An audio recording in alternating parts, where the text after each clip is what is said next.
but he'll also be reminding us what Anthony Albanese hasn't done, and it was there in his opinion piece. He hasn't held a senior economic portfolio. So the message will be, stay with what you know, look what we've led you through, we've done better in an economic sense than the rest of the world. This is what the government will be saying. Basically, don't risk it. That's the message. Don't risk it. Don't risk what you don't know. And Fran Kelly, Jay Norman here, turning to how Anthony Albanese is responding to that very message. We saw hints again in his op-ed overnight, in his slick campaign video. He's introducing himself to voters, telling them that he's got an economics degree from Sydney Uni, that he is a child of a single mother who knows the value of a dollar. So are you sort of seeing this as the Morrison attacks starting to sink in, or is this Labor trying to sort of get in ahead of that and define Anthony Albanese itself? Well, it says a lot, really, that he knows, Labor knows, and the polls bear this out, that he still needs to define himself before the Prime Minister gets the chance, for sure. That's what you're saying. But also get the electorate to know him. If you talk to people who have been travelling around a lot, the anecdotal evidence is they don't dislike Anthony Albanese like there was a visceral dislike of Bill Shorten last time around amongst some of the electorate. But a lot of people don't feel they know him yet. This is Anthony Albanese's chance. He gets an equal share of the stage. He gets the VIP jets to get him around the place. Now the campaign is on. So his job is to establish himself in the eyes of the voters as as some kind of positive or trustworthy force. So the pressure will be on Anthony Albanese. He's not been tested in a campaign before. The government will be, as I say, I think we'll hear Anthony Albanese's name mentioned a few times in this press conference probably. The government will be trying to put the focus on Anthony Albanese and the fact that, we don't know what he stands for. We don't know who he is. That'll be their message. But Anthony Albanese is introducing himself, as you say, Jane, telling us all he's got an economics degree at Sydney Uni, which suggests that they know they've got a bit of work to do on this front. And Fran, the mechanics of this, Scott Morrison has decided to go long, presumably for a reason. He could have had the 14th. We understand he's going for the 21st. What would you read into that? Does it play? I mean, obviously, in going for the extra week, he must think it is advantageous potentially for himself. Yeah, because, there was a lot of commentary and analysis after Malcolm Turnbull did a very long campaign, remember? The thought was that definitely worked against him, so quick, sharp campaigns have been the go. I think two things. As we were saying, the Prime Minister is backing himself against Anthony Albanese in a campaign. He campaigned very strongly last time. He won that miracle election. So he comes in with a reputation of being a strong campaigner. That's one thing. Anthony Albanese untested on that front, and the coalition is preparing to put maximum pressure on Anthony Albanese in these first few weeks.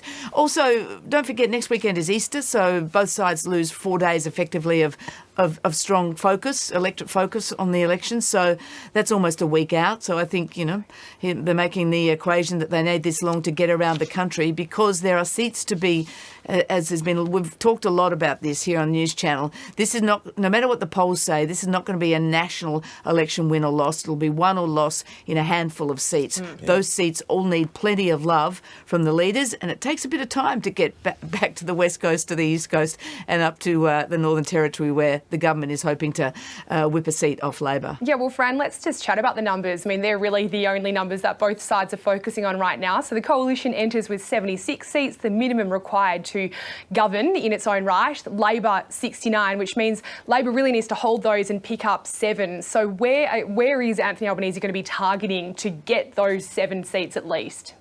Well, Labor thinks that they are in with a shot in, that they are in with a shot in a couple of seats in Queensland.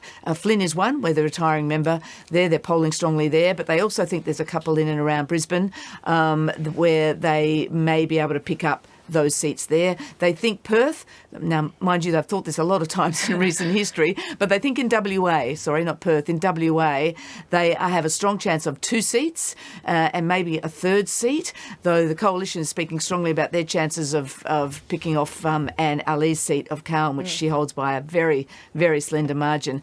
But so Labor really is banking on that. They think the polls show them strongly ahead in Boothby, and I understand that's the public and the private private polling has the coalition trailing quite significantly in Boothby. Sturt, is that in play? Christopher Pyne's old seat. For years he was worried about it but never lost it. I don't think the Libs are that worried about it, but the polls, as I understand it, show Labor just ahead in Sturt. In Victoria, not much going there except Chisholm is a very, very narrow margin, and the Labor thinks if the swing is on, they will win Chisholm. The government, though, thinks they might pick up Corangamite. So we've got this backwards and forwards. Labor has to win 7 seats. They have to gain 7 seats. The government has to offset losses, and they are expecting a few losses. And don't forget, there's a lot of government seats under threat from independents as well. If you look at North Sydney, if you look at Wentworth, if you look at Goldstein, for instance.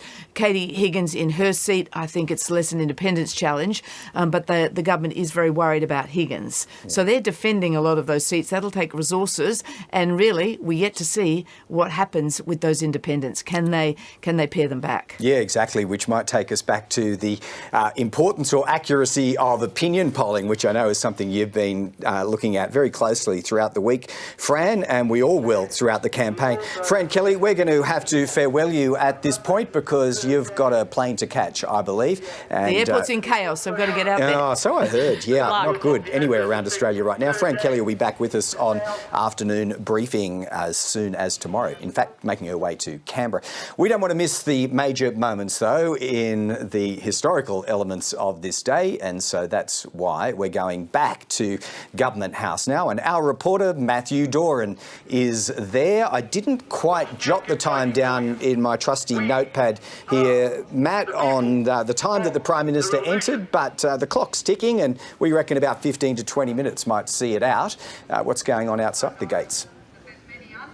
Well, I guess it depends on how many cups of tea and how many scones are consumed while the Prime Minister discusses the situation with the Governor-General and asks him to go through the paperwork setting that election date for the 21st of May. There's a couple of dozen protesters here. They've swelled throughout the morning, but it's not exactly a huge crowd. A couple of them have discovered the joys of megaphones, which is delighting us quite a lot here at Government House, and their messaging is fairly mixed, everything from anti-vax sort of rhetoric through to arguments about corruption within government. One sign saying that the Prime Minister needed to dissolve Parliament. Well, he has in fact gone in to do that, not because of what the protesters have to say, but because we are entering that election campaign there. So a pretty strong AFP presence here, keeping people off the road. We've seen AFP motorbikes flying along Dunrossell Drive and also a number of AFP cars pulling up. And as you can hear, they are the protesters are certainly full of voice, full of vim and vigour, shall we describe it as that? Yes. Trying to get their message through to the Prime Minister. Although I have to say,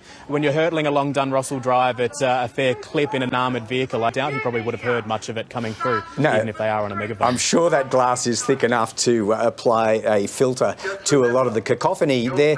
Matt, what about, as a bit of an apathy indicator, I suppose, general members of the public? It's not uncommon that people who have no axe to grind with anyone just show up. Now, some might describe them as Canberra political tragics, but are they Be careful with how you describe them, Greg. They are some of our nearest and dearest viewers. We're here to entertain them and inform them too, but just wondering whether they've been crowded out at all by the protest element.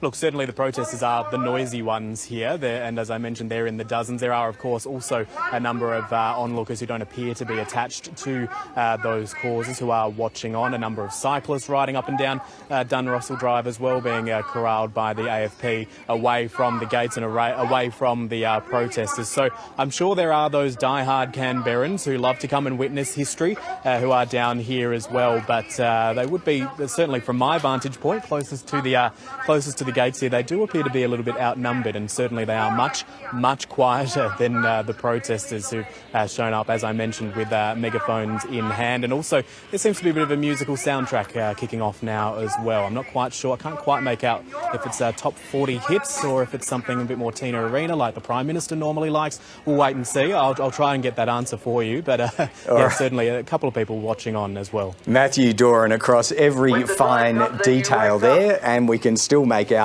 his voice over the megaphone, Jane Norman, which is we're grateful for that. Matt Doran, we'll go back to him when, hopefully, at the very moment the Prime Minister emerges. All right, and just to update our viewers as well, obviously we know the Prime Minister's plans. He's currently at Government House, yet to make the journey back here to Parliament House. The man who wants to be Prime Minister, the Labor leader Anthony Albanese, is starting his day in Sydney. He'll actually be, we understand, at the Royal Easter show this morning before we expect probably he will also be heading back to Canberra for the proper campaigns to begin. Is that?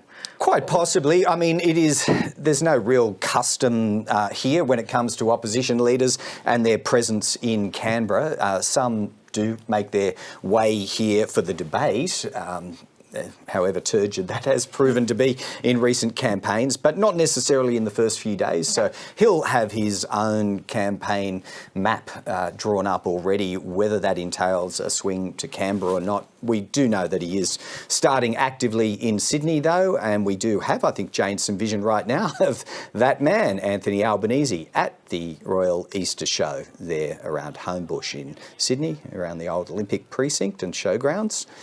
Looking very relaxed there, no tie Sunday, meeting voters up close and personal. It's been an interesting distinction between the two leaders, faux campaign this week. Anthony Albanese has been doing a lot more meet and greet with people, whereas Scott Morrison, having been the one writing some of the TV stories this week, Scott Morrison's done a lot more, campaigns at defence, kind of manufacturing.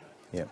We'll take you back now to Government House, where we're anticipating Scott Morrison might emerge any moment now. Certainly we're starting to see, when you see the movement of aides and advisors, it's a pretty good indication, there you go, getting the salute and into C1 to start the journey back to Parliament House, leaving Government House, where he was met by Australia's Governor-General David Hurley. I assume also in residence was his wife Linda Hurley. The Governor-General was sworn in July of 2019. So, Greg Jennett, we are off. This is it, right? He's just asked the Governor-General to call the election. As we've been saying this morning, we anticipate the date is May 21, setting up a 6-week campaign. We'll get those finer details as soon as possible from the Prime Minister's office. But after what has been a pretty agonising sort of lead-up, because we have been anticipating this announcement any day, we finally have it. Here we are. The bollards retract outside Government House and the Prime Minister's motorcade goes through it. On to Dunrussell Drive for the journey, exactly repeating the path of his approach, past the protesters and the reporters and the previously mentioned, affectionately described Canberra political tragics who show up in their own way to be a part of the history that is the calling of an election. Only 46 of them have happened since this country's moment of federation, and we are about to vote on the question of who should comprise the 47th Parliament of Australia. Just on those mechanics, for those who follow these things closely, yes, once the writs are issued there at Government House by the Governor-General, it will lead to the dissolution of the 46th Parliament. That's usually promulgated in some fashion on the forecourt ceremonially of Parliament House. If not today, then tomorrow. No doubt later in our coverage we'll hear from experts who can take you through all of those finer details. But there are certain mechanical steps that follow this visit to Government House, and we're back on the ground at the top of Dunrussell Drive.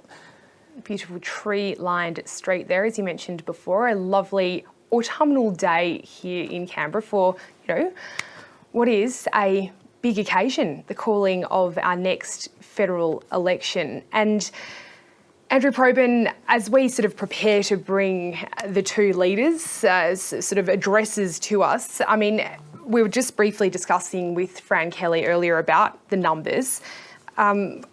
What's your assessment of, are sources telling you that we're anticipating the polls to be correct, that there might be a uniform swing, or do you reckon it's going to end up being a bit of a slugfest in a seat-by-seat contest? Well, it's going to be slugfest in seat by seat, but the pollsters have obviously been rather shamed by their work in the 2019 election. They assert that while they had the broad surveys correct, it was the weightings that they got wrong. There were certain parts of our community that they were under weighting.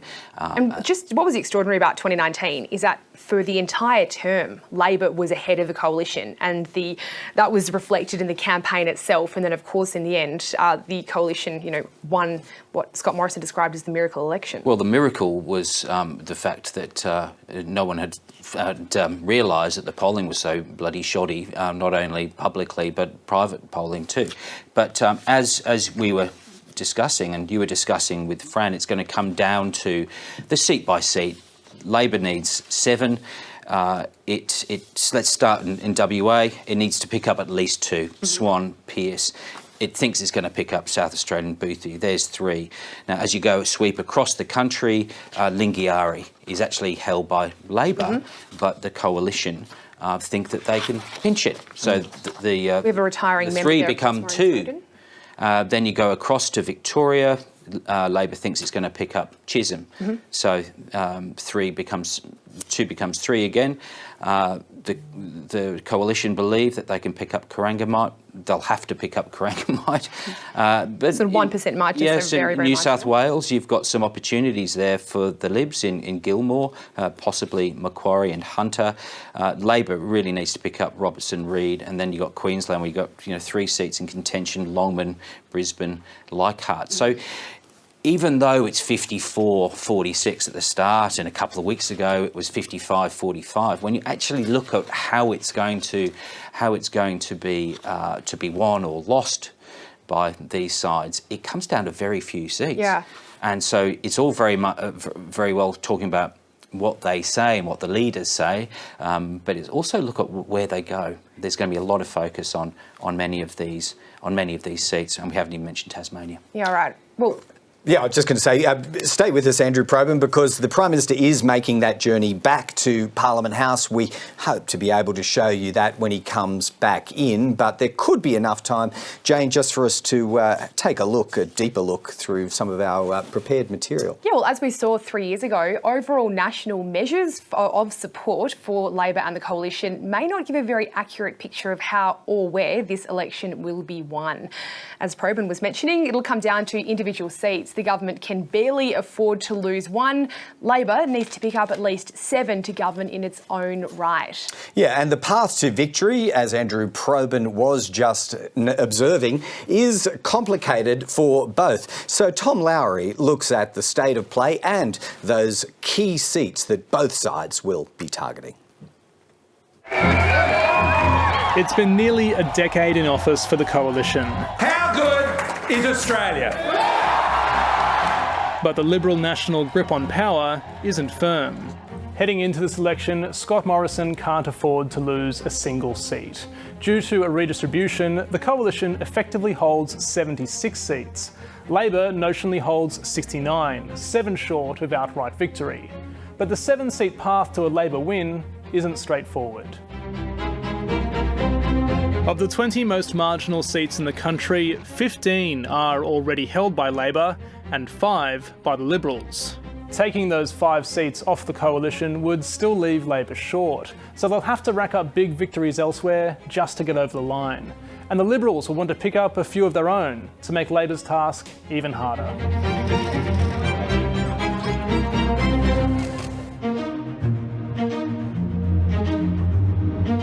The path to a Labor victory could start in Queensland. It was a bloodbath for Bill Shorten in 2019. Our plan to deliver a fair go for far north Queensland. And the party is hoping for a huge turnaround. Queensland is a key to the result of the next election. Anastasia Palaszczuk is popular, and the climate wars aren't as tense as they once were. In the south, Labor is targeting Longman and Brisbane, but also has hopes in Petrie and Ford. Further north, the central Queensland seats of Flynn and Capricornia look safe for the coalition, but Labor think they can be captured again. Herbert was lost to Labor at the last election, and they'd very much like it back. Don't underestimate the challenge. Some of these seats are on margins around 10%, so there are plenty of minds to change. The West could be a happy hunting ground This is a humbling experience. if Labor can conjure up some Mark McGowan magic. Whichever way people vote at the next federal election, I can tell you one thing for sure, and that is Premier McGowan will be the Premier the next day. That won't change. Swan in Perth's West will be a prime target with a margin of just over 3% and Liberal MP Steve Irons retiring. Christian Porter's seat of Pearce and Ken Wyatt's seat of Hasluck will also be on Labor's radar. Australia's smaller state could be pivotal. Backing Australians in, whether here in northern Tasmania or elsewhere around the country. Tasmania needs a Labor government. But predicting the island's politics is never easy. There are two key seats in the state's north and west. Bass, centred on Launceston, is one of the most marginal seats in the country and was Labor held before the last election. It's a hard seat to keep. It's only re-elected one person in 30 years. Braddon, to the west, is a harder ask with a 3% margin. Further north, Labor says Scott Morrison has a special relationship with his home state. A man determined to be the Prime Minister for New South Wales. The one place that label might not hurt is New South Wales itself. And the coalition would love to flip a few Labor seats and build itself a buffer against any losses elsewhere. On the south coast, Gilmore and Eden Monero are two big targets. To Sydney's west, Macquarie is on a threadbare margin. North of the city, they'll try for Dobell and Patterson, but both would be remarkable results. The Liberals will also be defending seats. Labor will try again for Reid and Lindsay in Western Sydney, and also make a play for Robertson. The pandemic hit much of the country hard, but no state did it harder than Victoria. I simply cannot tell you how proud I am of every single Victorian who has persevered. Dan Andrews' supporters might energise the Labor vote, and pandemic politics may not play well for Scott Morrison. Now, you've got two choices here. You can push through or you can lock down. We're for pushing through. That's how you get through this. Chisholm in Melbourne's east is on a very tight margin for the Liberals and has spent plenty of time in Labor's hands in the past. And the coalition would love Indi in the state's north back in the fold. It's the second straight election where the coalition heads in with a very slender majority. And it's entirely possible neither side winds up with a majority and the crossbench is left to call the shots. The race to 76 seats won't be an easy one. Tom Lowry reporting there, and heaven forbid, as reporters who have lived through a hung parliament before, should lightning strike twice and we get another one of those. Maybe it's good for voters, maybe it puts them right in the box seat with some power plays on the government of the day, but my goodness, they can be complicated. The Prime Minister is back in Parliament House and that puts him in the zone, Jane, to eventually emerge in the courtyard to hold his media conference. What do we know about Anthony Albanese? Yes, well, Anthony Albanese, as we mentioned, is in Sydney. He'll actually be staying there. So he spent the morning at the Royal Easter Show, getting up close and personal with some voters there. And then later on, we don't have the timing at this stage, but of course we will bring you it live. He'll be holding his pre-election or election real press conference from Sydney. And Andrew Probyn, since we're talking about all of the seats, I wanted to talk about Queensland as one of the real states to watch here. It's the third biggest state electorally, 30 seats up for grabs. But at the last election, voters really abandoned Labor. I think the party was left with something like 6 out of 30 seats. So this is likely going to be a big target for Anthony Albanese during this campaign. It is. Labor had an absolute catastrophe in Queensland where the climate change message was particularly poisonous among the blue-collar votes. But, you know, when you talk to the pollsters, you talk to people on both sides of the political fence, it is possible that Queensland doesn't change much.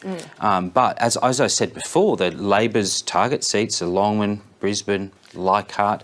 It's a very high watermark for the coalition. The coalition, if they are to survive or even throw Parliament, heaven forbid, into a minority situation, then the coalition has to hold Queensland. But there is opportunity, but it's going to be tough. And it's going to be tough partly because, as Tom was saying, in that package package there. Pandemic politics has thrown a lot of chaos and unknowns and known unknowns into this particular contest. We have a situation where things on the other side of the Nullarbor are considered in one particular way. WA is going through a pandemic that we already went through a few months ago. So the politics of control, of borders, all that sort of stuff is actually going to have some kind of impact at a federal level. But speaking specifically of Queensland, there are a couple of other forces at work there that are, well, not unique to Queensland, but noteworthy nonetheless. Pauline Hanson and Clive Palmer. Now, Clive Palmer crashed and burned 3 years ago, but those preferences in lower house seats are a real wild card. Again, 3 years later. Nationally, the Clive Palmer's United Australia Party is about 3%. Now, it's not a great deal, but at the margins it can have a big say. What could have a greater impact is, though, the spending. And last time, the last election, Clive Palmer was venomously anti-Labor in his election pamphlets and also his ads. And we saw ads, both TV, radio, newspapers. Great for journalism because he was supporting a lot of journos' jobs with that. I'm sure that was his primary I'm not sure if it was great for democracy, however. Yeah. But he will have an impact in and around the margins, and who knows where those preferences are going to go. He might sniff the breeze and do one thing. He said last week, in fact, that his preferences... You tried to pin him down at the press club. We tried to tease him out. Now, we don't know what he's going to do in Queensland, but he seemed to be suggesting he might do one thing in New South Wales and another in Victoria. And what was his target there? Not actually Anthony Albanese or Scott Morrison, but the state premiers who backed in long lockdowns. So he thought, or his thinking, it seemed, was that he would take it out on the federal colleagues of both Dan Andrews in Victoria. So not doing so well in Victoria for Anthony Albanese potentially when it comes to Palmer's vote, and against the Libs in New South Wales. Now, UAP is not going to do astonishingly well, you wouldn't think, in Victoria, but it is important that he's running candidates everywhere in all electorates. So. And he has one now, right? So Craig Kelly is the current, the Liberal defector who's now a UAP member in the seat of Hughes. The Liberals are pretty confident that they'll reclaim Hughes. But I guess the question is then, is Palmer going to actually end up with seats, or is it his advertising again that's going to potentially have an influence on the outcome? My gut, speaking six weeks from the event, is that it's going to be more about that advertising, which has been incessant. Now, I used to work for the West Australian newspaper, and I was most amused to see that Clive Palmer had been buying ads for the front page of the West Australian for weeks and weeks and weeks and weeks, until a car salesman, I was going to call him a used car salesman, I'm not sure if it's used, but a car salesman decided that he would buy an advertisement for the front page of the West, and it simply said, "Not today, Clive." It wasn't advertising anything else. This is kind of beautifully sums up just how toxic Clive Palmer is in Western Australia. I mean, I was there for the election, the state election last year, and I mean, the Liberals' decision to side with Clive Palmer, or at least support his case to challenge the hard border, was just the biggest mistake that the Liberal Party has made in Western Australia for a long time. Huge impact, and it's going to be something that Anthony Albanese and Labor remind Scott Morrison about every time they're in WA. Saying you backed Clive Palmer, you backed the hard border, which was very popular in Western Australia. It shows a real misreading of the mood in the West. Right, but what if perversely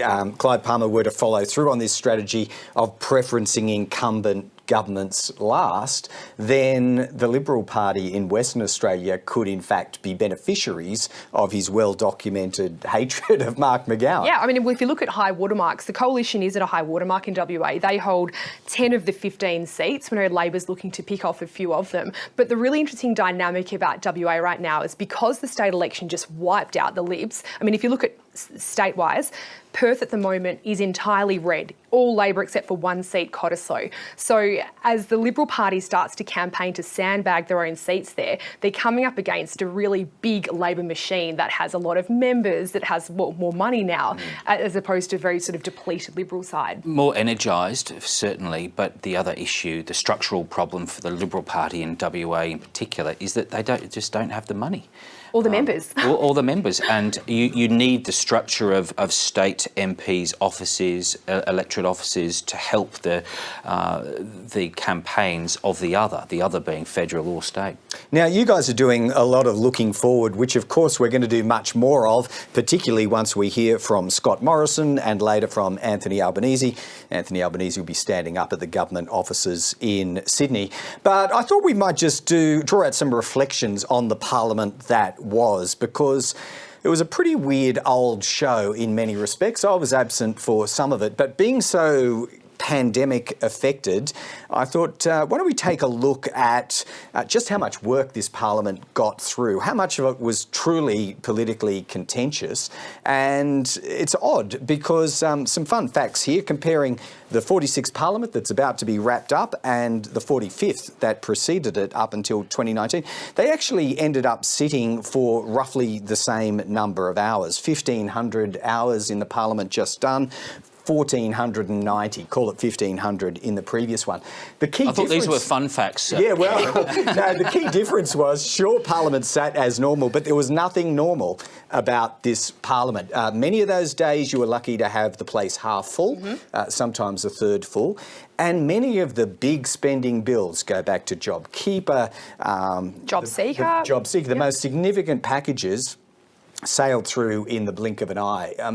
This is highly unusual in the management of the nation's political affairs. This was an amazing term. It was history was being lived by the moment. Decisions were being made by the hour. Some extraordinary decisions about people's freedom of movement were being made just like that. We had decisions that were made on a Friday that were hardened by the Sunday or even unwound. It was extraordinary. The biggest thing, I think, is that for federally, not only did Australia do fairly well, but Scott Morrison was in everyone's lounge room sometimes, 3 times a day. And audience figures say people were gobbling it up. They were devouring this information as it is proclaimed. Now, politically, what does that do? It means that people know you. That's both a positive and it turns out also a negative, but it also means that governments can age, and one of the phenomenon of modern government, the modern world, is that people get bored, people get used to things, people move on far quicker. The time of long government is probably past us. The fact we've got to 9 has got some particular moments to do with Labor and climate change and all those sorts of arguments. But Scott Morrison came as that sort of curry-eating, baseball hat wearing, footy loving bloke whose cloak was the friendly bloke. At the end of his term, he's trying to dispute this notion that he's a liar, he's a bully, he's untrustworthy, and he's got a snarl. These are the fundamentals. People have made a judgment about Scott Morrison, and that's what the pandemic's done for him. It's something that he has to counter in the next 6 months. And it's, it sounds all so silly and personal and so on, but, personality politics has a real potency at a time like this. All right, well, hold that thought, Andrew Probyn, because we've got much more analysis to draw out, including my, not including, we've done it now, my fun give reflection us more, Greg, give us more. 46th Parliament. The ABC is running the voter engagement tool, Vote Compass, once again for this election campaign. It's all new for 2022, letting you know where you stand in the political landscape. Now, Vote Compass compares your views with those of the major political parties and the pressing issues of the election campaign. Well, it takes about 10 minutes to complete, and you can have your results sent directly to you. To fill it out now, head to abc.net.au/Australia Votes and click on the Vote Compass icon. Well, to get an indication of the seats in play at this election, you only have to follow the leaders. Let's cross now to Casey Briggs, our analyst who's standing by in Sydney, to give us a bit of an indication of where they've been so far and perhaps where this election will be won and lost. Casey. Hi Jane, hi Greg, hi Andrew. Yeah, as you say, there are 150 seats or 151 seats in the country, but a lot of them, unfortunately for the voters, there are, safe seats. They're unlikely to change hands. So we're going to be watching, along with the rest of the country, a handful, about a third of the seats as key seats. And if you want to see the strategies of the two contenders running to be Prime Minister, well, you don't want to watch necessarily what they say, you want to watch what they do. So we've been tracking the movements of both Mr Albanese and Mr Morrison since the beginning of this year. Let me show them all to you on a map. This is every media event and every picture opportunity that's been had by the leaders, some 200 or so, and it tells you a pretty good story about where they think this campaign will be won or lost. The seat they've spent the most time in is, the state they've spent the most time in is New South Wales. Both leaders campaigning up and down the Central Coast in seats like Dobell on a margin of 1.5% for the ALP, Hunter on a margin of 3% for the ALP, Patterson, Labor hold on 5%, and a lot of time in Sydney. And you can see here the places they're going track very closely to the key seats we're talking about. Seats like Banks, held by the Liberals on a margin of 6.3%. Labor looking to make some gains there. Seats like Parramatta, which Labor hold on a margin of 3.5%, that the government might have some hopes of making some inroads in. And then the seat of Reid, 3.2%, held by the Liberal Party. That's where Mr Morrison spent Mr Albanese and Mr Morrison have both spent some time. That's where Mr Albanese is this morning, in fact, petting some animals at a petting zoo at the Sydney Royal Easter Show. The second state that they've been spending a lot of time in is Queensland. Anthony Albanese did a long tour of the coast at the start of the year. This here is the seat of Flynn, held on a relatively safe margin by the coalition, but Labor has some hopes of making up some ground there. And in Brisbane, there's a few seats. I think you were talking about some of them earlier today. One of them is the seat of Dixon, held by the Defence Minister Peter Dutton on a 4.6% margin. We've also got the seat of Longman, held by the government on a 3.3% margin. And you can see the government, the leaders are crisscrossing through this part of the world quite a bit as well. And then the third priority that seems to be jumping out of where these leaders are going is not any of the other biggest states, but all the way out in the west, particularly in Perth, where there are a handful of seats, mostly held by the coalition, we should say, that Labor would hope to pick up. Hasluck, Liberal 5.4% margin, held by Ken Wyatt at the moment, and also the seat of Swan, where we've seen quite a lot of movement about. There's the result from last time on a 2.7% margin, held by Steve Irons. But we've seen Mr Morrison visited in March, visited again in March, visited again in March. He's been back and forth, and this is a state, for them to have been there 24 times since the start of the year together. The borders weren't even open for a large part of that, so it clearly shows you that both sides seeing WA as a bit of a priority in this race. Yeah, it's certainly getting a lot of attention after having been closed off for so long. Casey Briggs, we don't have long. I just wanted to get your view on where the polls stand at the moment in terms of what kind of lead Labor has and how much store we're giving to those. Yeah, so it's a good question. These are all of the polls back through to the last election, 150 of them. But as we always say, you don't want to just look at one. You want to look at the trend line. So we've been computing that with Professor Simon Jackman at the University of Sydney, a polling average model he's been using since for about 15 years now. And the polls, according to the polls, have Labor well ahead, a 10-point gap, 55% or just short of that. Two-party preferred is what the polls are saying. Now, there was an error last time around. That was about 2.9 percentage points. The polls said that Labor would get about 51.4% of the vote. They actually got 48.5% of the vote. So this is the gap we're looking at the moment is bigger than the polling miss that we saw 3 years ago. So if this holds up, you would think that Labor have a very, very good chance of taking at least the two-party preferred vote victory when it comes to election day. But we expect there'll be some narrowing as well by, maybe as much as 2 or 3 percentage points because, and I'm not just making that up, that is the pattern that we've seen in the polls. It's successive election cycles. The coalition tends to make up ground during an election campaign. And if we see that, Labor would still be ahead, but not by enough to withstand the kind of miss that we saw 3 years ago. So then the question will become, is there that kind of miss in play? Again, the pollsters think they're probably, they've done a lot of hard work and they think that they've ironed out and wrung out some of the bias that was in the polls in the sampling methodology and in the weighting methodology that they do after the fact. It did have some good results in South Australia, the polling industry and the state election there, but, that will be the big question of this campaign is, how close will the polls be this time around? If they're correct, Labor's, heading for a landslide victory, at least at the moment. But as I say, we expect this will tighten up. Casey Briggs, keep your brain and your touchscreen fired up, please, because we'll be coming back to you for further analysis on the figures at least. Much more coverage coming up. You're watching ABC News on this, the historic calling of the election, dissolving the 46th Parliament for an election for the 47th. Stay with us. Back in a moment. Okay, I saw him around, but he might be getting...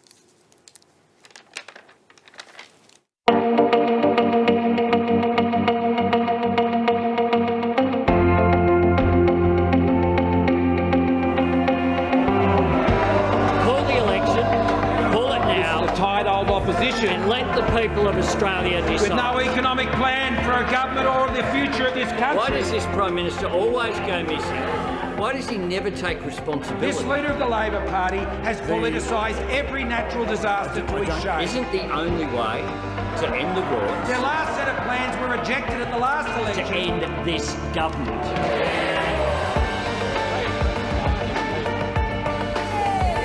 Set to go. Please welcome Anthony Albanese. Our Prime Minister, Scott Morrison.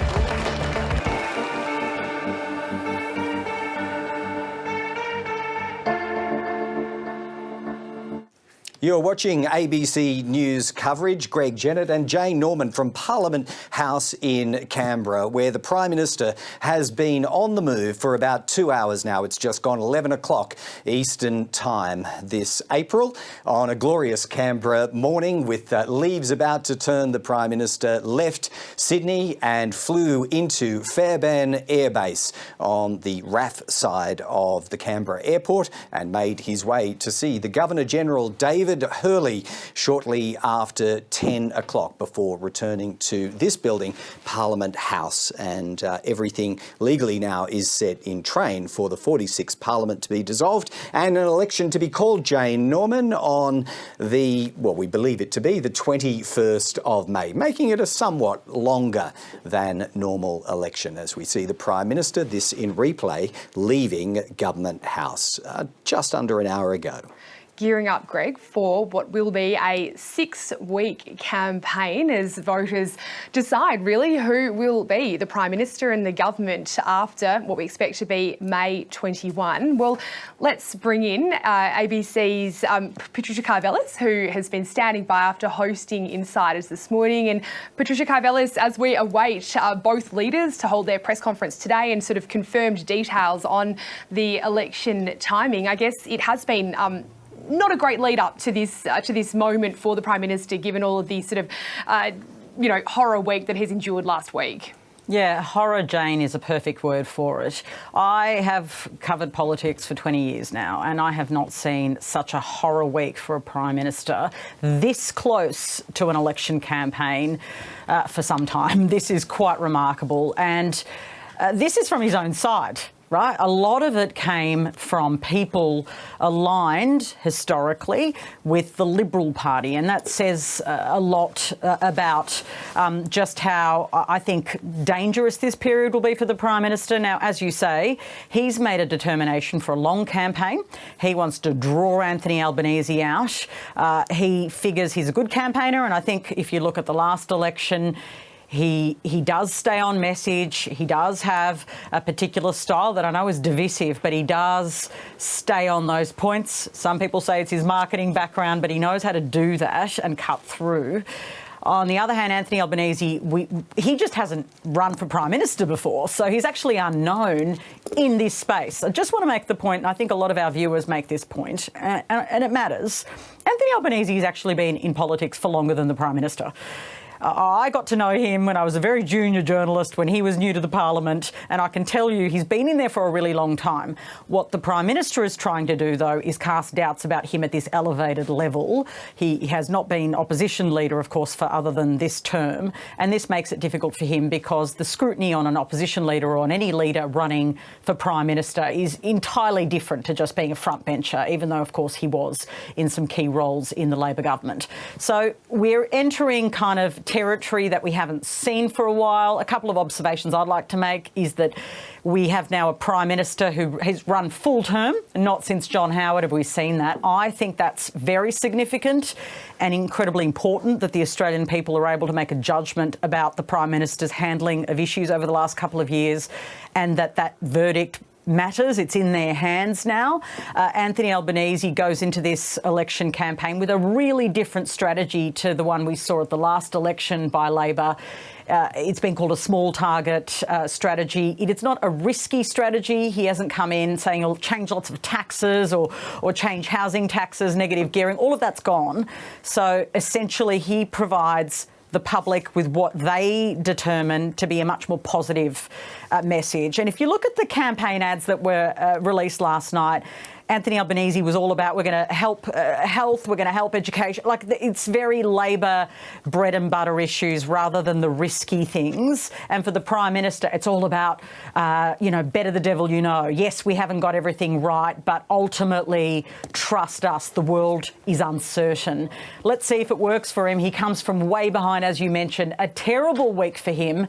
And these are character assessments coming from people on his own side. They know him and they don't say nice things about him, and I don't think that's helpful for the Prime Minister. All right, PK, just to hold that thought, we do hope we can wind you back into our coverage before too long, but there's a little bit of information to impart, which is, we've been talking for some time about the next set piece in this day being the Prime Minister's media conference, and we are hearing that that's been scheduled for 11:20 here in Canberra, so that's about 15 minutes from now, although there's always a caveat on that. Jane Norman, these things never run to time. There's a prime ministerial lag period of a good 10 minutes normally, but roughly speaking, at 11:20 we'll be hearing from Scott Morrison. Why don't we, before then though, try to draw Laura Tingle from 7:30 and Andrew Probyn back into the conversation. Both are here in the studio. And Laura, we can now say with some relief we're off and running. The interminable wait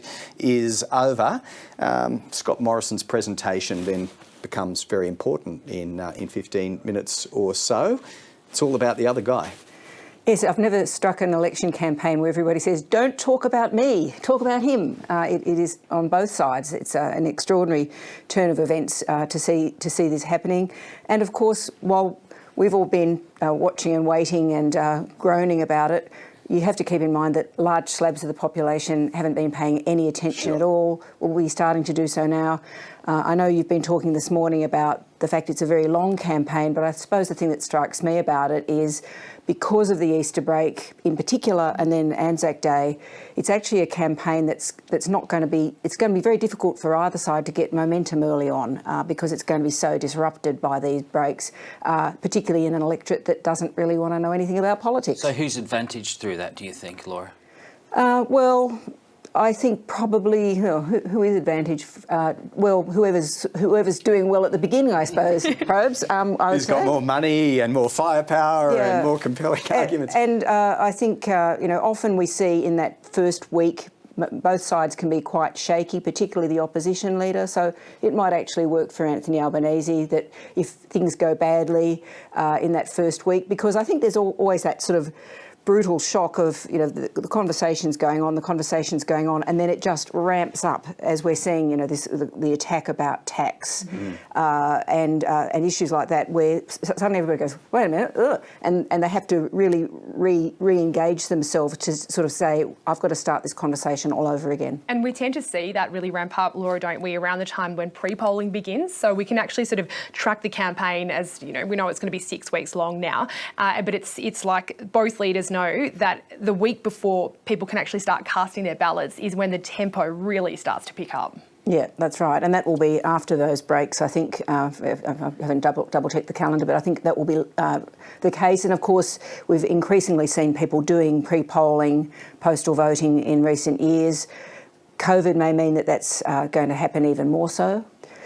So I think, all of those factors will sort of see, step-ups. I think those gaps will allow both sides to just pull back and assess how it's going and reframe themselves as things go along. Yeah, Probes, I think, speaking of Patricia Carvella, she interviewed Richard Marles this morning, who was in the invidious position of having to be in a no man's land, a holding pattern pending the Prime Minister calling an election. Hence, there wasn't a lot of new material that he advanced into the conversation. Well, you're thinking there's going to be new material in the next 6 weeks? That's the preamble to the question. We hope so. Good at least do they switch the game up now? Do they have to? I think in terms of policy, I think we might see a few more. But what the 2019 campaign, in fact, the 2016 campaign was dominated not by the coalition's agenda, but Labor's agenda. And Labor, through Bill Shorten, was proposing wealth distribution. He was talking about negative gearing, curbing negative gearing, capital gains tax, franking credits, family trusts. All this sort of stuff was a big target. And consequently, it was Labor's agenda that was more discussed. We don't really have an agenda. We don't have an agenda or vision that goes beyond the next election on either side. For Scott Morrison, he's less of a reformist and more a managerialist. That has been a source of some criticism, even from the Liberal Party.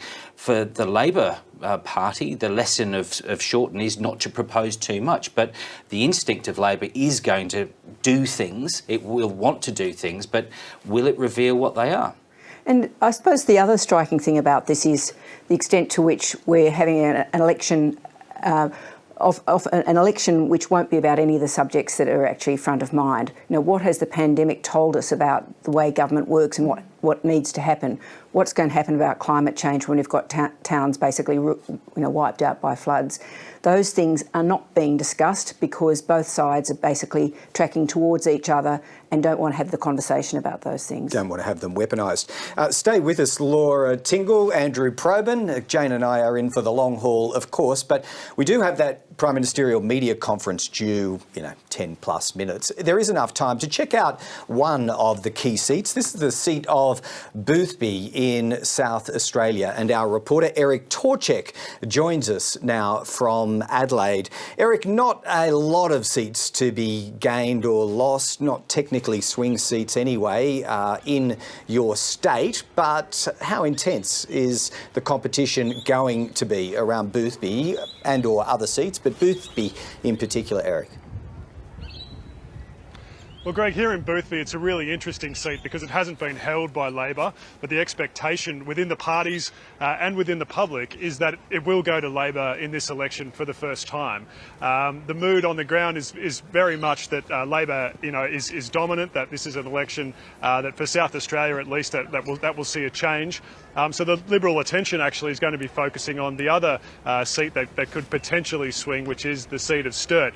But here in Boothby, actually, look, the mood was sort of, actually people were pretty keen to have the election. And they were saying that, that they think Scott Morrison's under a lot of pressure, but most of them actually were leaning towards the Liberal Party. Here's what they had to say. Oh, well, Labor are going to win easily.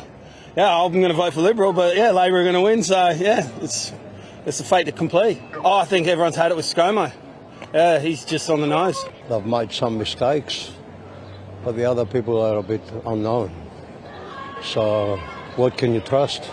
It really doesn't matter because both parties have great ambitions and, quote, great things they will do, but when it comes to actual activities, it's less likely to happen. Well, I've always been a Liberal, and I follow it because I really like what they do. Yep. They've got our country up and, well, we're all eating. I think ScoMo's done a good job. So, but even with that, Greg, if Boothby, it's on a 1 point, just over 1% margin. If Boothby does go to Labor, attention, I think for this campaign will be focused on preserving the seat of Sturt, which is in Adelaide's east, and that will be a much more important contest that helps us see which way the national trend is going to go. And Eric Twelchick, Jane Norman here. I'm just picking up on what the Vox Pops, the people in those Vox Pops were saying. Do we think the kind of issues that are going to be influencing votes in South Australia are character? Is it Albanese versus Morrison, or is it more hip pocket issues like cost of living, the cost of housing, the sorts of issues we've been speaking a lot about recently? Oh, Jane, I think it's fairly predictable. Hip pocket, the economy. Everyone's been mentioning economic management here in Boothby this morning. And actually, Anthony Albanese may have a little bit of a problem. We've been out and about this week asking voters if they know who he is, showing him a photo of Anthony Albanese, and many in these southern Adelaide suburbs didn't, actually. So something that, may have seemed like a bit of a media beat-up at earlier stages in the campaign about, who is Albo, actually does appear to be an issue with voters. So that will be interesting. Good name recognition for Scott Morrison, perhaps not so much for Anthony Albanese, who was here this week trying to rectify that. And Eric, just before we let you go there, I wanted to ask you about Boothby because it's an interesting seat, 1.4% margin. It's held by outgoing Liberal Nicole Flint. But if you look since 1972, it's always been a Liberal seat. It's a blue ribbon seat. Why is it kind of a seat in play at this election? Very interesting. I think part of it is the retirement of Nicole Flint. There's a bit of resentment around Miss Flint's last term in office, and that does open things up for Labor. Labor's running a high-profile candidate, the former chief executive of St Vincent de Paul Society, who's had a number of roles in government and NGO sector here in Adelaide. Labor's been out on the ground in Boothby for a long time doing a lot of work, but I think also changing demographics in Adelaide and those hip pocket issues that you mentioned. There's been a redistribution as well in the seat, which always opens things up. The southern suburbs of Adelaide are looking to shift. In the state election, there was a big swing in this area towards Labor, and Labor picked up part of the electorate at a state level that they absolutely were not expected to, which had an over 8% margin. So you can see the way things are turning in Boothby, and with the margin being as thin as it is, I think both the parties privately have told me that they expect it to go. Eric Twelchick, thanks for joining us from Adelaide. We'll let you go with the Prime Minister's media conference bearing down upon us. No doubt you can go and seek the views of other voters around the electorate of Boothby. Eric Twelchick joining us, and we will, throughout our coverage, be trying to drop into key marginals around the country to take a bit of a temperature test at the start of this campaign. But Laura Tingle, Eric Twelchick mentioning a phrase we haven't heard a lot of in the last 4 or 5 days at least, and that is cost of living. It's all we spoke about, almost all we spoke about, in the lead up to the budget. Forthward came the fuel excise cut and the other cash payments, I suppose. Why haven't we heard so much of that since the budget? It's almost like it sank without trace. Well, it's been quite a large bucket of unpleasant things dropping on the Prime Minister from his own side of politics, true. I would have said would be the answer to that question, Greg. Look, I think all the focus groups were saying before and after the election, cost of living is front of mind, which once again shows you how the political games don't really necessarily cut through as you might expect them to. The question is, the government, as we've all commented on ad nauseum, have made these very short-term measures about once-off payments, the cost of living sort of central measure, which was the excise cut for petrol, has also obviously had an impact, but has also been the government's also benefited from the fact that oil prices have fallen. Now, it's dropped good 30 cents, I think, in some places already. Yes, some of us have just stopped driving. But, but on the other side, I think the problem for Labor is that they have addressed some really big cost of living issues already in what they've announced. The big one being childcare. Now, that's not just a short-term thing, it's a longer-term issue, and it also goes to your capacity to make a bit of money. Now, I think the problem for Labor is that's really complicated. It's really complicated. They need to have cameos to explain why their policy is better than the government's policy. That's all really tricky, and it's much harder than being able to say we've given you $250 or the $400. instant gratification factor. Exactly. Yeah, exactly. It doesn't mean you want to shy away from making such long-term commitments. It's just harder to sell. Yep, Andrew Probyn, I think, we're still waiting for the Prime Minister, just referring to that picture that we're seeing within our set here. That is the Prime Minister's courtyard, which I think you want to scurry down to, Andrew Probyn. Oh, all in good time, Greg. In order to ask questions. But just on Laura's point there about the complexity of childcare, the other complexity is aged care. Now, we've seen in the last week and a bit since the budget reply, when the questions and details are sought as to how we get nurses 24 hours a day into aged care homes, it's a really complicated and tricky thing. It's about immigration, it's questions of training, these sorts of things. It just sort of exemplifies the pace and focus of an election campaign can actually be difficult for both sides, including Labor, which starts a furlong ahead. All right, well, Andrew Probyn, we might actually just let you go now because the PM's press conference is meant to start any moment now. I'm sure they'll wait for me. We'll be sticking with Laura Tingle, though, here, but if you want to head down to that courtyard and ask some questions on behalf of all of us. Yes, in our reflections on the last Parliament, Andrew, you do not run his press conference. I do run it. He certainly does, and that's our intention that he will today. So, okay, thank you, guys. Scott Morrison will be emerging momentarily. So, Laura, we spoke earlier in our coverage about the state of Queensland. You would have to think on paper gains are there to be had for Labor, and yet not everything is as it seems in that state. They've actually got to get sizable swings before they can pick anything up in that state. That's one that's caught my eye anyway in preparing for this day. What do you think about Labor's prospects in that somewhat unique state electorally? Yes, it's almost as unique this time around as Queensland, as Western Australia, should I say. It's very much a local sort of issue. We had those big, the sort of heavy borders there. We've got a reasonably popular Premier up there, but we've also had a lot of natural disasters. All of those things play out, I think, in Queensland. But we've moved a long way, I think, from, say, 6 months ago, where everybody thought a couple of Queensland seats and seats in the Hunter Valley were going to determine the election.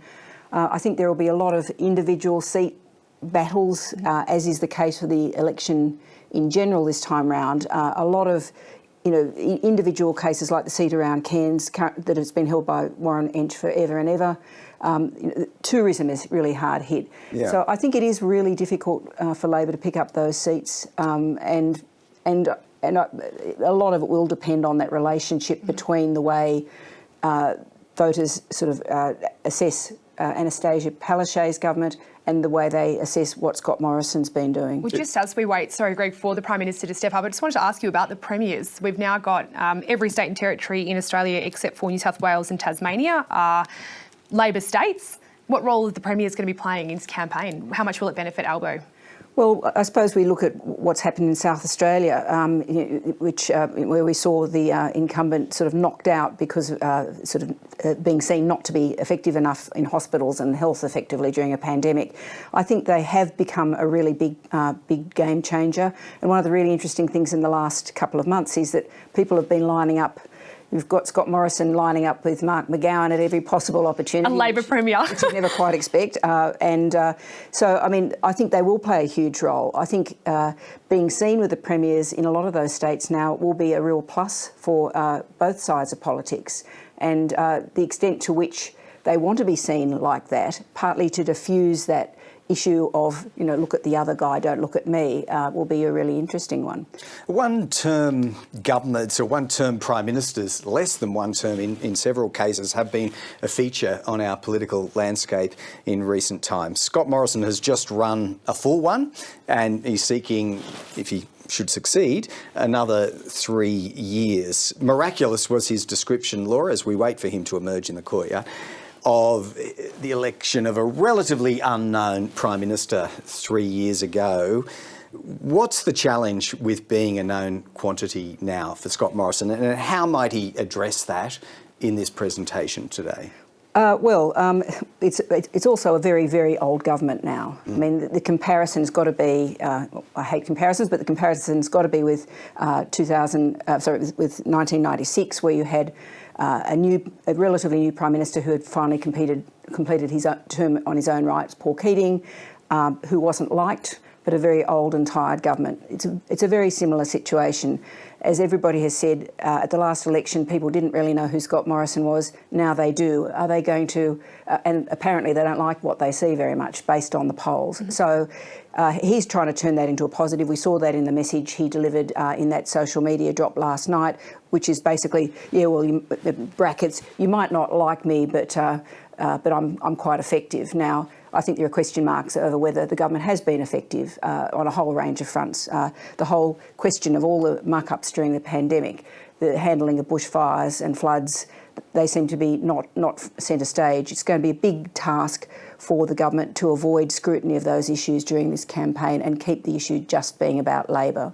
Yeah, trying to cauterise, Jane, the you don't like me factor seems a pretty obvious thing to do. Can it succeed, I suppose, will be the test of the next 5 or 6 weeks. Yeah, we can see the kind of different campaigns being waged already. So Scott Morrison's going for the fear of the unknown. So you might know me, but do you know much about the other guy? And, what are his secret plans? Now, Labor has sought at every turn to try and sort of, address it. So when it came to the secret taxes, Labor has made it very, very clear that the only tax policy it's taking at the next election is to crack down on multinationals. It doesn't have any kind of secret taxes in its armoury. And so I think that effectively, it's, as we were discussing, they're both focusing on the other. Albanese saying, you don't like the other guy, and Morrison saying, but you don't know the other guy. So I don't know which one's going to end up winning out. Yeah, it's going to be the test, isn't it, of our times for these two political leaders. You are watching ABC News coverage of what's been a pretty frenetic pace set by Australia's 30th Prime Minister. Scott Morrison started the day departing Kirribilli House, flying out of Sydney Airport into Canberra and heading straight away into Government House for his meeting with the Governor-General, David Hurley. That was all done and dusted in about 15 minutes before he returned to his own office suite here in Parliament House, and that is the Prime Minister's courtyard you can see on our screen now. Scott Morrison will be stepping into it momentarily, although as we observed, Jane, there is a standard disclaimer on Prime Ministerial media conferences. Yes, rather tardy actually, never usually running on time. They're probably watching the coverage. That's right, of course, they're trying to get their lines. No. But Laura Tingle, you've covered quite a few campaigns now, and I just wanted to know, how important are these opening set-piece press conferences? Are people actually tuning in around Australia to say, oh, OK, the election's on, now I've got a choice to make? Now, that's a bit of a pressing question since they're talking about whether they're watching us or not, Jane. Look, I think probably there'll be some people who are interested. Some people, they're important because they'll be replayed again and again through the campaign. They'll be on the nightly news. People will see them on their Facebook feeds. And I think that's one of the sort of changing things of the last couple of years. The party's now put these statements out as a social media thing in its own right. So they've got to nail them. They've got to get them right, get those sort of key messages out.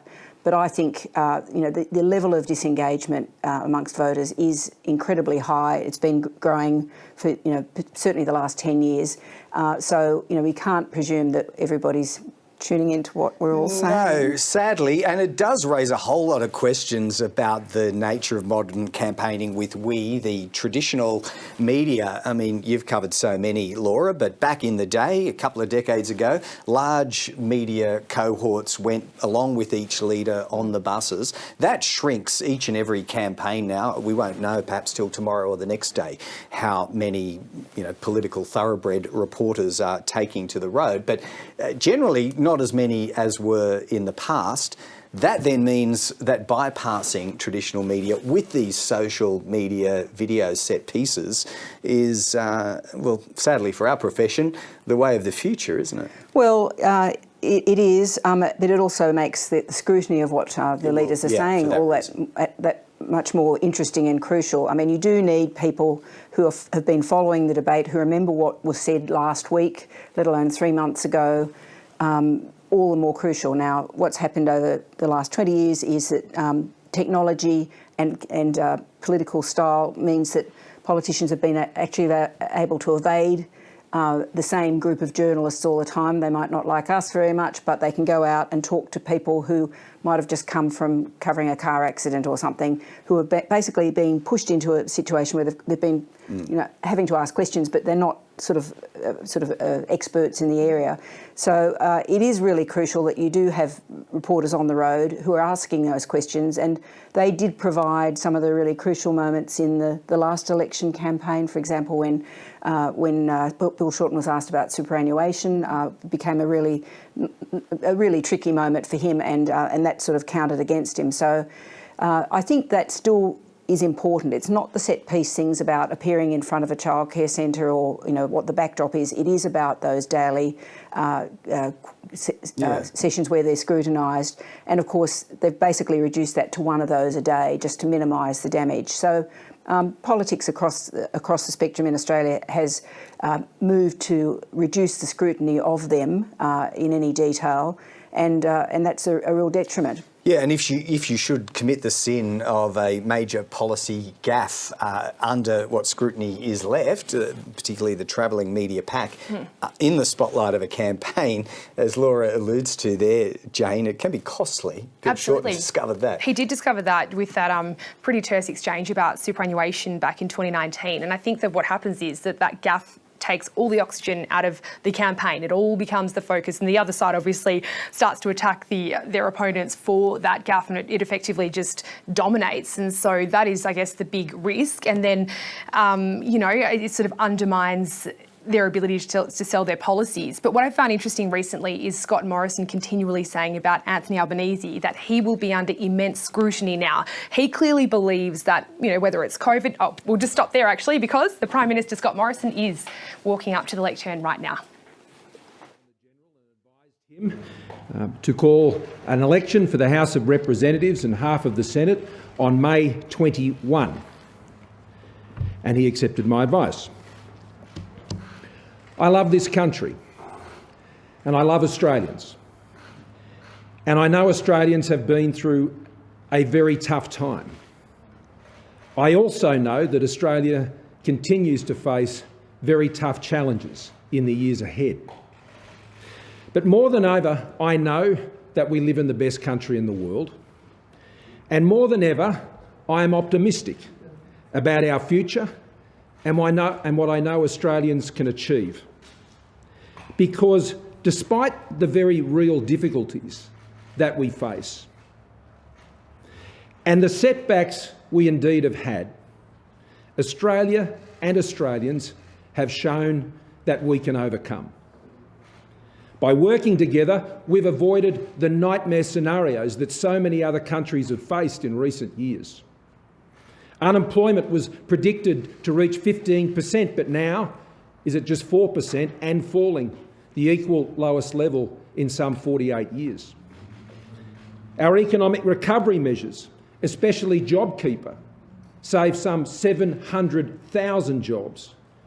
And our health response, working together, has saved, compared to other countries, tens of thousands of lives. On almost any measure, on fatality rates from COVID, vaccine rates, economic growth, jobs growth, or debt levels, Australia's recovery is leading the world. But we're not out of the woods yet, and Australians know it. There's still a lot of uncertainty ahead. And I get it that people are tired of politics as we go into this election. But this election and this campaign is incredibly important because there is so much at stake for Australia and our future. This election is about you, no one else. It's about our country and it's about its future. And above all, this election, as all elections are, this election is a choice. It's a choice between a strong economy and a Labor opposition that would weaken it. It's a choice between an economic recovery that is leading the world and a Labor opposition that would weaken it and risk it. It's a choice between responsible financial management that has seen Australia maintain its AAA credit rating in the most extreme of circumstances and has seen the largest budget turnaround in the last 12 months that we have seen in 70 years, and a Labor opposition that you know can't manage money. It's a choice between an economic plan that will deliver the lowest unemployment rate we have seen in 50 years, and a Labor opposition that has a track record in government of higher unemployment, higher interest rates and higher electricity prices. And it's a choice between a government that believes and has delivered lower taxes because we believe you should keep more of what you earn, as we promised to do, and a Labor opposition that you know would always increase your taxes if given the opportunity. It's a choice between a strong and tested government team that has demonstrated our ability to make difficult and tough choices in tough times, and a Labor opposition who has been so focused on politics over these past few years that they still can't tell you what they do, who they are, or what they believe in, and what they stand for. It's a choice between a strong future and an uncertain one. It's a choice between a government you know and a Labor opposition that you don't. Our government is not perfect. We've never claimed to be. But we are upfront. And you may see some flaws, but you can also see what we have achieved for Australia in incredibly difficult times. And you can see our plan. Our plan will deliver more and better jobs and the lowest unemployment seen in some 50 years. Our plan does deliver tax relief, and it does deliver that for workers and for small businesses to help you get ahead and ensure that you can deal with the cost of living pressures right here, right now. It's a plan that invests in roads and rail and renewable energy technology that helps us build for the future. It's a plan that invests in unlocking the wealth of our country further with investments in road and rail and dams, and particularly in regional Australia. With a strong economy, our plan invests at record levels in the health and essential services that you rely on, because only a strong economy can guarantee the essential services that you rely on. It's a plan that keeps Australians safe by ensuring we continue the biggest rebuilding of our defence and security forces since World War II. We are dealing with a world that is less stable than at any other time since the Second World War. Our economy has many, many moving parts, and there are many great risks, but I believe there are many, many opportunities there to be seized from the strong position we've put ourselves in as a country as we emerge strongly from this pandemic. Now is not the time to risk that. Only by voting for the Liberals and Nationals at this election on May 21 can you ensure a strong economy for a stronger future. Now, I'm happy to take a few quick questions. Phil. Prime Minister, this time compared to 3 years ago, you go into this campaign with a much higher personal disapproval rating. What do you say to voters who voted for you last time but are intending not to do so this time because of those personal reasons? Well, I come back, Phil, to exactly what I've just said. This election, others will seek to make it about me. It's actually about the people who are watching this right now. It's about them. And what we've demonstrated over these past 3 years is the ability to make those decisions that has ensured that Australia's recovery is leading the world. We have delivered those lower taxes. We have delivered those lower electricity prices. We have delivered the guaranteed investment in essential services, from medicines to disability to aged care.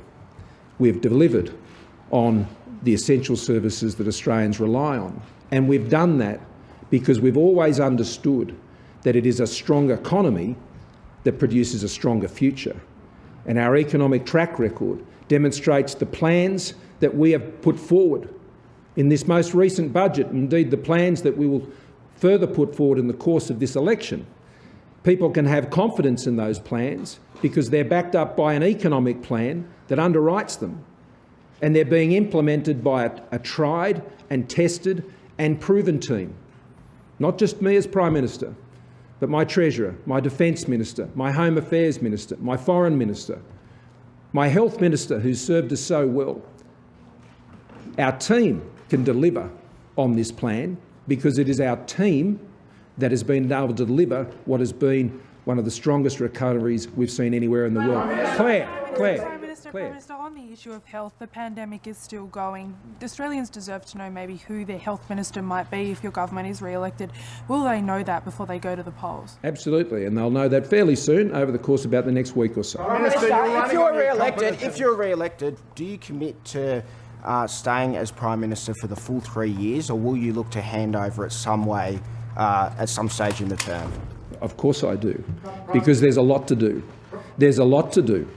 And I'm pleased that I'm standing here again before you today, after coming and standing before you 3 years ago. And here I am today, after 3 years where we've delivered an unemployment rate of 4%. Electricity prices are down by 8% over the last 2 years. Taxes have been lowered for Australian businesses and Australian families. We've invested in the strength and security of our defence forces and security agencies. We have delivered some of the biggest agreements to protect Australia's future, whether our allies like the United States, our Quad partners in defence, and most recently with India, our economic free trade agreement. We have been laying the strong foundation to ensure that Australia can prosper in the years ahead, but it cannot be taken for granted. This election is a choice between a government that you know and that has been delivering, and a Labor opposition that you don't. Prime Minister, you're running on your... Can you confirm, you've attacked Labor about who their ministers are going to be. Can you confirm that you're not going to change any current minister that has their job should you win the election? I'm taking my team forward to this election. They're a proven team. Will Alan Tudge be in your cabinet if your government is returned then? Alan Tudge is still in my cabinet. What do you say to the rank and file members of your own party who say your delay on pre-selections has hobbled their chance of getting their candidate up and hobbled your own chances of re-election? My strong and united team that I've led for these past 3 years, sitting around that cabinet table just in there, which has seen Australia through the worst economic crisis and health crisis we have seen in 70 years on the economy and 100 years on health, has seen Australia lead the world with its recovery. That's what we've delivered. That's what my team has delivered. And our plan will ensure that we can continue to take that forward into the years ahead in one of the most uncertain environments Australia has faced. And that's what we're focused on. That's what we'll deliver. And I look forward to making that case out there each and every day. Thank you very much. He promised only a few questions and he delivered on the answers, fielding only about 4 to 5 minutes worth of questions and answers. Scott John Morrison, Australia's 30th Prime Minister, instigator of events this day, calling an election for the 21st of May. Today, 3 years, 7 months and 16 days as Australian Prime Minister. If he succeeds, his ambition would be to leap ahead of John Curtin when it comes to the duration of his tenure in that high office. Jane Norman and 7:30's Laura Tingle with us here in the studio. Jane, a couple of observations from you. I thought the unity of the team and, as we discussed in preview, the other guy. Yeah, absolutely. So, I mean, I think that it could be questioned the extent to which the Liberal team has remained united. Certainly cabinet-wise, there haven't been the kind of leaks we've seen in previous years. So he's trying to present his team as, you know, one that has remained united and will continue to be united. But the big message there is for voters, this is a choice, he says, between a government that has delivered and a team that you don't know. And Laura Tingle, I thought it was perhaps eyebrow-raising when he took a dig at the Labor side, saying the Labor Party's been so focused on politics, it can't tell you who they are or what they stand for. Yes, that was an interesting moment. You know, it's often been remarked that Scott Morrison is the most political Prime Minister we've had. That, you know, there's nothing he does which isn't basically very electorate focused, which some people would say is a really good thing. I found the emphasis on the team rather extraordinary, actually.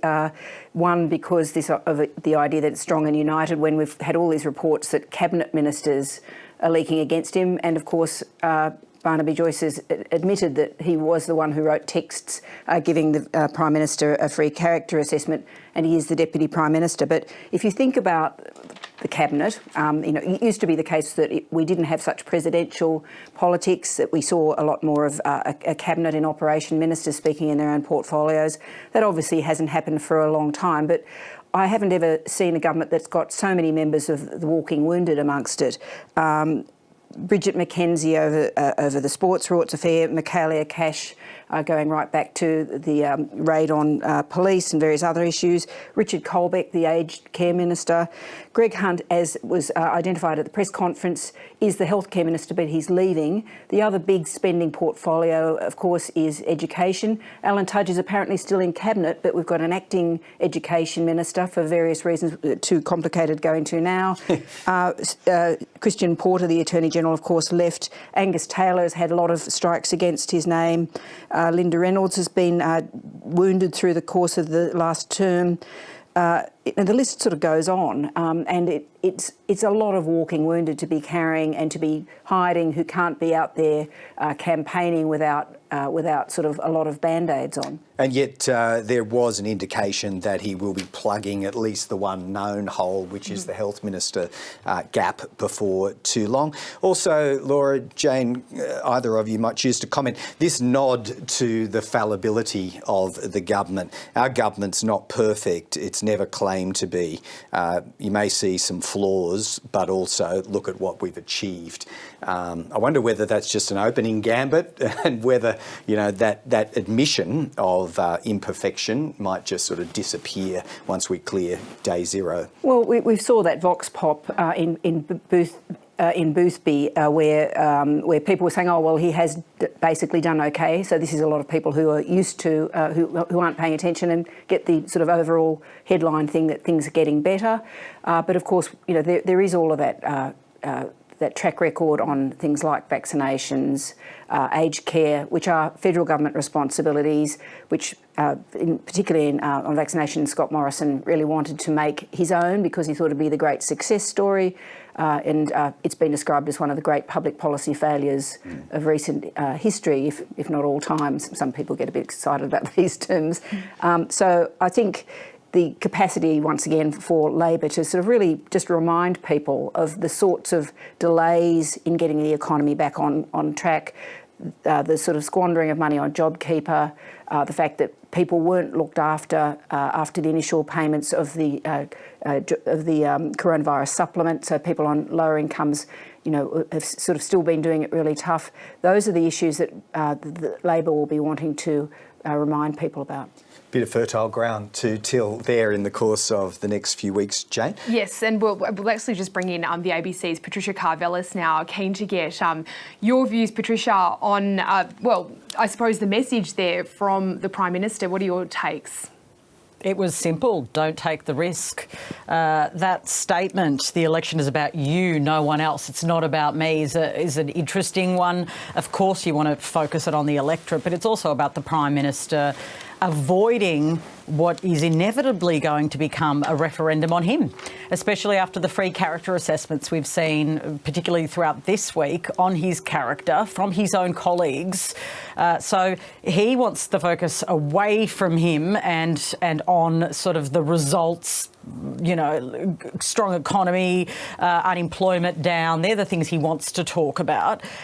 I also thought it was really interesting, this whole kind of people are tired of politics and then giving us a 6-week election campaign. It could have been an earlier campaign, earlier election date Prime Minister if people are tired of politics. The truth is we are in for a very long and nasty campaign, which I think will be very much centred around characters, not as much politics. Interesting that he did say Alan Tudge is already in my cabinet. It was a very quick media conference. It begged the question for me, well, if he's already in your cabinet, have you just stood him aside just to get over the election hurdle? Because the implication, of course, will be he will continue to be in the cabinet. Why has he stood aside then if it's all fine and hunky-dory? There's also the revelation that we will find out who the health minister is. That's an interesting one. I'll tell you why. One of the vulnerabilities for the government is they keep mentioning we don't know who Labor's defence minister will be. We don't know these sorts of things. But it's so easy to answer that, which is to say, yeah, but we don't know who your health minister will be. We've got a pandemic, for crying out loud. The Prime Minister obviously wants to blunt that so they can just focus on the unknown quantities in Labor, national security. It makes it easier for them, doesn't it, if they're able to deal with that. So that is interesting. He says Labor's been focused on politics. Well, I think politics is the game. They both want to win, and this is going to be a very tough fight. He knows his character is at the centre of this, and he's trying to concede that his government hasn't got everything right and make people zoom out and say, but on the big stuff, they've got it right. Basically, the better the devil you know, he's actually conceding that he's not well liked in many ways. And I find that very interesting, and probably he has no choice to say, well, it's not about me. You don't have to like me. Just look at the results. He will hope that people will be too frightened to vote for Labor. He's trying to make people frightened about voting for Labor, talking about an economic risk. They will increase your taxes. If that scare campaign works, he's in with a narrow chance, I think, but a lot has to go right for him. And given the behaviour of people on his own side of politics this week, guys, I don't know, because it didn't seem to me like they were holding back. And the sort of red-hot rage inside of the Liberal Party has been intense. Yeah. I suspect there'll be more leaking, and it will be difficult for him throughout this campaign. Yeah, proof will be in the pudding on that one, PK. Just one quite quick and final observation from you. Discipline is something we talk a lot about in the mechanics of a campaign, scrutiny too, but as you just observed, rather brief by the Prime Minister's own standards media conference there, you'd be hoping that scrutiny could be applied for more than, say, 5 minutes each and every day of this campaign. Yeah, I didn't think that was a great look. It won't matter for the Prime Minister, and I'll explain why, because he wants that opening statement to make it into the news tonight, where people consume. Not everyone watches us all the time, although they should. So those statements is what he wants. He doesn't want the follow-ups, all of those questions I raised, the obvious one. Where's Alan Tudge now? Sorry, but these are obvious follow-up questions. He didn't want that, and he knew he was going to get that if he continued. So it was sharp, it was focused on his messages, and not a lot of opportunity for some of those more tricky questions. I think scrutiny is important. I think we should hear all of those leaders for long periods, even though politics, I know, can be sometimes frustrating for people to hear. But these people want to run the country for the next 3 years. We're entitled to ask what their agendas are and how they'll do it. And I think the Prime Minister, who wants another term, should be answering more questions. Well, we'll give that a red-hot go. You've had a very early start with Insiders, though you're used to that with RN Breakfast these days. Patricia Karvelis, thanks for joining our coverage so far. Well, Scott Morrison is the first Prime Minister since John Howard to serve a full term in office, and it's been one hit repeatedly by all-consuming external events. There was, of course, a once-in-a-century pandemic, devastating natural disasters, and Federal Parliament's own Me Too moment that forced a reckoning of how we treat women. Well, bubbling beneath all of this were questions, as we've been discussing, about the Prime Minister's character. So Jane has taken a look back over the turbulent past 3 years for Australia's 30th Prime Minister. I have always believed in miracles. The man of faith never lost his. And tonight we've been delivered another one. Scott Morrison pulled off an upset for the ages. But the harder part was yet to come. I'll be coming back as soon as I can. As Australia burned, its leader went to Hawaii. We deeply regret it, but they know that, I don't hold a hose, mate. He returned to white-hot anger. I'm only shaking your hand if you give more funding to our RFS. A black summer of bushfires battered his image. Summer wasn't over, and Scott Morrison's woes would only worsen. The so-called sports rorts saga claimed a ministerial scalp. The Minister has tendered her resignation to me. But a generation-defining crisis was about to hit. Unprecedented powers were enacted, Fortress Australia raised its drawbridge to the world, and a war cabinet formed. Businesses shuttered, millions put out of work. This will put us all to the test. At no time like this since the Second World War.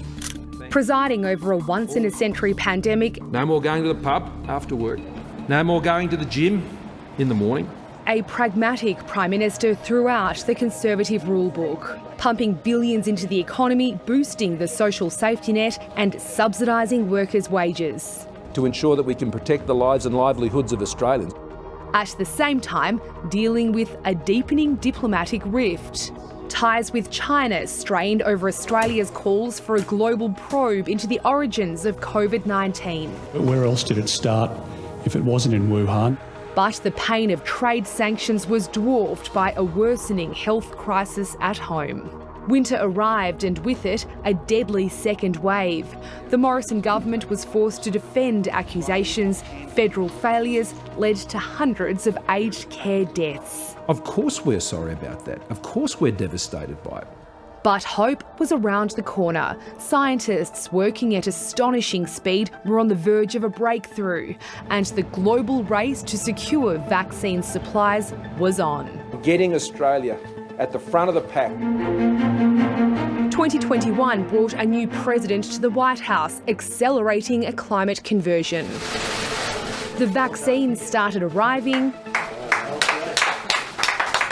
and Scott Morrison's agenda was filling up. The findings of this commission work is as shocking as I feared it would be. But the new year also brought a new female force. 2021 Australian of the Year is Grace Tame. A rape allegation rocked the parliament and the government. It felt like immediately became sort of like a political problem. While the tectonic plates were shifting, Jenny and I spoke last night, and she said to me, you have to think about this as a father first. Scott Morrison was caught flat-footed and misread the mood yet again. This is a vibrant Liberal democracy, Mr. Speaker.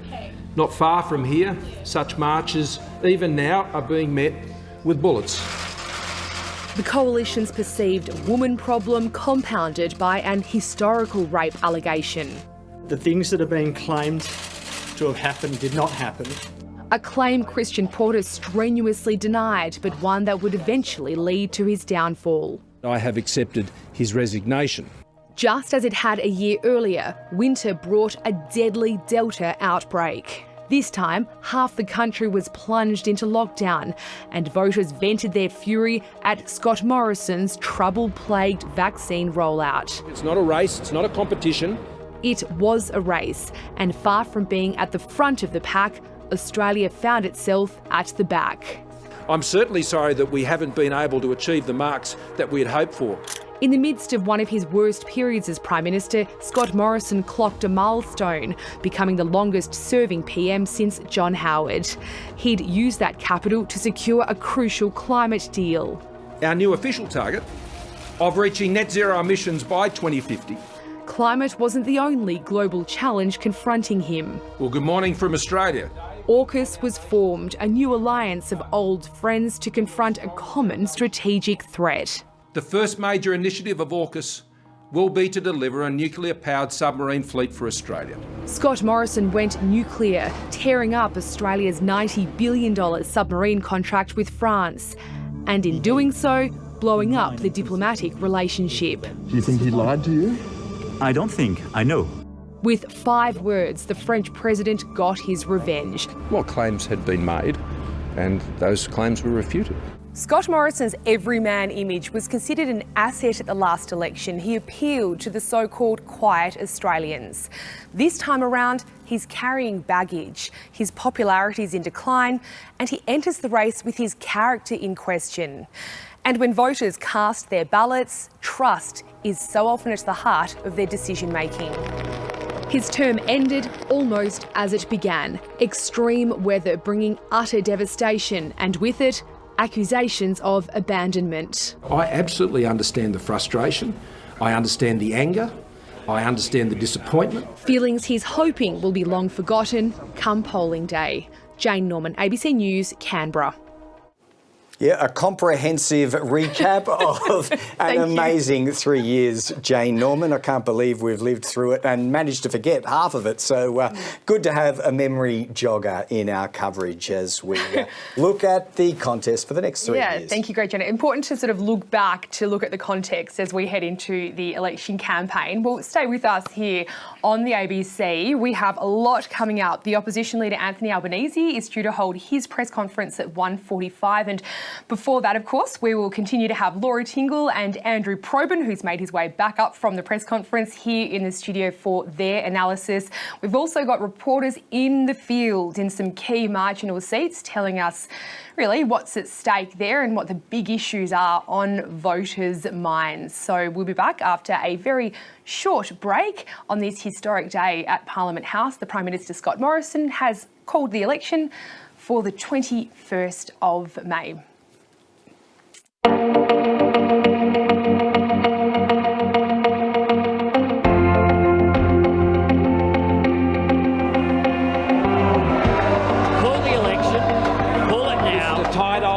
And let the people of Australia decide. With no economic plan for a government or the future of this country. Why does this Prime Minister always go missing? Why does he never take responsibility? This leader of the Labor Party has politicised every natural disaster to his shame. Isn't the only way to end the war Their last set of plans were rejected at the last election. to end this government?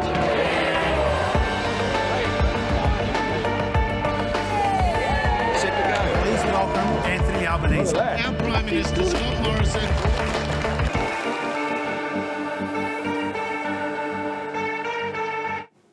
It's just gone 12 noon here in the nation's capital on a day in which the Prime Minister, Scott Morrison, has called Australians to the polls. That'll be an election held on the 21st of May. Thanks for joining our continuing rolling coverage of this day with more instalments and elements to come. The opposition leader we are still to hear from, but we'll of course be continuing coverage at great regularity, and not just through today, but through each and every day of campaigning all the way up until that election day. Jane Norman with us here in the studio, and also here Andrew Probyn and Laura Tingle. They'll be joining us for more analysis in just a moment. Mentioning Anthony Albanese, he's due to hold a media conference in Sydney at 1:45 local time there, so just over an hour and 3/4 away. A quick recap though, if you weren't able to catch earlier hours. Scott Morrison left Kirribilli House, his harbourside residence in Sydney, to make his way, after farewelling his wife Jenny, to Sydney Airport. There he boarded the Prime Ministerial VIP plane and made his way to the nation's capital. That Boeing business jet has been his frequent method of transport all across this country for the last 3 years and will continue throughout the campaign. Then directly through Canberra and down Dunrussell Drive into the grounds of Government House. There at the turning circle and main formal entryway, he was greeted by aides to Governor-General David Hurley and was ushered inside for a meeting of about 15 to 20 minutes duration. This is an event that has been observed by 29 previous Prime Ministers of Australia, Scott Morrison being the 30th, and then Jane Norman. He made his way to Parliament House and held his media conference not very long ago. And it was a pretty short press conference if we're looking at his usual duration. And look, I think the key message was basically voters are, facing a big choice this election, and he believes you shouldn't risk the potential for a Labor government. That's sort of his pitch in a nutshell. But I suppose reflecting his falling popularity, his position in the polls, he's also conceded that his government over the past 3 years hasn't got everything right. Our government is not perfect. We've never claimed to be. But we are upfront. And you may see some flaws. But you can also see what we have achieved for Australia in incredibly difficult times. And you can see our plan. Our plan will deliver more and better jobs and the lowest unemployment seen in some 50 years. We are dealing with a world that is less stable than at any other time since the Second World War. Our economy has many, many moving parts. And there are many great risks, but I believe there are many, many opportunities there to be seized from the strong position we've put ourselves in as a country as we emerge strongly from this pandemic. Now is not the time to risk that. That was Prime Minister Scott Morrison speaking here at Parliament House just a short time ago. Well, our political editor Andrew Probyn has made his way back up to the studio. Now, unfortunately, you didn't get a question in that press conference, despite our I was trying. talking about before that. But look, just picking up on what Scott Morrison is saying at the end of that, now is not the time to risk. So he's really sort of hammering that fear of the unknown kind of strategy. Look, there are three key themes from Scott Morrison there: trust, risk, and the big one, forgiveness. Because although he didn't ask Australians to forgive his government, forgive him for the mistakes made in the past 3 years, there was a deep vein of that throughout. And then, of course, on trust, it's the age-old trust us on the economy, not Labor. And risk is also is actually framed in the negative too. Don't risk Labor. So it's all about Labor, and we're better, even though we've stuffed it up a couple of times during the last few years. That is what today was all about. It is pointing to the fact that though he wants it to be a choice, not a referendum, he starts with the atmospherics being very much that this is a referendum on Scott Morrison. He wants people to get to the ballot box, to hesitate, and then think, oh, Scott Morrison or Anthony Albanese, as opposed to getting to the ballot box and saying, I can't stand that guy, whatever the other guy is, I'm taking it. And that analysis, if you agree with it, Laura Tingle, says that the F part of the 3-point probes raised, the forgiveness part, has to work as well as the other two parts. Or the overlooking bit. And I was just in your package, Jane, I was noticing Emmanuel Macron's great moment. I do not think I know. We were all saying 6 months ago that basically Labor's campaign material was being written for it by so many people.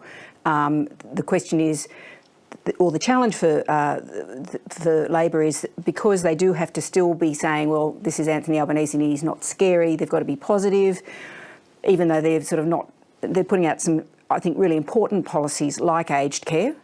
But I think on the other side, at some point, they are going to have to go mega negative on Scott Morrison. I think that's the challenge for Labor, to work out the extent to which they establish some sort of positive message, but at some time really, go for all of those big opportunities. And why is that such a challenge? Why would they hesitate to do that, to go super negative on? I'm sure they're itching to do it, but they do. I think certainly in the early stages of the campaign have to sort of penetrate all those voters who are still not sure who they are, who we've seen in some of those Vox Pops this morning.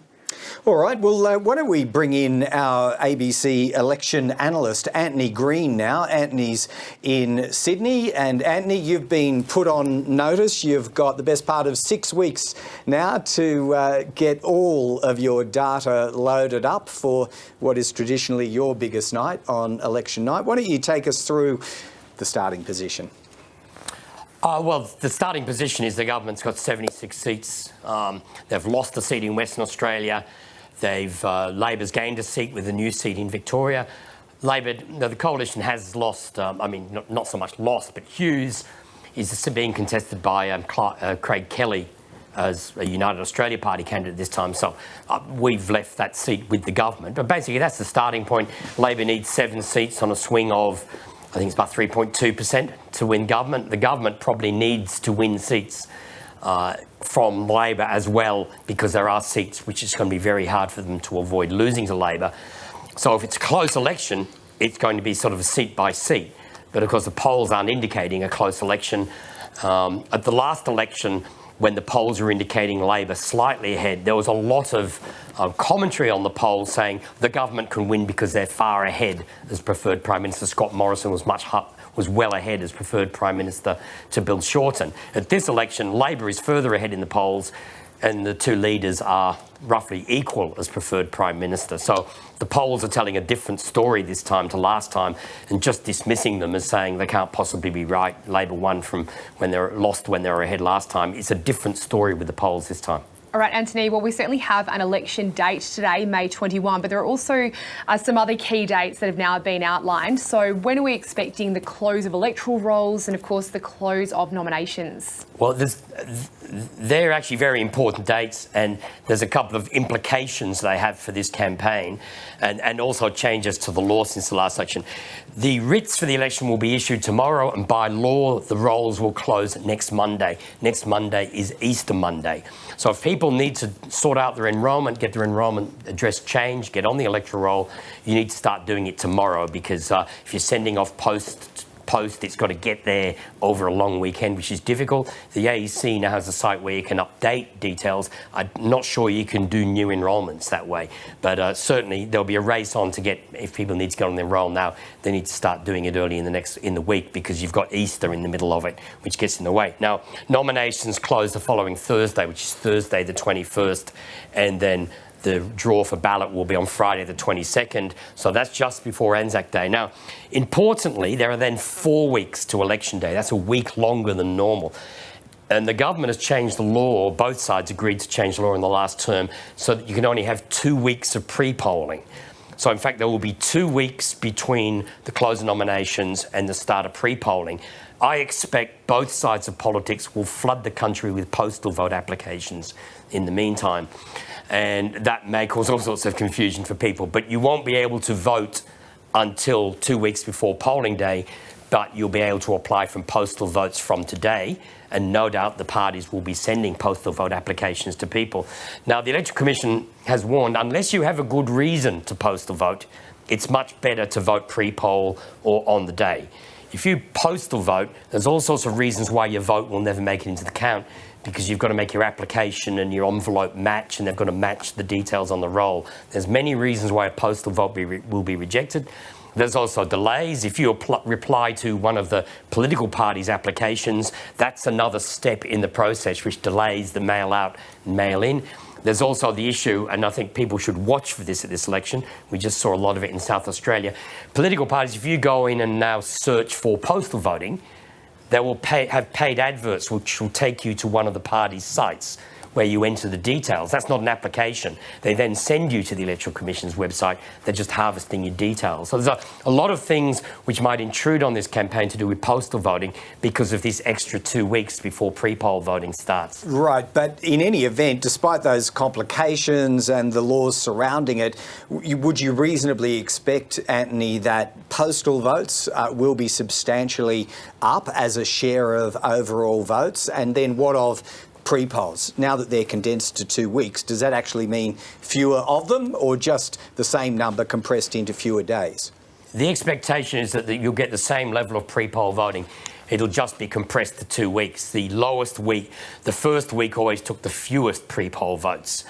And so therefore, I think it'll just be compressed into 2 weeks. We have seen a continual increase in pre-poll voting. Postal voting was about 8% of all votes at the last election admitted to the count. There's this expectation it might reach 15%, but it'll certainly be a lot less than pre-poll voting. But the sheer number of applications that will be sent out or encouragements to apply for postal votes means they may increase, which causes problems on election night because postal votes can't be counted on election night where pre-polls can. Which is one of the reasons why the Electoral Commission would encourage people to do pre-polls and on-the-day votes rather than postal votes. There's lots of reasons that postal votes don't get in the count. People make mistakes. But there will be a record number of both categories, I suspect. Whether we know the result on the night will depend on the level of postal voting. And in recent years, the Liberal Party and the National Party have been much better at postal voting, getting postal vote applications, postal vote prods out to voters to get them to apply. You don't have to fill in anything. The Electoral Commission does not send anybody applications or unless you ask for it. You can apply online for a postal vote. The letters that come from the parties are often misleadingly labelled important voting information. It's actually from the parties. They want your address. They will hand the application to the Electoral Commission, and then they'll send you a postal vote. The Electoral Commission will send you a postal vote, and the party will send you how to vote material. But I think that's going to cause confusion because there's going to be 2 weeks of that, and you can't go on pre-poll votes at the same time. Yeah, OK. Well, Antony Green, before we let you go there, the ABC is running Vote Compass again at this election. What can we expect? Well, if people have used it in the past, it's the usual setup. They ask a series of 30 policy questions on policy matters where there's a difference between the two political parties at this election and sometimes a difference from the Greens' policies. And you fill in your answers and it'll tell you, on your answers, which party you're closer to in policy terms. Now, that doesn't mean you're going to vote for the party. Policy is only one reason why people vote for political parties. Most people vote on their traditional loyalty to a party. Most people vote on who the candidates are. They vote on who the leaders are. Policy is only one of the smaller reasons why people determine their vote. But Vote Compass is an engagement tool. Lets people sort of look at some of the policy issues at this election campaign and see how they line up against the positions of the political parties. A pile of work goes into the preparation of it. Not quite certain yet, Antony Green, how policy-rich this particular electoral contest will be, but we'd encourage people, nevertheless, to get onto the ABC's Vote Compass site, and we'll be hearing more from you throughout today and the campaign. Antony Green, thanks for joining us thus far. Now, as we flagged throughout our coverage, we'll try to dip into significant swing seats, marginal seats that both sides are targeting either to retain or to flip their way. With that in mind, New South Wales state political reporter Ashley Raper joins us now from Sydney's Burwood Park, and that is in the federal seat of Reid. Ash, what are you picking up there now that people have had a few hours to absorb the news of the election on the 21st of May? Well, from what we can gather here, Greg, it's very much a small straw poll this morning, but people are ready, it seems, to go to the poll. And we know that there's going to be a lot of attention on this seat of Reid. It is a marginal seat held by the Liberals, and it is actually the Liberals' most marginal seat in New South Wales. Now, it's held by Fiona Martin, she won it last election, but the Liberals only picked up this seat in 2013. It has traditionally been a Labor seat, and Labor is running a competitive candidate in Sally Situ. But what makes this seat interesting, it is very much a Sydney seat in terms of it's just sort of outside that inner city, inner suburb ring in Sydney, and it covers a lot of different suburbs in terms of Drummoyne, Burwood, Homebush, and has a real mix of people, demographics, age, income. There's a lot of multicultural community. So it is very much a seat to watch because, for one reason, it is considered somewhat of a bellwether seat. And if there is a mood to change, a seat like Reid is expected to reflect that mood. So if the swing is on, it would perhaps be on in the seat of Reid. And the second reason as well is that this seat is the start of the Western Sydney seats. It's really the gateway to the West. Burwood is essentially the start of the Western Sydney seats. And we know in past elections there is so much focus on those Western Sydney seats in Sydney because there are a number of marginal seats and seats that are vulnerable and are really up for grabs and are in play, and that is the same this time around. So here in Reid in Burwood this morning, we spoke to a few voters, and this was the sense that they were giving.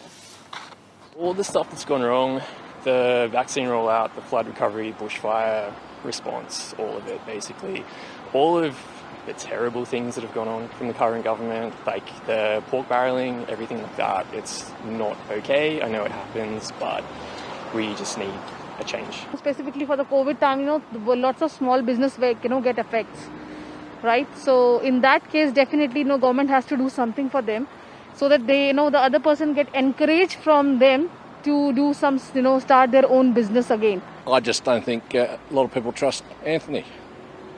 He's a South supporter, but that's okay. But other than that, he doesn't have much going for him.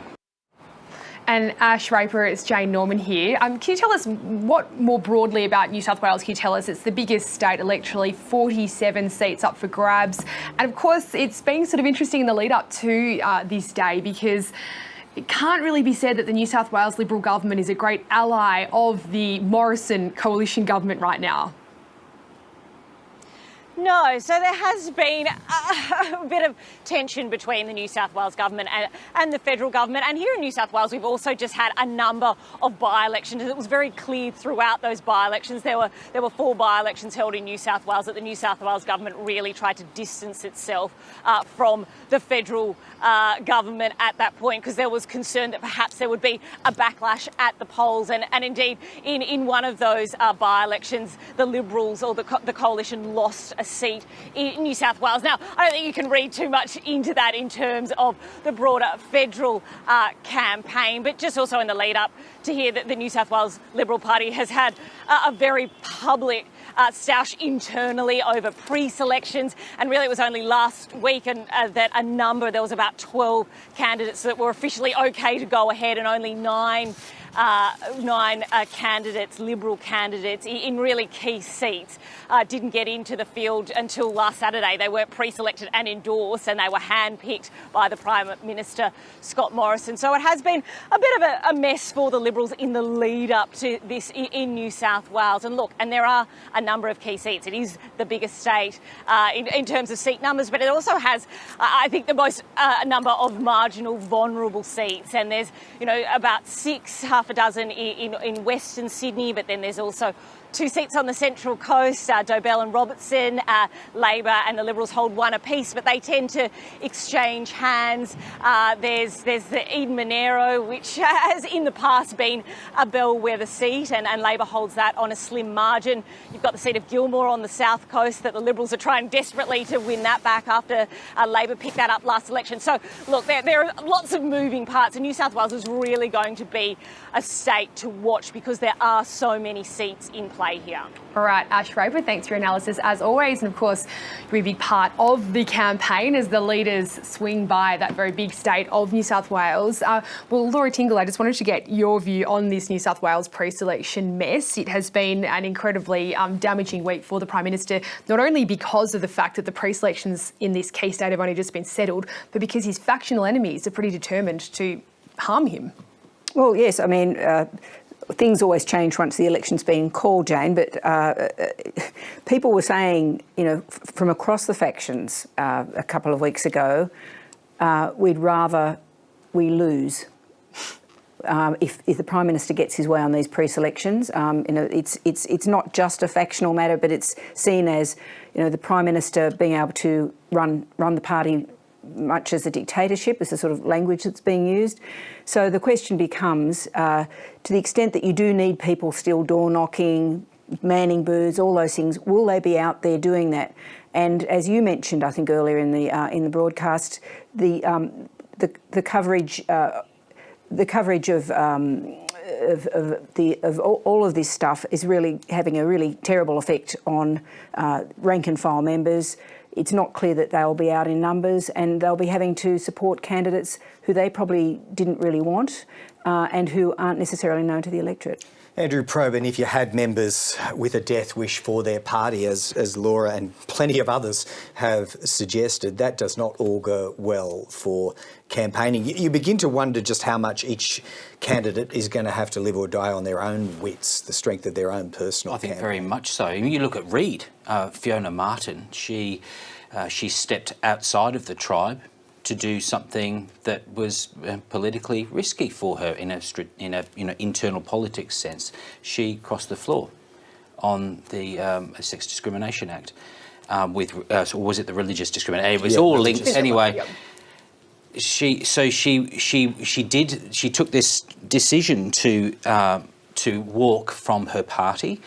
It was politically risky. It infuriated the Conservatives inside her own ranks. She does not have the support of the Conservatives in New South Wales. And Fiona Martin happens to be the only female moderate Liberal in New South Wales. So in the lower house, yeah. In the lower house. So there's a real problem there. You do have a state of cannibalism inside the New South Wales division, and big differences between the state and federal government, differences that have gone through economic support. We've heard from the New South Wales Treasurer. We've also heard the differences on flood support.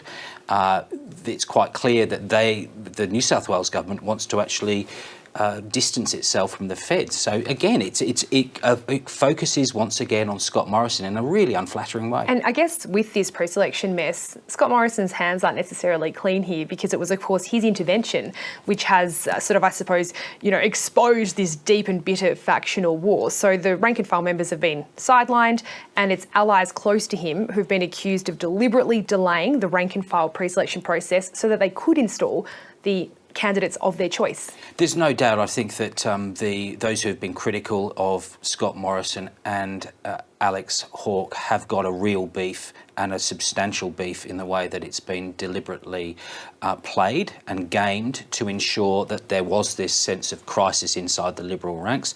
That's what's happened.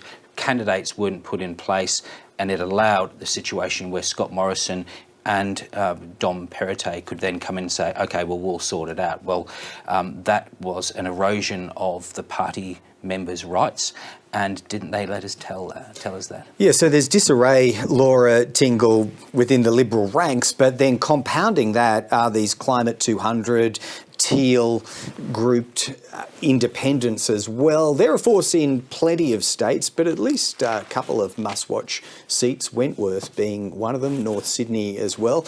It rather complicates the mathematics for the Liberal Party. Well, it does. And people have often said, oh, well, independents, we've had them before. This is different. I think, the ground was set by Cathy McGowan in Indi all those years ago, but I think Zali Steggall's win against Tony Abbott really escalated this to a much greater extent. It's given them all a model to work with, and it does mean that the Liberal Party is going to be distracted, having to cover all of these bases, even if they don't think they're going to lose. The Treasurer, Josh Frydenberg, is obviously very worried, and there's a lot of money being put into his electorate, even though it, not on the face of it. On paper, it should be. But he's distracted. Tim Wilson in Goldstein is in trouble, I think. So they're in Victoria. So there are a lot of seats that they're going to be having to spread their resources on, and which do make this sort of description of this campaign as being an electorate by electorate campaign a very accurate one. And in some of those just mentioned, because of the sponsorship of Climate 200 and others, that issue then finds some real traction too. Well, it does, and of course we're already seeing the sort of dirt campaign unleashed on a lot of the independent candidates, and suggestions about where's the money coming from and all those things, which, given both major parties' political record on donations, is also once again sort of pretty interesting. But yes, and we saw a couple of weeks ago Zali Steggall getting a bit caught out on that. So it's sort of interesting to sort of think the extent to which mud is going to be thrown in all different directions this time round, and the extent to which those local candidates are really going to be able to galvanise their supporters. It's not just about money. A lot of them have a lot of supporters out there, and it could be a pretty interesting street-by-street race. Well, I'm already disturbed by the amount of references to mud being thrown. It doesn't augur well, but sadly, I guess Laura Tingle's analysis is going to prove prophetic as always. Hold on and hold on tight for whatever lies ahead. Now, just to signpost a couple of things, Anthony Albanese is due to hold his opening media conference in Sydney at 1:45, but we do have to farewell at this point. Viewers on ABC main channel, thanks for joining us so far. Coverage continues on the news channel. And we are continuing our coverage of this day on which the Prime Minister, Scott Morrison, has called the nation to an election pretty much bang on the last possible date. The 21st of May is when Australians will go to the polls. 17 million of them were enrolled to vote as at New Year's Eve. Jane Norman joining us on our coverage. And before too long, having heard Scott Morrison's opening spiel, we'll be able to hear from Anthony Albanese at the government offices in Sydney, where he responds to this binary choice setup that Scott Morrison has given us today. Yeah, that's right. I mean, I guess Anthony Albanese's task is twofold: to sort of, fill in the blanks, talk up his experience. He has obviously been in federal parliament for a very, very long time, but goes into this contest as perhaps the lesser known of the two leaders, while also presenting, Labor's vision for the future. And we've been discussing this morning that this campaign is likely to get very personal, very much based on character attacks. And as Laura Tingle was noting, the challenge for Labor is to present a positive vision while also reminding voters of all the reasons why Labor believes they shouldn't be voting for the coalition. But to get his view on how this day has unfolded and what's to come, we've got Insider's host David Spears standing by from Melbourne. He's obviously he is in isolation there. David Spears, thanks for joining us. You've had a lot of time to sit back and watch the coverage this morning, and I just wanted to know where are we at? This is not a hostage video, by the way. This is David Spears in his home in isolation. Chosen to be here. I should point out I'm on day 6 of COVID, feeling much better than I was on day Glad 1 to hear and it. 2. Thank you, vaccines. But yes, absolutely glued to all your coverage this morning, and to Pico this morning on Insiders as well. Look, I think it has been fairly predictable what we've seen so far. No surprise around May 21. No surprise around the themes the Prime Minister hit in announcing all of this at the press conference a while ago. A few things stood out. The word team got a lot of usage from the Prime Minister. I think that signals this time around it will be more of a team effort than the solo effort we saw in 2019, a lot of reliance on Scott Morrison and his popularity at the time. Clearly that's going to change this time around. The other word that was used a lot from the Prime Minister, I couldn't count how many times, was plan. Our plan for this, our plan for that, tells me a couple of things.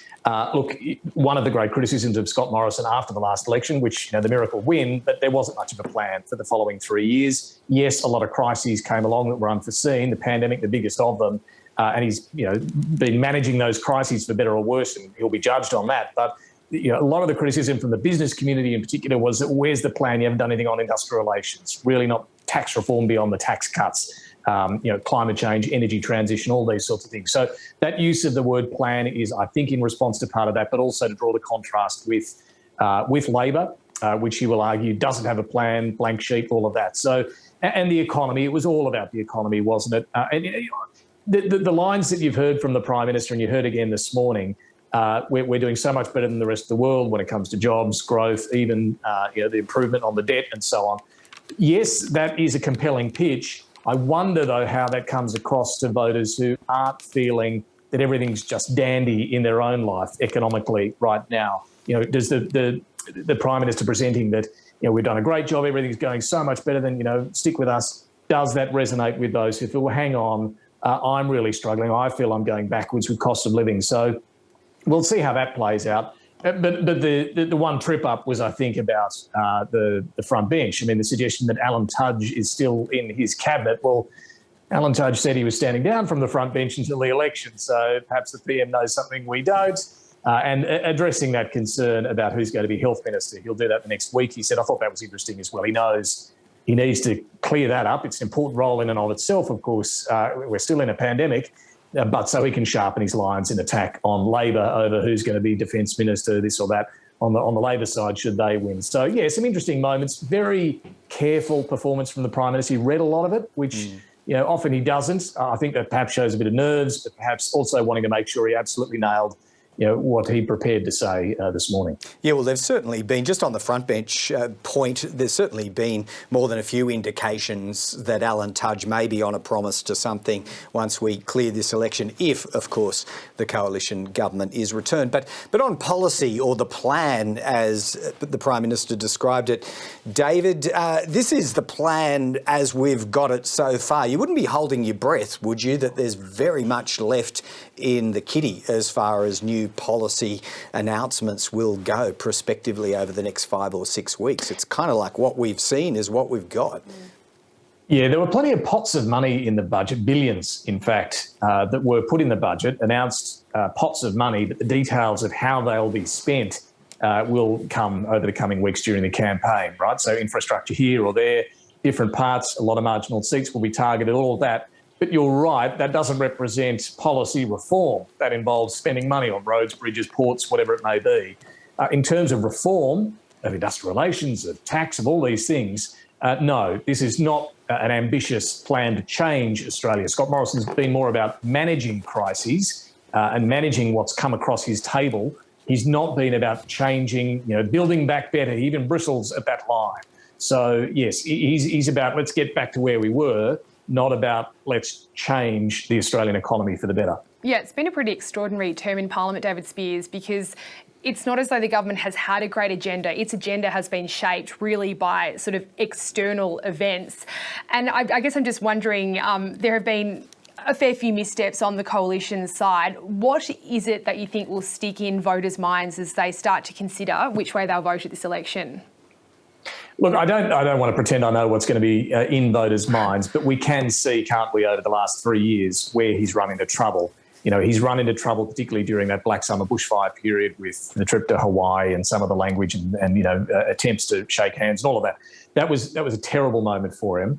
He had a better period, of course, in the first 6 months, 8 months of the pandemic, when absolutely Australia was seen to be beating the rest of the world when it came to keeping this thing at bay and managing the JobKeeper and so on, the impacts of shutdowns. But then the second year, 2021, we saw him run into real problems. Again, it came back to competence on vaccines, on quarantine, on these sort of very effective attack from Labor, of course, through last year on that. And then we've seen more trouble more recently with some issues around the floods, but issues internally. And you were just talking about it earlier with that complete mess within the New South Wales division of the Liberal Party. So you can see when it comes to some elements of managing these things that are coming across his desk, not to mention the internal political machinations of the Liberal Party, these have been the problem areas for Scott Morrison. So how much that weighs in voters' minds over the coming 6 weeks and on May 21, how much will they be focused on their more immediate concern about how am I going to pay the bills, who's going to help me deal with rising interest rates, which I suspect will very much be on the minds of voters heading into this election as well. Who's going to be able to keep the downward pressure on interest rates and get my wages up? I suspect that will probably be the biggest issue for most voters. Yeah, and what the answer is we're not entirely clear because the levers that politics gets to pull on either of those are limited. Now, we can't pretend to know how you're feeling, David Spears, on day 6 of COVID isolation, but I will observe that brain fog has not afflicted you in any way. Your analysis appears as sharp as ever. Thank you, Mo. All right, we're going to leave David Spears there to complete his spell of COVID isolation. And Jane, might be time to take a look at another dive into a marginal seat. Yeah, well, let's head back to, well, up to Queensland, really, where we haven't been this morning, and the electorate of Longman, one of the key seats which could help determine the outcome of this federal election. And reporter Tobias Jers-Lewis joins us now from Caboolture. Tobias, why is Longman so important in this election?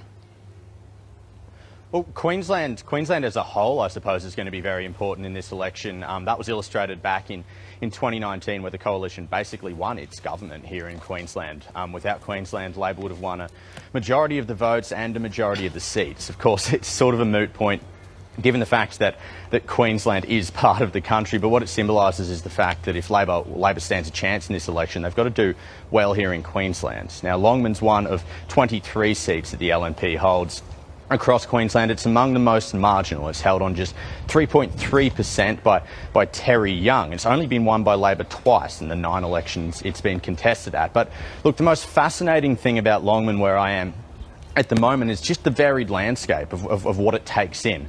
It's got the Sunshine Coast hinterland and rural localities there. It's also got Bribie Island off the coast of Moreton Bay with a sort of older retired population there.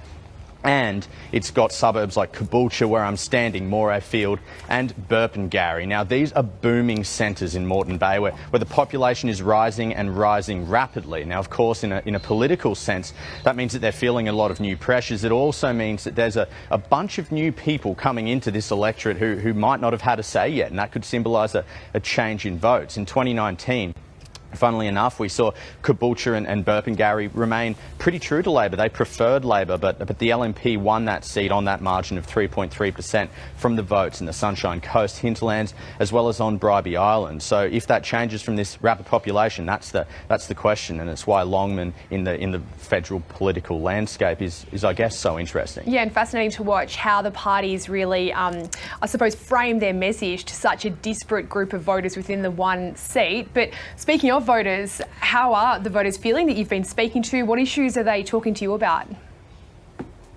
Yeah, look, it's funny that you say that, actually, because one of the big takeaways we found this morning from talking to people, and a lot of them weren't that keen to go on camera, what they were saying to me was that they feel sort of out of touch from these major parties, that like people aren't listening, or that they're not drawn to either of them, that the minor parties are much more appealing, which is interesting. But look, we've heard from other people about this idea of unemployment. Now, it's 8.9% here in Longman, which is above the national average. So job creation and keeping jobs is on people's minds. I touched before on that growing population. Now, that means that this housing crisis and the rental crisis is being felt here in Longman across most of the electorate, specifically in areas like this, like in Caboolture, where people are struggling to find houses. Now, that brings another concern about the cost of living. So it's the hip pockets. But look, people have told me they're drawn to these minor parties as well. Both the UAP and One Nation have committed candidates here. Now, Labor and the LNP are running as well, of course. Now, we spoke to people on the streets about what they find most appealing, and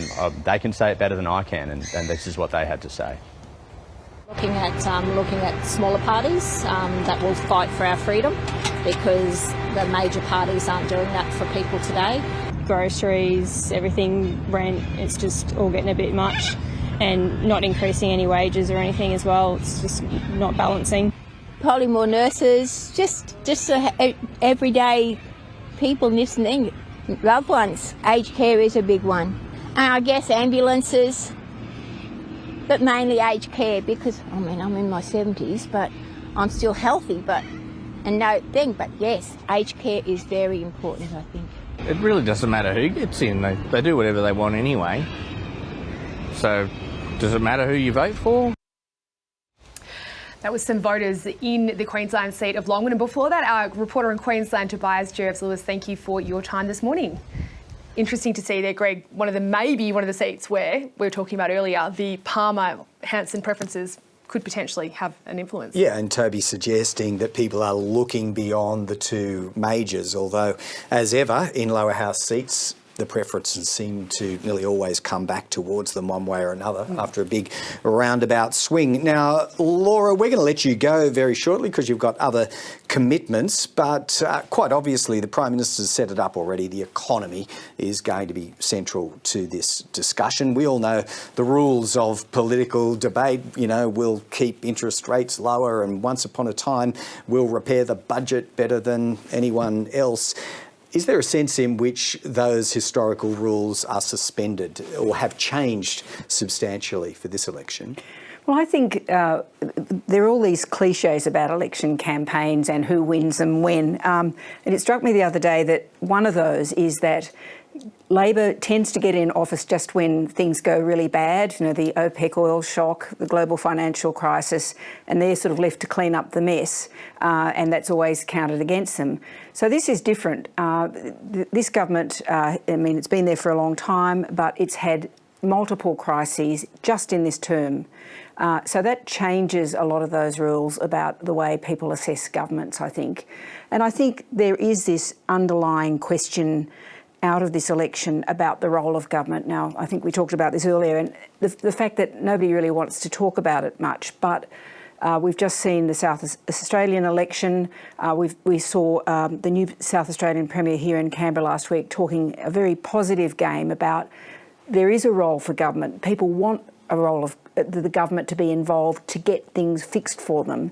Whereas Scott Morrison, of course, started backpedaling on that 6 months ago and saying people want government out of their lives. Now, they're not statements that contradict each other necessarily, but he talks about having an economic plan. Well, I described it on budget night as being more like a weather forecast. There's not actually an economic plan other than that they're just going to keep letting things roll along, and they're saying, well, you know, it's worked until now, so why not?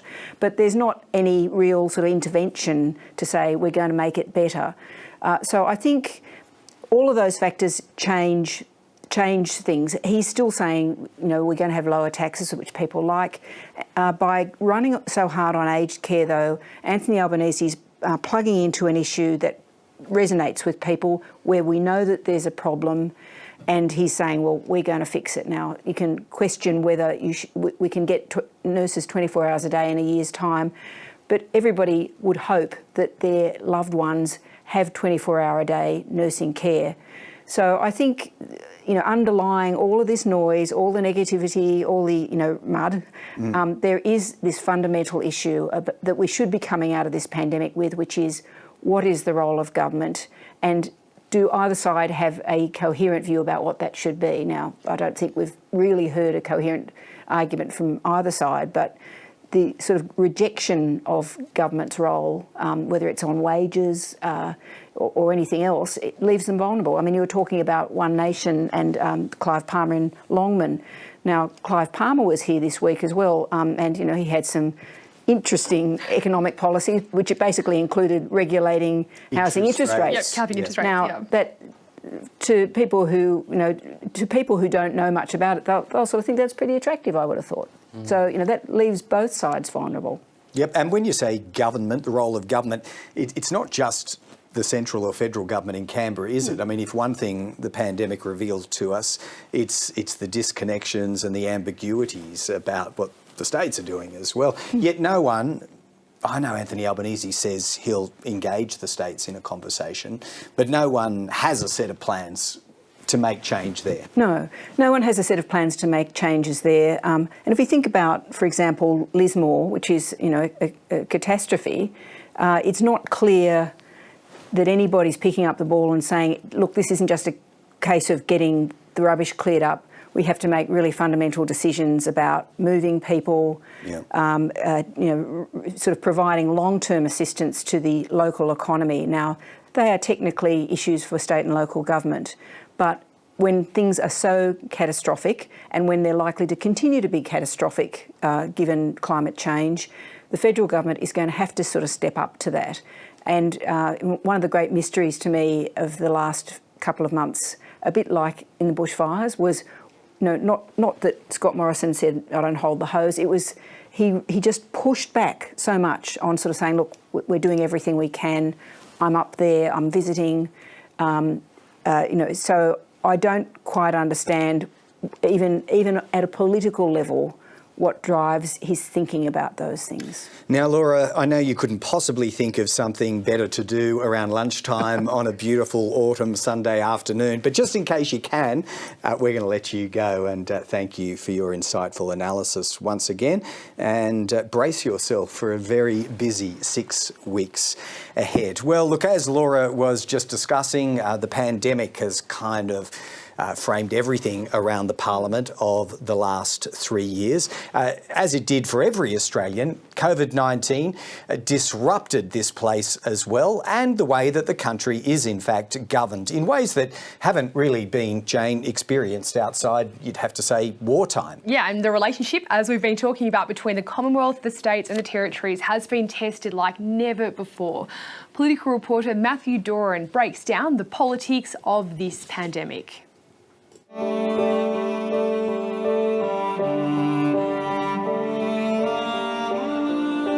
It's hard to remember a time before COVID-19. Tonight, Australia's first confirmed case of coronavirus. Australia declared a pandemic a fortnight before the World Health Organisation. This is a rapidly evolving matter. It led to a rewriting of Commonwealth and state relations. What we've resolved to do is to form a national cabinet to deal with the national response to the coronavirus. As the Prime Minister, Premiers and Chief Ministers tried to manage a crisis unlike anything seen before. We are all united. We are all absolutely determined to work together.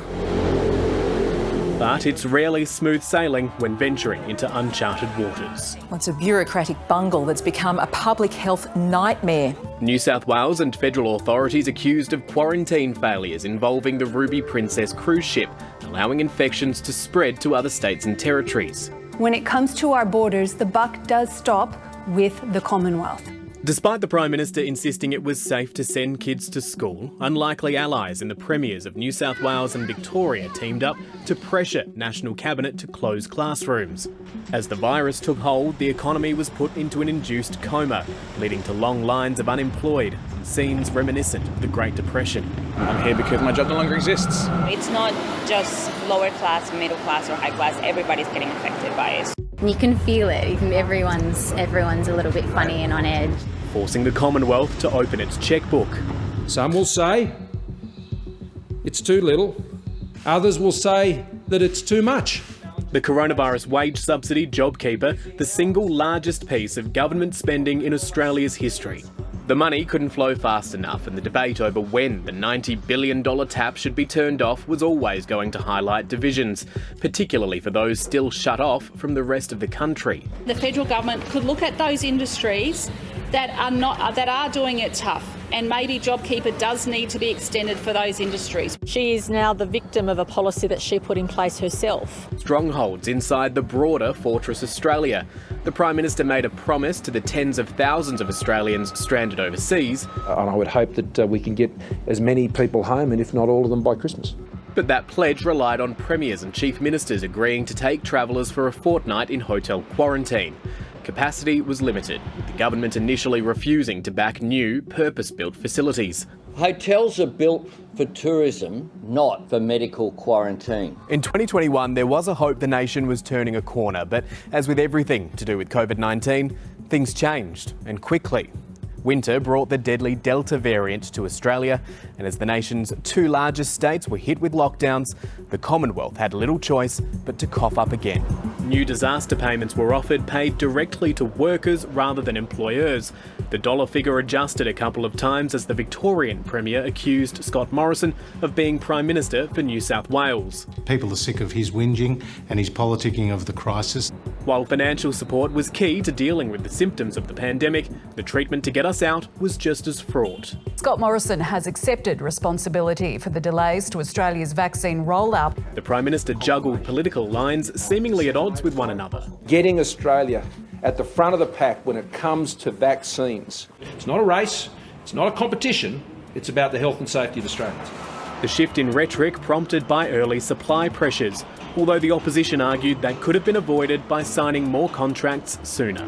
They've patted themselves on the back and have said it's not a race. Well, what planet are they on? Aside from matters of supply were concerns around safety. The Commonwealth's expert vaccine advisors pumping the brakes on the use of the relatively plentiful AstraZeneca shot for certain age groups. Tonight we have received advice from ATAGI in the last 15 minutes. Not once. The use of the Pfizer vaccine is preferred over the AstraZeneca vaccine in adults aged less than 50 years. But twice. Pfizer is the preferred vaccine for under 60s and AstraZeneca is recommended for over 60s. Late-night press conferences becoming a feature of the shifting health advice as the Prime Minister insisted younger Australians forewarned of the rare risks could roll up their sleeves. If they wish to go and speak to their doctor and have access to the AstraZeneca vaccine, they can do so. A comment labelled as a captain's call by some. I don't want an 18-year-old in Queensland dying from a clotting illness who, if they got COVID, probably wouldn't die. With 2 states and a territory in long-term lockdown, vaccine supplies were diverted to hotspots, again leading to allegations of favouritism. What I didn't know was that Premier Berejiklian's in a sprint while the rest of us are supposed to do some sort of egg and spoon thing. But as vaccination rates rose, attention shifted to living with COVID-19 and a return to free movement across not just international borders, but domestic ones too. It's like that movie in The Croods. People wanted to stay in the cave, some wanted to stay in the cave, and that young girl, she wanted to go out and live again and deal with the challenges of living in a different world. Odd thing to say, we are not in lockdown. We're the freest community of anywhere in Australia, perhaps anywhere in the world. But when the country did start to open up, it coincided with the spread of Omicron. Demand for COVID-19 testing surged, ruining Christmas holiday plans for some. A quick switch to rapid tests labelled another planning failure due to supply issues. Quite frankly, a diabolical situation, given that rapid antigen tests were approved by the TGA in September. If there's one thing the pandemic has reminded us, it's that while the Commonwealth controls the cash, the states and territories have most of the power when it comes to managing affairs within their own borders. And that's prompted parochialism on a scale unlike anything we've ever seen in Australia. Of the 6 state and territory elections held since COVID-19 hit, incumbents have been returned in all bar one, the most recent. Now, voters have their chance to have a say federally. Matthew Doran, ABC News, Canberra.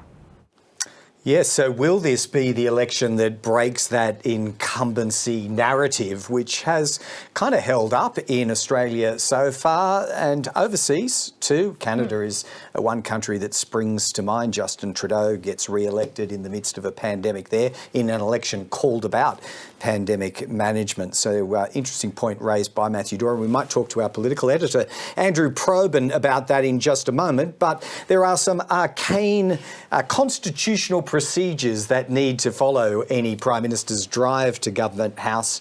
Jane, Scott Morrison has done just that. What lies ahead? Yes, Greg, the pomp and ceremony does not end here. Tomorrow morning, we've just had an alert at 9:26, a very precise time. The House of Representatives will officially be dissolved. That allows the writs to be issued for the election to be held on the 21st of May. But accompanying it is quite the ceremony. A proclamation is read outside Parliament House, which is followed by a 19-gun salute. So that, you know, if you wanted any kind of starter's gun to be fired, that's it, 19 cannons telling you that the election is underway and that the House of Representatives is over, and that brings to a close the 46th Parliament. Yeah, and when we use words like prorogue, it's not us mispronouncing Andrew Probyn, an Irish folk music band name. I just avoided the word. Jig. This issue, though, of incumbency is going to be put to the test, as Matthew Doran kind of introduced that concept to us in that report a moment ago. The state leaders all profited handsomely from it. So with the Scott exception Morrison, of Steve Marshall, of course. Yeah, well, so that's where true. it snapped. Yeah. They did up until this year. So the question is, what changed? What changed in the summer of 2021-22? I think things have changed. That people have got increasingly tired and grumpy. The government, Scott Morrison, has made mistakes. You go through with the rats over summer. his response to the floods, all of these issues, vaccine rollout, they point to the problem that he had pre-pandemic and that was too little, too late, and that was the bushfire response. The bushfire response, the fact he said, don't hold a hose, mate, the fact he was not even in the country really damaged him. He recovered his standing with Australians during the first few months of the pandemic. Australia's response, both with the stewardship of the premiers, the chief ministers and the Prime Minister, was very good. We have had a stellar experience when it comes to pandemics. When you compare it to other nations, we have done very, very well. So there are things for the nation, for the premiers and the prime ministers to be proud of. But it's this niggle of mistakes, the constant niggle, the realisation that this was going to go beyond one summer, then a second, and the mistakes kept coming. And I think that the issue with the rapid antigen tests really might be the straw that broke the camel's back. Well, it disrupted summer. It was the summer of discontent, as we've called it so many times before, and at a period when everybody likes to tune out from not only their own jobs, but also politics. It was right there in front of them. Their lives are being held back because they weren't able to obtain one of these tests. One of the things about the way Scott Morrison handled the pandemic, and there have been some positives and negatives as we've been discussing, is that by the very structure, National Cabinet, he made himself effectively the chief executive of the national response. Now, that's a good thing in a coordination sense. When things are going right. It's going well, Greg, but when it goes badly, who gets blamed? He does. And I think, Jane, you and I have discussed about, in this same studio, the fact that when he was up in Lismore, and he even talked about, taking the bins from the side of people's homes, that's not a federal response, but he felt that he had to show that he cared, he understood the granular detail, the fury and the upset. In fact, it's something that he said. I remember the interview that he did at length after the bushfire summer, in fact with David Spears, and he's repeated it again after the floods in Queensland and New South Wales, that in his own conception, the Prime Minister thinks expectations around federal responsibilities have changed and changed forever. And I think in his own way he's tried to say, I'm trying to meet those, but we'll never meet those. Well, he created the expectation. That's the thing. This is the point about National Cabinet. He was the one who would get up and tell the nation what National Cabinet had decided. And in taking ownership of being the spokesman, he took responsibility for everyone's actions. And that's why when he says, we need less government in your lives, he's really saying, you need less of me. Let's go back to the old ways, because it's a better way of shielding yourself from criticism. And that was what was going on politically. And I think also the same could be said about his use of the Defence Force. There was so much anger around Lismore that Defence seemingly wasn't fast enough in its response. Now we've had Defence very much defend its own response, but I guess it's the same kind of problem. Scott Morrison has raised the expectation that when there is a crisis in aged care, in the floods, it's the Defence Force that's to be sort of sent in to resolve it. So. And that might be a topic that we can continue discussing in our ongoing coverage. We haven't even got to, and nor did Scott Morrison really, the issue of national security, which has been running particularly hard on in recent weeks, pre the campaign anyway. So I imagine that will continue to be a feature, further announcements around defence assets and capability and workforce, etc. So all of that lies ahead. We've got a few major events still to bring to you, Anthony Albanese's introductory media conference being one of them. So stay with us. Our coverage continues on ABC News.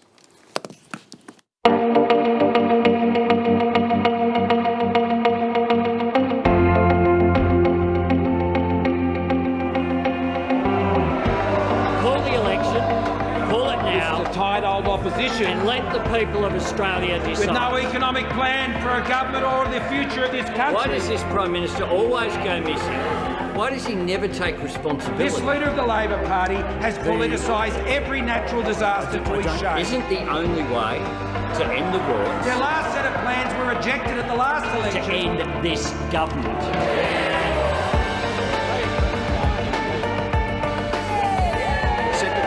Welcome, Anthony Albanese. Our Prime Minister, Scott Morrison.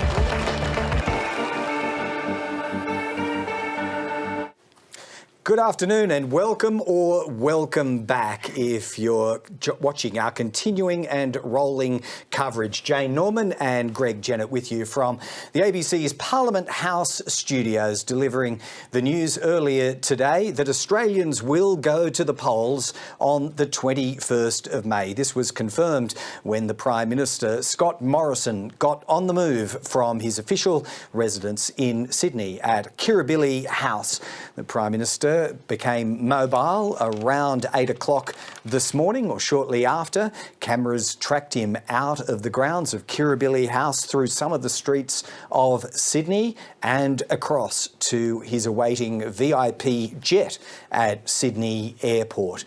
There he boarded it for the brief 35-minute flight to the nation's capital. Scott Morrison, once landing here in Canberra, then began a point-to-point road journey from Fairbairn Airbase at Canberra Airport all the way across town to Government House in the suburb of Yarralumla, with a few protesters outside the gates and David Hurley, the Governor-General, inside Government House, set in those beautiful 53 hectares of verdant landscaped lawns. David Hurley and the Prime Minister spent about 14 minutes inside, going through the formalities of the Prime Minister, requesting his election for the 21st of May, and the Governor-General duly authorising the writs to be issued tomorrow. Then, after he emerged, we're just again recapping his entry into the House. He emerges with his Chief of Staff, John Kunkel, and repeats the journey back, this time only so far as Parliament House, into his suite of offices in the ministerial wing here in this building. And then Scott Morrison didn't waste too much time before emerging and presenting Jane Norman to the people of Australia a whole lot of binary choices that they're going to have to make at the polls. A choice between unemployment, between me and Anthony Albanese. Yeah, between and taxes, higher taxes, lower taxes. Yeah, that's right. I mean, I guess the starting point is that both leaders enter this campaign with not a huge policy agenda. We have some key policies from Labor, and I suppose the Prime Minister Scott Morrison is using what he sees as a vacuum to paint Anthony Albanese as a risk to the recovery that we've seen economically from the COVID crisis, and he's been continually describing him as a blank page. So Anthony Albanese has very much countered that in his sort of campaign ad so far, and I'm sure we'll see it again in his press conference, which we're due to see at 1:45. We'll see him countering those attacks, but let's take you back just for a moment to what Scott Morrison, the Prime Minister, had to say earlier today in his press conference, having just called the election. Our government is not perfect. We've never claimed to be. But we are upfront. And you may see some flaws, but you can also see what we have achieved for Australia in incredibly difficult times. And you can see our plan. Our plan will deliver more and better jobs and the lowest unemployment seen in some 50 years. We are dealing with a world that is less stable than at any other time since the Second World War. Our economy has many, many moving parts, and there are many great risks, but I believe there are many, many opportunities there to be seized from the strong position we've put ourselves in as a country as we emerge strongly from this pandemic. Now is not the time to risk that. All right, so that's Scott Morrison's distillation of what he'll be asking voters to decide as he traipses around the countryside over the next 6 weeks. As for Anthony Albanese, he gets the opportunity to present his opening pitch in a little over half an hour from now. Jane, I think about 40 minutes, in fact. What did his day look like? Well, he headed from his home around the inner west, Marrickville area, and eventually showed up at the Royal Easter Show in the Showground Olympic precinct there around Homebush, meeting and greeting folk. always very popular events, so probably a good place for a politician to go campaigning amongst the throngs of crowds who make their way to the Royal Easter Show. Anthony Albanese has done just that, and so as we were just pointing to, at around 1:45, give or take a little bit of time, Anthony Albanese is due to emerge at the government offices in the Sydney CBD, there to hold a media conference and tell everyone about the choice that he is presenting. I'm sure we can expect it, Jane Norman, to be a direct rebuttal to the presentation that Scott Morrison's already given us. Yeah, absolutely, Greg. Well, as we have just seen, tradition dictates that Scott Morrison, having called the election, went first in presenting his case to voters. Yeah, and before that, he chose to deliver his last word, that was before the media conference anyway, via a recorded video message released and put together yesterday afternoon. Take a look at the themes and the tone that Scott Morrison struck there. It really is a morsel, I suppose, of what he'll be dishing up regularly in the weeks ahead. You always have setbacks. You always have imperfect information. I mean, things are tough. And they've been really tough. There's drought, there's floods, there's fire, there's pandemic. There is now war. We're dealing with a world that has never been more unstable since the time of the Second World War. We're dealing with an economy which has more moving parts and more risks, but indeed many, many opportunities that we have to seize. 40,000 people are alive in Australia today because of the way we managed the pandemic. 700,000 people still have jobs and countless numbers of businesses that would have been destroyed. This is why, as we go into this next election, what's firing me up? We're actually in a really strong position. I was at a trade school the other day in Brisbane, year 11 and 12. I asked them, I said, how many of you are going to start your own business? More than half of their hands went. How good's that? That's why I love Australia.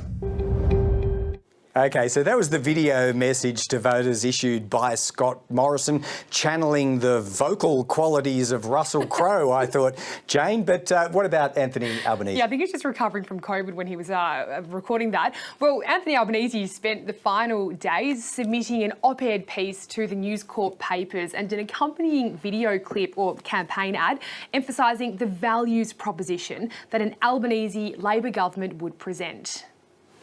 Australians deserve a Prime Minister who shows up, who takes responsibility and who works with people. I'm Anthony Albanese, graduating in economics at Sydney Uni and serving 6 years as Infrastructure Minister taught me what makes our economy tick. Debt had skyrocketed under the Liberals. They doubled the debt even before the pandemic. Labor will get spending under control so we can keep taxes low. And I'll work with business to invest in manufacturing so we make more things here to create more secure jobs here. Growing up with a single mum, I learnt the value of a dollar and I know how hard it is to get ahead. That's why I will help families get ahead by making childcare cheaper, reducing power bills and investing in fee-free TAFE. And I will make it easier to see the doctor. It's my fully costed plan for a better future. Well, there you have it, the pitch from both leaders. And Andrew Probyn, of course, we're not going to make a habit of playing party political ads during this campaign. But what's, I suppose, interesting to look at with both of these competing videos is that they have been the subject of focus group testing. They're highly edited. This is their presentation. Yeah, this is their presentation. Of who they are. That's it. So what does it tell us then? We want to analyse what they are projecting to voters. Scott Morrison's is advertising his weaknesses. Because he talks about, he's seeking understanding. He talks about the tough time, the floods, the pandemic, all this sort of stuff. Do you find it interesting that he's raising these, the bushfires, the floods, areas that he's been really criticised for? I've been doing a really tough job, folk, in really trying circumstances, you have to be kind. Mouse plague? What did he do on the mouse plague? Well, that was on the list, actually. Stopped him from getting to Canberra. I think that was a great achievement. He dangles the wedding ring at one point. I think that's interesting. I'm not quite sure what it means, but means something because it's a particular shot inside that video. But it is, he talks about, you're right, he talks about the mouse plague. He talks about the pandemic, the bushfires.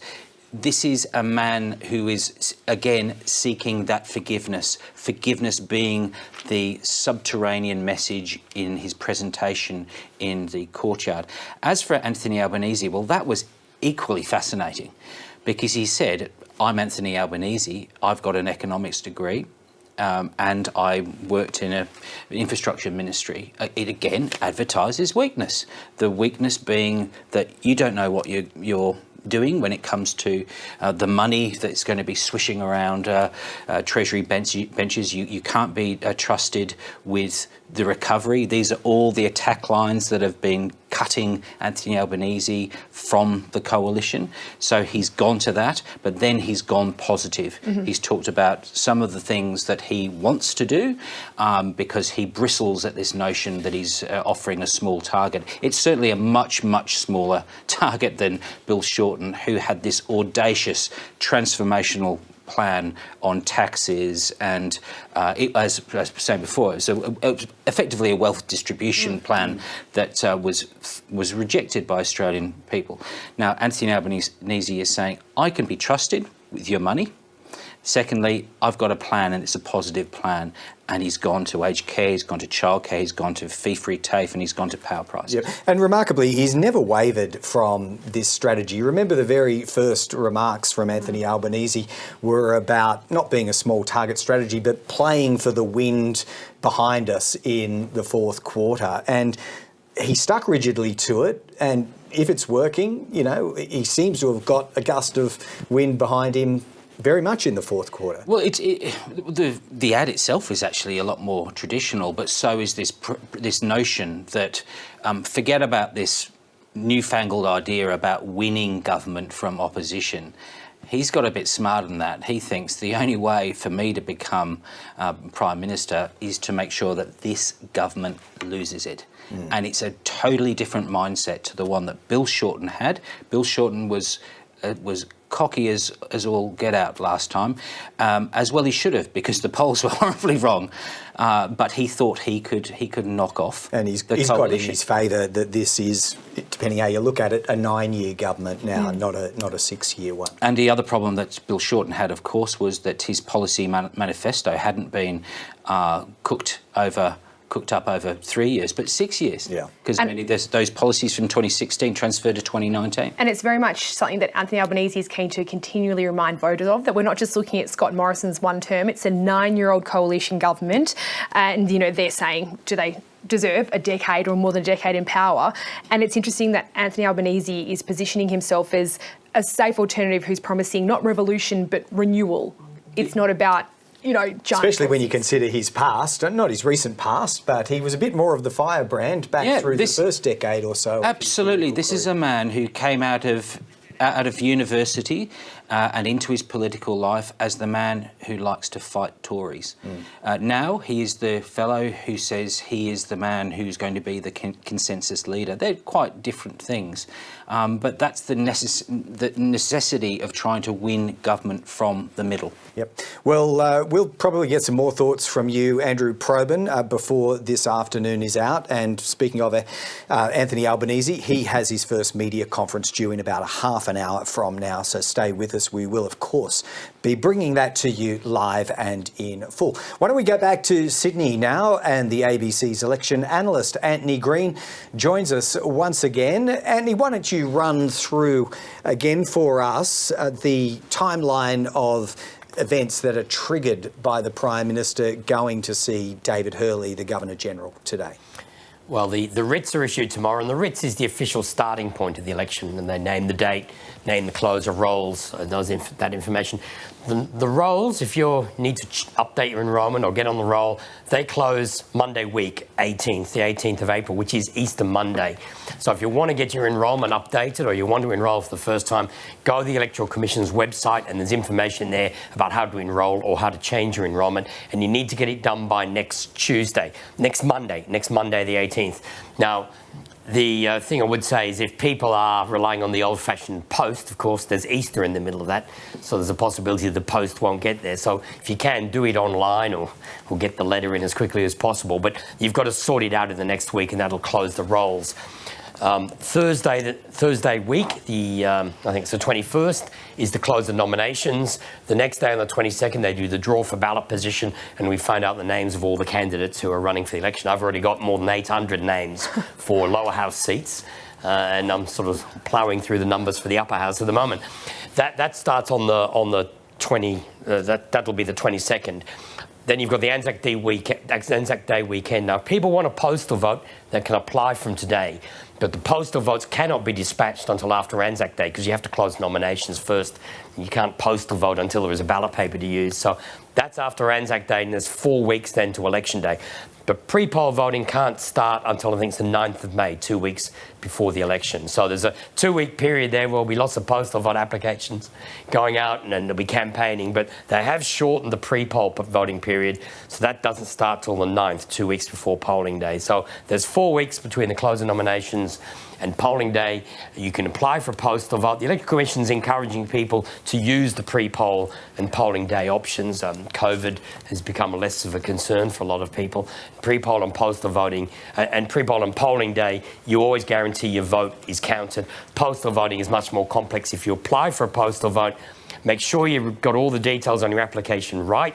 Make sure that when you fill in your vote and your envelope, you get the details on the envelope right, you get the right signatures and the right dates, because a lot of postal votes come back and end up not being in the count because they haven't got complete details. Yeah, I think you were telling us a little earlier, Antony, that it would be reasonable to expect that historic averages of like 8% postals will almost double this time around. Would it also be reasonable to expect that the Electoral Commission and Australia Post will have had some sort of discussions between themselves about making sure these things can move quickly and efficiently, or as quickly as possible?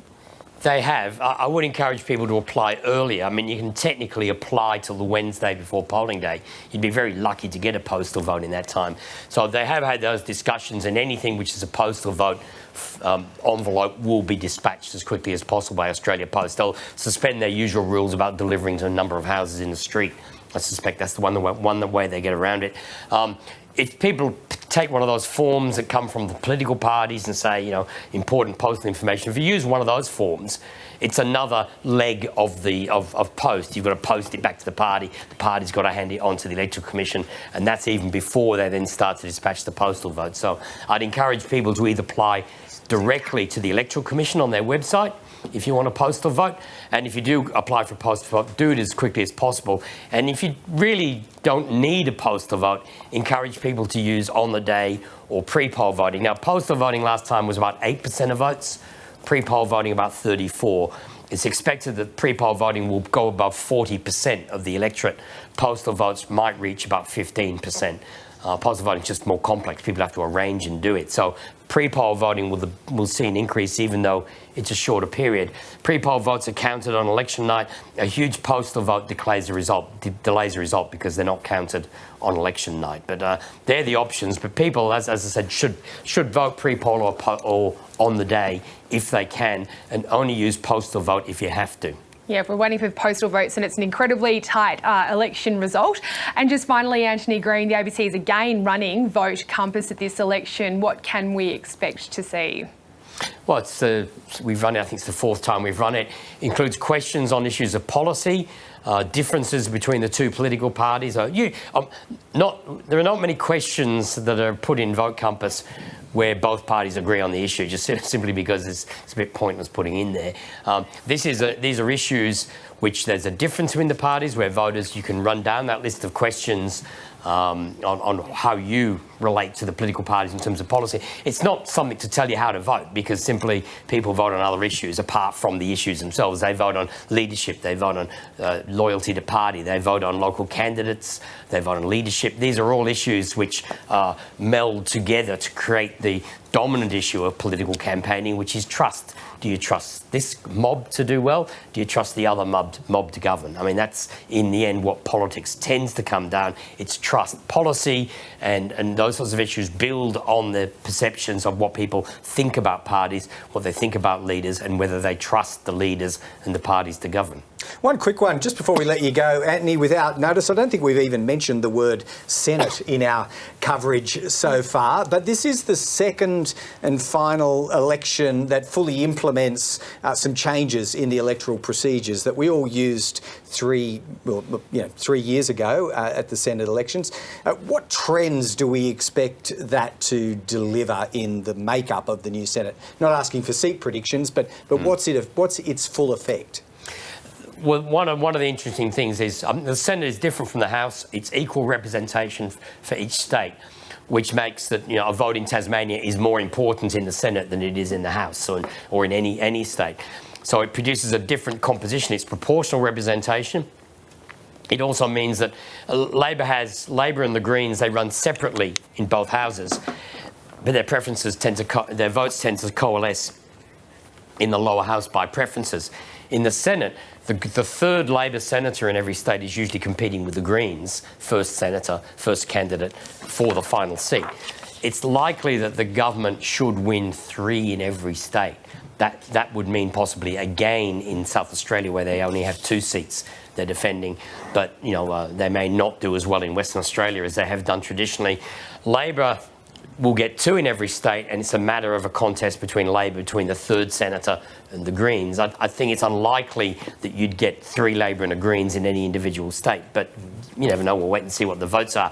It'll produce a much narrower contest. The interest for me will be, will the changes to the electoral systems, is the 3rd time we've used them, it's the 2nd time at a half Senate election, the changes to party rules, which has increased the number of members a party needs, which means they need 1,500 members now rather than 500. That's cut the number of parties.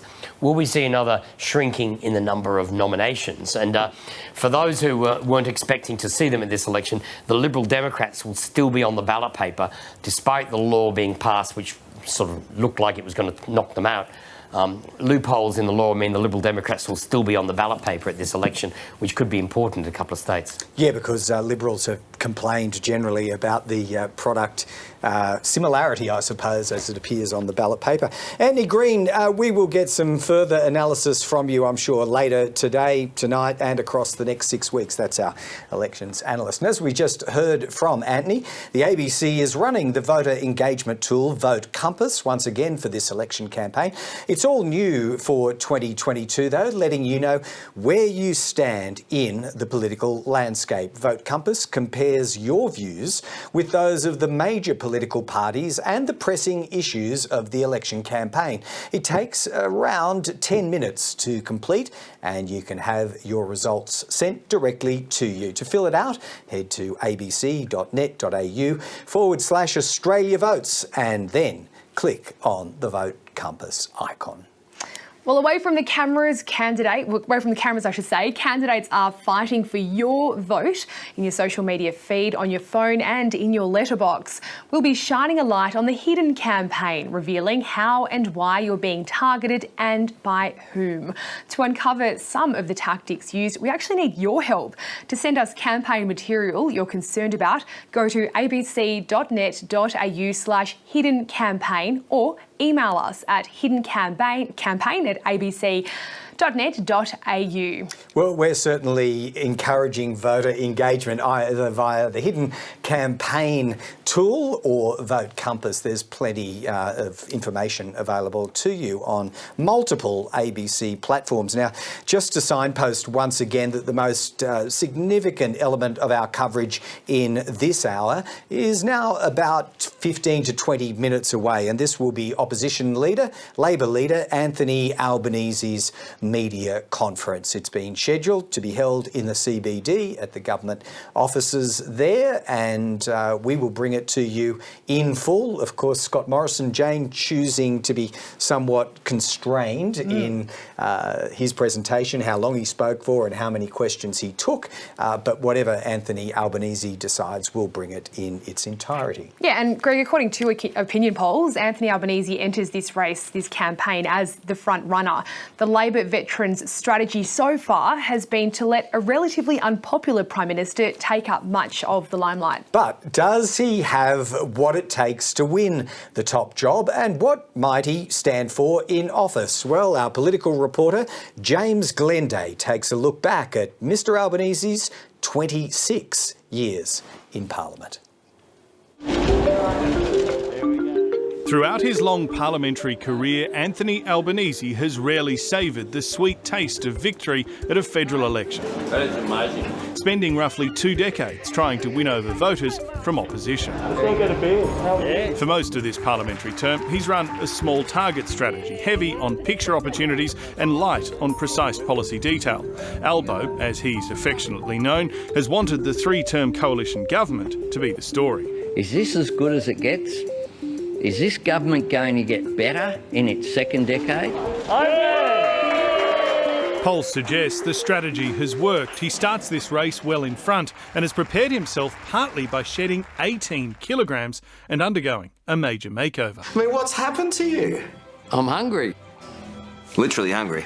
I'm hungry, I want to be match fit. And the other thing that happened, of course, is almost dying last year in a car accident. He says this smash at the start of 2021 changed his life. It made me absolutely determined to make a contribution to the country. Anthony Albanese grew up in public housing in the inner west of Sydney. The son of a single mum, he shared the story of his childhood many times. I've always had respect for people who do it tough, and people in public housing often do. Involved in student politics at Sydney University, Mr Albanese became a key and often feisty figure in the New South Wales Labor left. Well, I'm here, mate. He was elected to Parliament the same year after a close tussle for his seat. There were many in the media who confidently predicted that I would not be in this chamber today. But only really shot to national prominence as a minister during the Rudd and then Gillard governments, building his profile in all sorts of places. I'm Anthony Albanese, and you're watching Rage. Mr Albanese was widely regarded as a skillful leader of the House in the historic hung Parliament and was publicly frustrated by Labor's leadership wars. Well, this is tough. I like fighting Tories. He was promoted to Deputy PM when Kevin Rudd returned briefly to power. He's Deputy Prime Minister. Quick, there you go. And in the wake of Labor's 2013 election defeat, stood unsuccessfully against Bill Shorten for the party's leadership.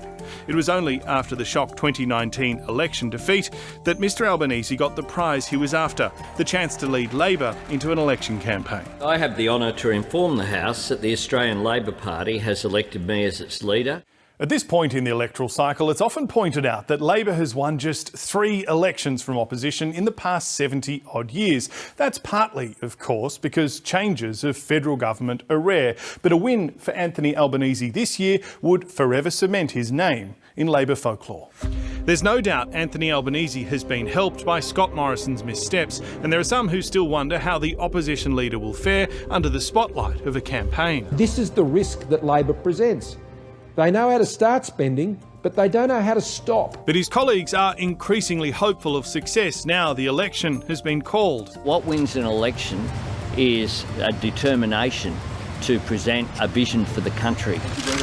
The question is, has he convinced enough Australians of his vision, and will he win over more during the next few weeks? James Glenday, ABC News, Canberra. Profile there of Anthony Albanese, the Labor leader, and Greg Jennett, for someone who's been in Parliament now for 26 years, he's displayed a hell of a lot of patience for a man now seeking to become the 31st Prime Minister of Australia. And of course, we will be hearing from the man himself in hopefully about 15 minutes' time, if indeed he is on time, unlike the Prime Minister. Earlier, of course, we heard Scott Morrison's pitch to the nation. He took a couple of questions from journalists.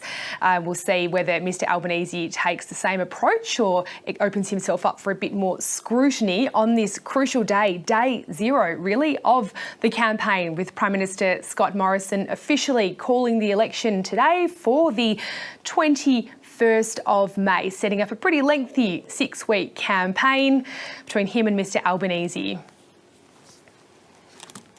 And at this point, we want to welcome back viewers from the ABC. And for those who are just joining us, I'll just repeat that the election has officially been called for May the 21st, so a 6-week campaign ahead. And of course, the big sort of event we're waiting for in this hour is to hear from the Labor leader, Anthony Albanese. It'll be the first we've really heard from him today. He spent the morning in Sydney, in his home city, visiting the Royal Easter Show. Well, at this juncture, should we take a closer look at another one of the key election seats? Yeah, let's do that, Jane, a little bit to try and get through, because we have to keep clear that market around 1:45 our time, but we do have time to get through what we've been trying to do throughout our coverage, which is the odd dip into marginal seats. Why don't we go to the electorate of Bass in northern Tasmania, one of the most marginal seats in all of Australia. Our reporter Lachlan Bennett joins us now from Launceston. And Lachlan, there's always a lot of focus on Bass in any campaign, but voters there would surely, based on the past and the tightness of its margin now, be expecting plenty of attention this time around too. Absolutely. I mean, the Liberals hold this by a razor-thin margin of just about 600 votes. And the electorate itself has a bit of a reputation as an ejector seat. Since the 1990s, it has changed hands between parties 8 times in 10 elections, and only one candidate has ever been able to regain their seat. So not a great place to for a career politician. And Lachlan, Jane Norman here. Of course, you just spoke about Liberal Bridget Archer being the sitting member there. She's gained quite a national profile for a first-term Liberal backbencher. Do you think that's going to maybe help her hold on to her seat there in Tassie and, you know, buck this trend? Well, that'll definitely be front of mind of many voters. She does have a very strong reputation in this community. She served on the Georgetown Council just north of Launceston for many years and was mayor as well. So has really strong grassroots connections, but also made headlines for being quite outspoken about a number of issues around transgender rights, and also a federal independent integrity commission. So she's shown that she doesn't necessarily always toe the party line, and in an election that some are saying will be defined as a bit of a referendum on Scott Morrison's leadership, that could play into her hand. And of course, she is the incumbent, but there are other challenges in this race. What do we know about the other candidates vying for Bass? So Labor has put up Ross Hart. He held the seat until 2019. He's a small business owner and lawyer, and he'll be hoping to regain that seat. But given past history, that'll be an uphill battle. And of course, the Greens will be putting up their candidate, as well as the United Australia Party and all the other independents that will come out of the woodwork as the election progresses. But it's changed hands between Liberal and Labor pretty consistently. So those two major parties will be the ones to watch. Yeah, and you can be pretty certain, I think, Lachlan Bennett, that your dance card's going to be very full in the next 6 weeks, because this is a marginal seat, but one of great national prominence. So thanks for joining our coverage on day zero anyway. Lachlan Bennett there in Launceston. Now, we've covered Anthony Albanese, the life story of him politically. Why don't we take a look at the Prime Minister? Scott Morrison is the first Prime Minister since John Howard to serve a full term in office, and it's been one hit repeatedly by some all-consuming external events, Jane. Of course, we all know now there was a once-in-a-century pandemic, devastating natural disasters, and Federal Parliament's own Me Too moment that forced a reckoning of the treatment of women. Yeah, so bubbling beneath all of it were questions about the Prime Minister's character, and Jane has taken a look back over the turbulent past 3 years for Australia's 30th Prime Minister. I have always believed in miracles. The man of faith never lost his. And tonight we've been delivered another one. Scott Morrison pulled off an upset for the ages. But the harder part was yet to come. I'll be coming back as soon as I can. As Australia burned, its leader went to Hawaii. We deeply regret it, but they know that, I don't hold a hose, mate. He returned to white-hot anger.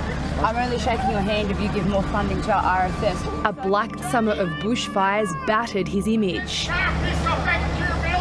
Summer wasn't over, and Scott Morrison's woes would only worsen. The so-called sports rorts saga claimed a ministerial scalp. The Minister has tendered her resignation to me. But a generation-defining crisis was about to hit. Unprecedented powers were enacted. Fortress Australia raised its drawbridge to the world, and a war cabinet formed.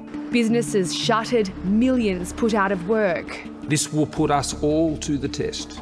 At no time like this since the Second World War. Presiding over a once-in-a-century pandemic. No more going to the pub after work. No more going to the gym in the morning. A pragmatic Prime Minister throughout the Conservative rulebook, pumping billions into the economy, boosting the social safety net and subsidising workers' wages. To ensure that we can protect the lives and livelihoods of Australians. At the same time, dealing with a deepening diplomatic rift. Ties with China strained over Australia's calls for a global probe into the origins of COVID-19. Where else did it start if it wasn't in Wuhan? But the pain of trade sanctions was dwarfed by a worsening health crisis at home. Winter arrived, and with it, a deadly second wave. The Morrison government was forced to defend accusations. Federal failures led to hundreds of aged care deaths. Of course we're sorry about that. Of course we're devastated by it. But hope was around the corner. Scientists working at astonishing speed were on the verge of a breakthrough, and the global race to secure vaccine supplies was on. Getting Australia at the front of the pack. 2021 brought a new president to the White House, accelerating a climate conversion. The vaccines started arriving, and Scott Morrison's agenda was filling up. The findings of this commission work is as shocking as I feared it would be. But the new year also brought a new female force. 2021 Australian of the Year is Grace Tame. A rape allegation rocked the Parliament and the government. It felt like immediately became sort of like a political problem. While the tectonic plates were shifting, Jenny and I spoke last night, and she said to me, you have to think about this as a father first. Scott Morrison was caught flat-footed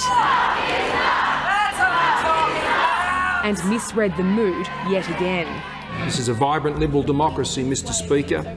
Not far from here, such marches, even now, are being met with bullets.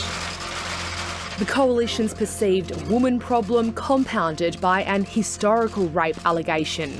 The things that are being claimed to have happened did not happen. A claim Christian Porter strenuously denied, but one that would eventually lead to his downfall. I have accepted his resignation.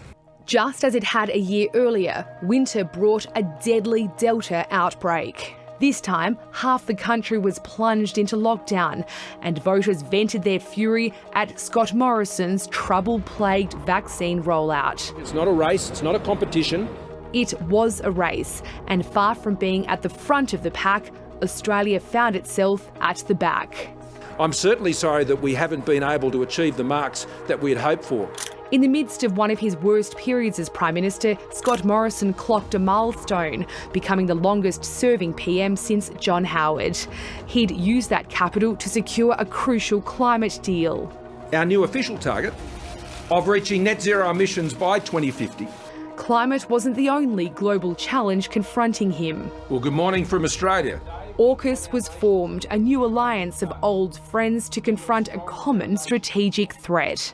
The first major initiative of AUKUS will be to deliver a nuclear-powered submarine fleet for Australia. Scott Morrison went nuclear, tearing up Australia's $90 billion submarine contract with France, and in doing so, blowing up the diplomatic relationship. Do you think he lied to you? I don't think. I know. With 5 words, the French president got his revenge. Well, claims had been made, and those claims were refuted.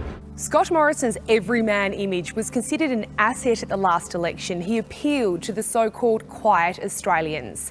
This time around, he's carrying baggage. His popularity is in decline, and he enters the race with his character in question. And when voters cast their ballots, trust is so often at the heart of their decision-making.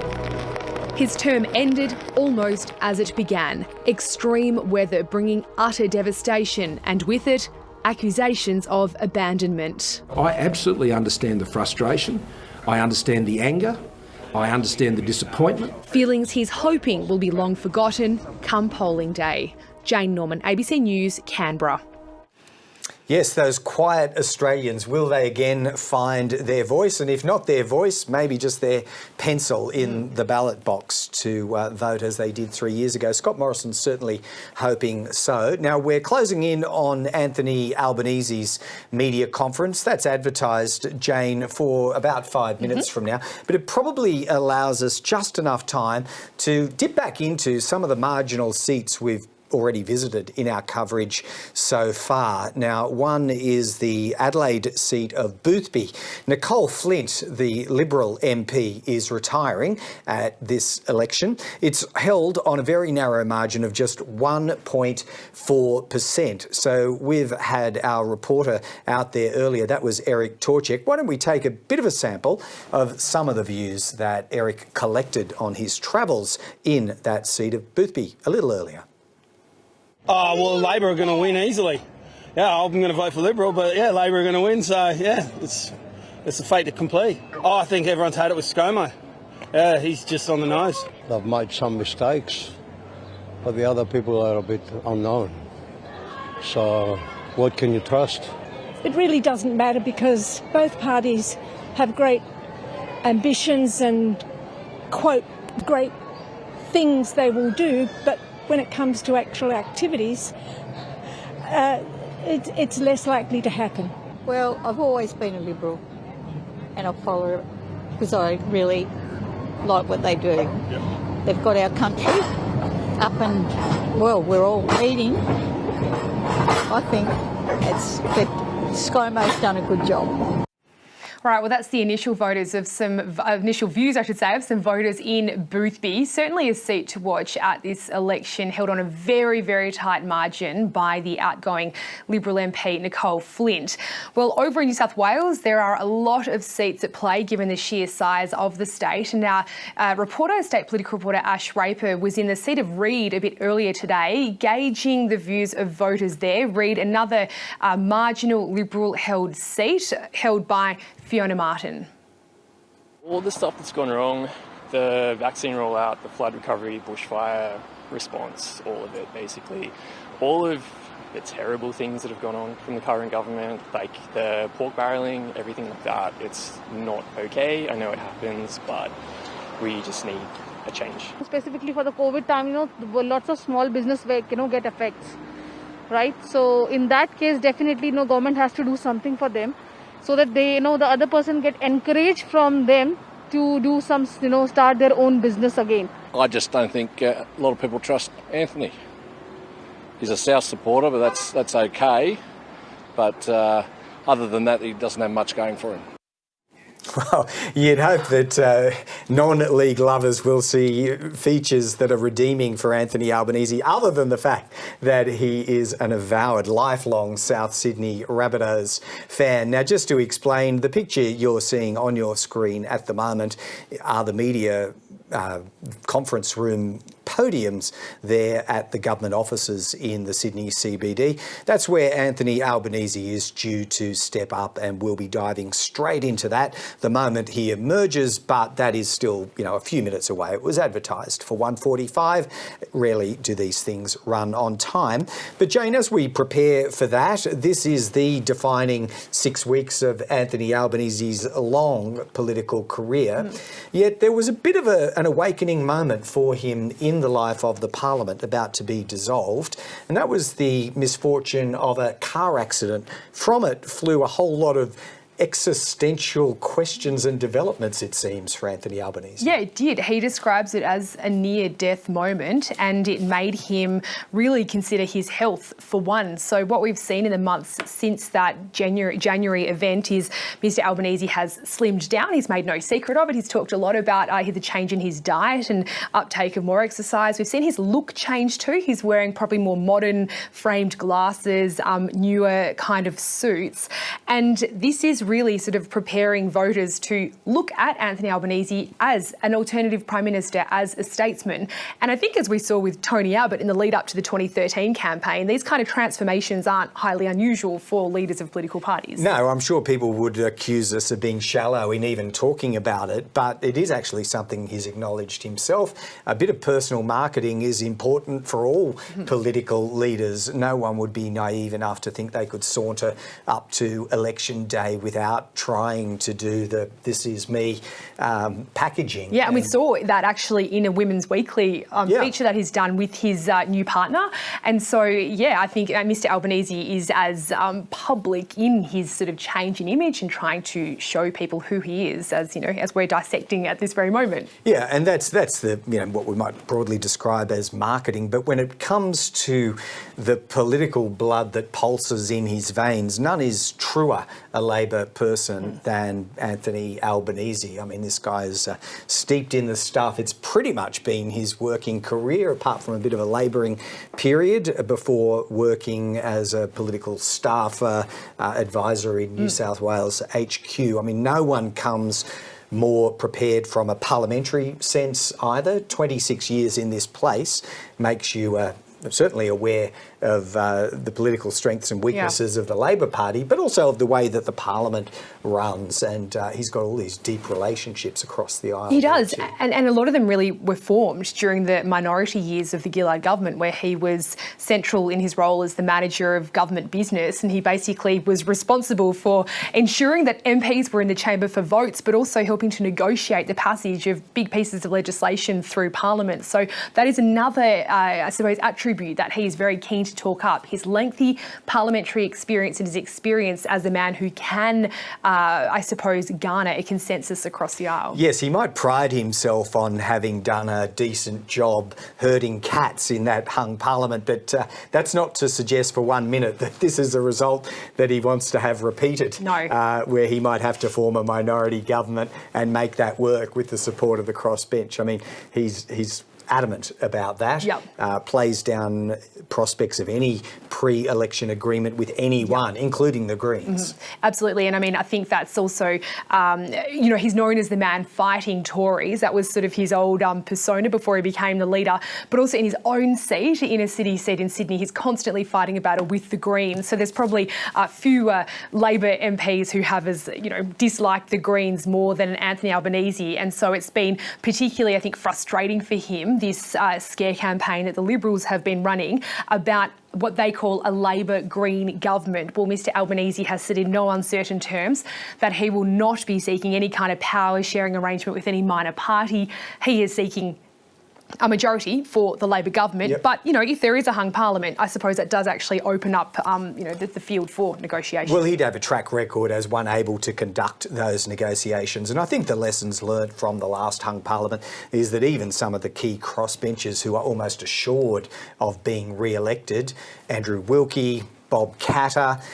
They are not looking for some grand compact, some major documented agreement between an Anthony Albanese government or a Scott Morrison one in minority. What it will be is supply and confidence, and then you live and die on the wits of your own governing ability and the legislation that you put forward. Not that we're trying to talk up the prospects of a hung parliament here, but that's the play as it would exist. And if you look at the numbers, actually, I mean, the coalition only has to lose 1 seat to be plunged into minority. If it loses 4 seats, well, then the Albanese Labor team has more seats to then negotiate with the crossbench for any kind of power sharing arrangement. So there's only 4 seats between where we are now and a hung parliament. Of course, 7 if Anthony Albanese is in fact to win the election and govern in his own right. But Greg Jennett, we are sitting here poised for the opposition leader or Labor leader Anthony Albanese, his first real pitch since the election was called. What's his job here?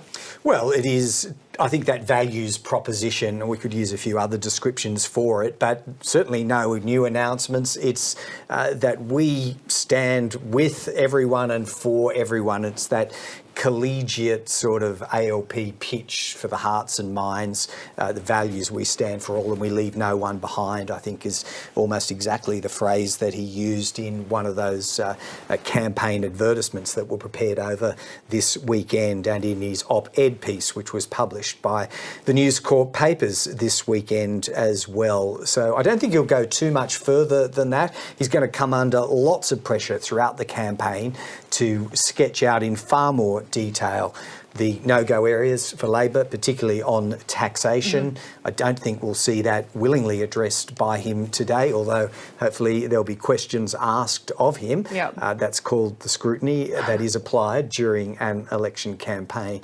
But like Scott Morrison, I don't think he's setting out to rewrite the rules of politics in this presentation. It'll be, this is what we stand for, and we think there's more to be done than this government has achieved. And on that question of scrutiny, we sort of have touched on this a little bit earlier, but the coalition continues to say that Labor has avoided scrutiny over the past 3 years. I mean, the government gets the scrutiny because they're the ones in power. But of course, they're saying Labor's avoided scrutiny and they want a 6-week campaign to really put the spotlight on Anthony Albanese. He hasn't run for Prime Minister before, so we don't know how he'll go campaigning. But what is your sense of how Anthony Albanese, I suppose, responds to uncomfortable questions, to this kind of... Yeah, untested in the length of a campaign. It takes a certain level of personal stamina and calm. You also have to be careful that you don't rise to take the bait. There will be provocative questions asked by reporters and perhaps others, like members of the public who gate crash particular events. Anthony Albanese does have a bit of a history of being a political pugilist because that was his role in a former life. It's not the job of the opposition leader or prime ministerial aspirant now. So I guess it's showing a little bit of restraint when people are getting right up your nose, and there'll be a bit of that in the campaign. I think he's already demonstrating that daily. And the other observation that I had of the way that he's sort of, shifting into, I suppose, alternative Prime Minister persona is the way that he is leaving a lot of the personal attacks to his front benches. He's trying to sort of rise above the fray. He'll come out each day to, frame the debate and to promote Labor policies. But more often than not, as we get closer to the actual election, he's leaving those kind of, blows to... Yeah, that hand-to-hand combat becomes inescapable. I think Laura Tingle was making this point earlier in our coverage. Labor will try to hold back as much as it can, but eventually you've got to take the fight up. You can't let the government, in this case, flail you with untruths or try and pull you out of corners that you don't want to get out of. So inevitably, Laura calls it, the slinging of mud, but there'll be a bit of that, and it's going to have to be responded to at some point. It's just how Anthony Albanese pulls that off, I suppose. As we look further into the campaign, though, Jane, we get to these other set-piece moments. We're waiting for one right now, but of course the official campaign launches will come later in the piece, probably week 3 or week 4. Because Anthony Albanese is this lifelong creature of the Labor Party. I'm just thinking here that he won't have to tiptoe as much around some of those prickly questions that Bill Shorten and others have had to. Who's going to show up as far as former Prime Ministers are concerned at Labor's launches or other significant events for Labor? He has that degree of respect and knowledge of all surviving former Labor leaders, such that if he wanted them there, they'd probably all willingly show up. And I mean, we saw, just look at the last campaign in 2019, we had, of course, Paul Keating, who very famously... he was on fire that day. He was on fire, interrupted our coverage, but in a very welcome way to tell us, Andrew Probert and I, about the ways of the world and how he saw things. But I mean, I think he probably could expect that at this coming election, Julia Gillard, quite possibly, if she makes her way back, she's often overseas on her new sort of post-politics career. Kevin Rudd, I'm not sure about Paul Keating. He's become a bit more of a divisive figure within the Labor Party, and so it's not quite clear if he'll sort of hark back to the 90s, but I think you would probably expect a Rudd and Gillard to be at those events? Yeah, it's a question of who's issuing the invitations and who's accepting them. I guess what we're trying to say is there'd be no reluctance, if invited, for any of those leaders. But here is Anthony Albanese in Sydney making his opening pitch for this election campaign. My fellow Australians, this election will determine whether we can come together to build a better future. We can seize that opportunity, but you have to vote for it. And that is what this election is about, building a better future. We are a great country, but we can be even better if we have a better government. We've had a difficult couple of years. Australians have been magnificent in making sacrifices to overcome the challenges of the pandemic, of floods, of bushfires. It has shown the strength of our society, but it's also shown our vulnerabilities of our economy and where we need to make improvement. So as we emerge from this, Australians deserve better. This government doesn't have an agenda for today, let alone a vision for tomorrow.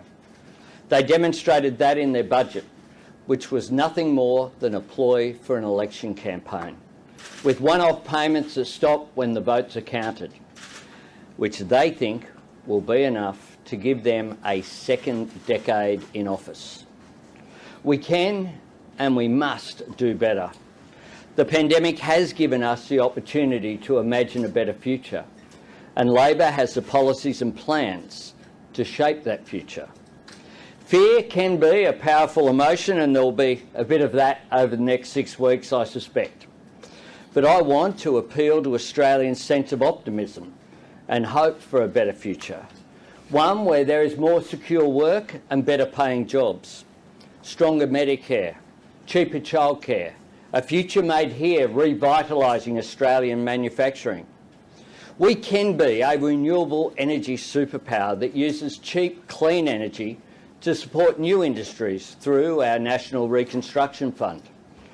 We can train Australians for those new jobs with our plan for more university places and 465,000 fee-free TAFE places. We will end the climate wars. Enough. We will become more self-reliant as a country as we need to be. This will make us more secure at home as well as abroad. I know that many Australians are doing it really tough. They know that the price of everything is going up, but their pay isn't. Labor's plans for cheaper childcare, cheaper power bills and more secure, well-paid jobs are aimed at easing those cost of living pressures. We will build more affordable housing. We will fix the crisis in aged care. We will fix the national broadband network. And we will bring the country together again. Businesses, big and small, employers and unions, states and the Commonwealth. More secure jobs, stronger Medicare, cheaper childcare, making our future here. That's my plan and Labor's plan. And if I have the honour of serving as your Prime Minister, I can promise you this: I will lead with integrity and I will treat you with respect. I will restore faith in our political system by ending the waste and rorts and establishing a strong National Anti-Corruption Commission. I won't go missing when the going gets tough. I will accept the responsibility that comes with high office. I will lead a government that repays and rewards your hard work. A government that reflects the decency and compassion and courage of the Australian people. I am humbled to put myself forward as Prime Minister of this great nation. I grew up not far from here, in Sydney, in public housing, the son of a single mum. I learnt the value of $1. I learnt the importance of resilience. But I also learnt about the strength of community and the power of government to make a difference to people's lives. That experience of overcoming adversity and fulfilling my mother's dreams of a better life for me than she endured took me into politics, and it's what drives me today. And it feeds my optimism about this most extraordinary country of Australia. So today I say to my fellow Australians, this is our time. Our time to seize the opportunities that are before us. Our time to create a better future where no one is held back and no one is left behind. I ask for your support on the 21st of May for my team. I'm ready, we are ready, and Australia is ready for a better future. Happy to take questions. Do you think this election will be decided on character or policy? I'll be engaging in the policy debate. And one of the things that strikes me is that the government had an opportunity in their budget to put forward a range of policies that were long-term. And all I saw was a budget which they didn't even talk about after 24 hours. A budget that handed off one-off payments, hoping that people would forget the cost of living pressures that they're under on a constant basis. Well, childcare costs don't stop once people have voted, nor does the rising costs of petrol or housing, energy costs. All of these things are going up, everything except people's pay. And this government have been complacent. We have put forward constructive plans, a range of policies out there on industry policy, communications, the economy, the environment and climate change, women's policies, policies on Indigenous affairs, policies across the spectrum. We'll continue to advocate for them because I don't think it's good enough for us to just stand still. Because in today's globalised world, if you're just trying to protect the status quo and keep things as they are, the rest of the world will just move past us. Mr Albanese, if you win government, would your opposition frontbenchers serve in the same positions? There's talk, for example, of Richard Marles going back to defence. Oh, look, it's my expectation that the frontbench will serve in the same positions that they're in now. I'm very satisfied with my frontbench. What I found extraordinary earlier on today was the Prime Minister's statement that Alan Tudge is still the Education Minister. Well, it just shows the chaos that's there. Even when people step aside, they've still got their job. The Prime Minister can't say who the Health Minister will be. The truth is that my front bench are all recontesting at this election. There's no one disappearing, there's no one withdrawing.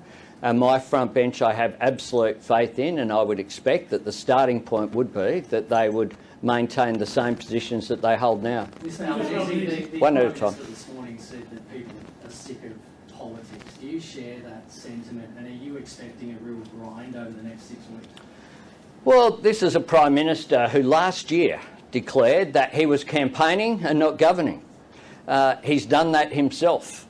All the photo ops that you've seen, that you would normally see during an election campaign from this Prime Minister, he started early, whether it was sitting in car racing at Bathurst, or whether it be shampooing a young woman's hair, or playing the ukulele, or sitting in a fighter jet.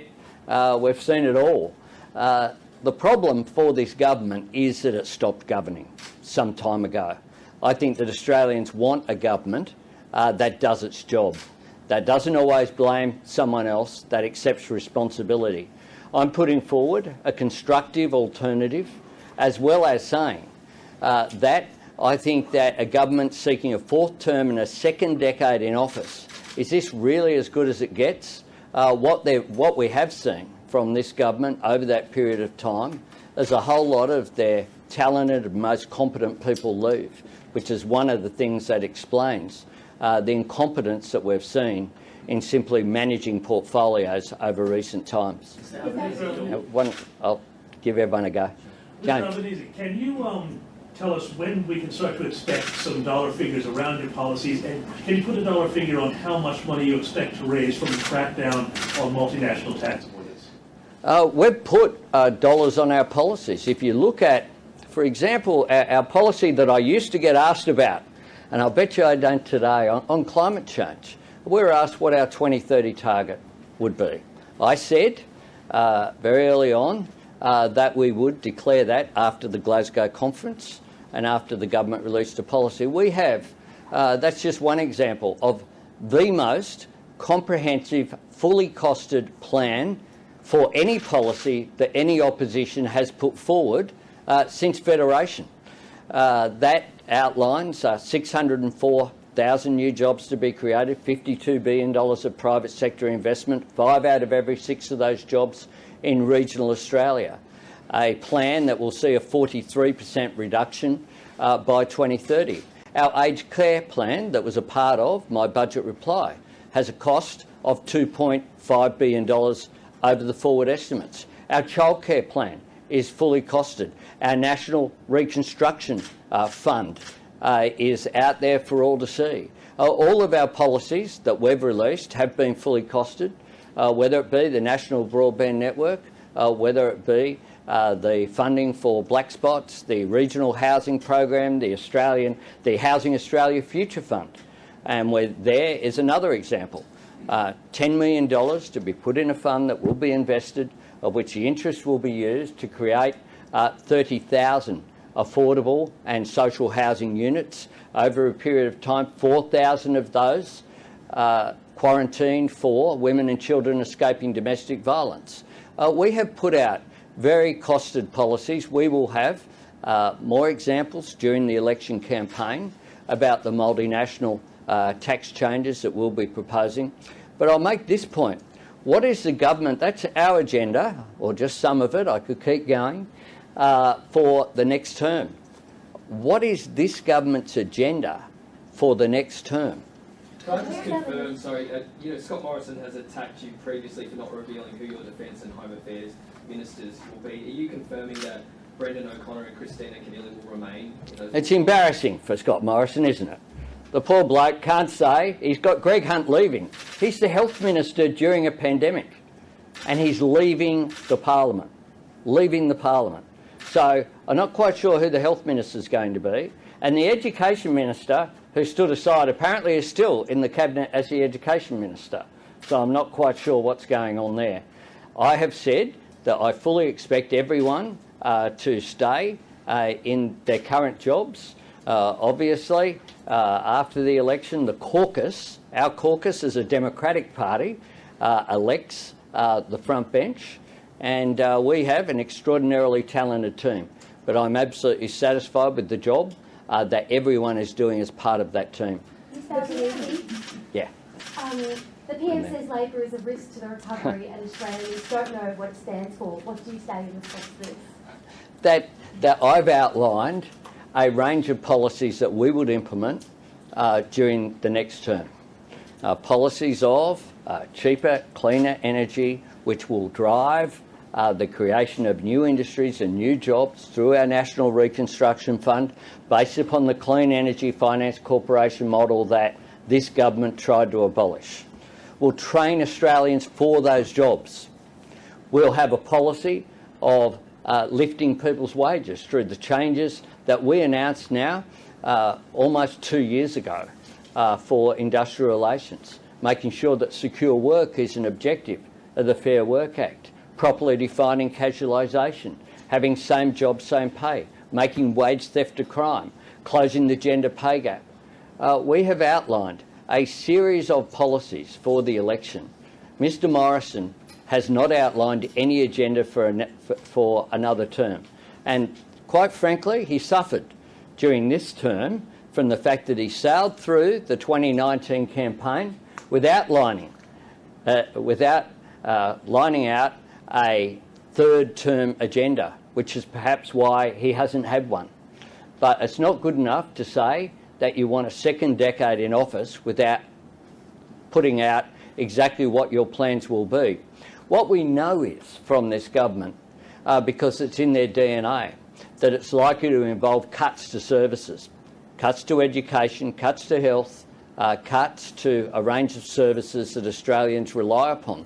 And we know because we don't have to theorise what their attitude is towards cost of living, because all of the measures that they've brought in all expire as soon as people have cast their vote.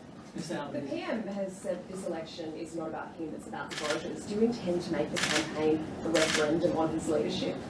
I think that his own side will continue to do enough to talk about Mr Morrison's leadership or lack thereof. He's running an election campaign whereby his Deputy Prime Minister has said he's a hypocrite and a liar.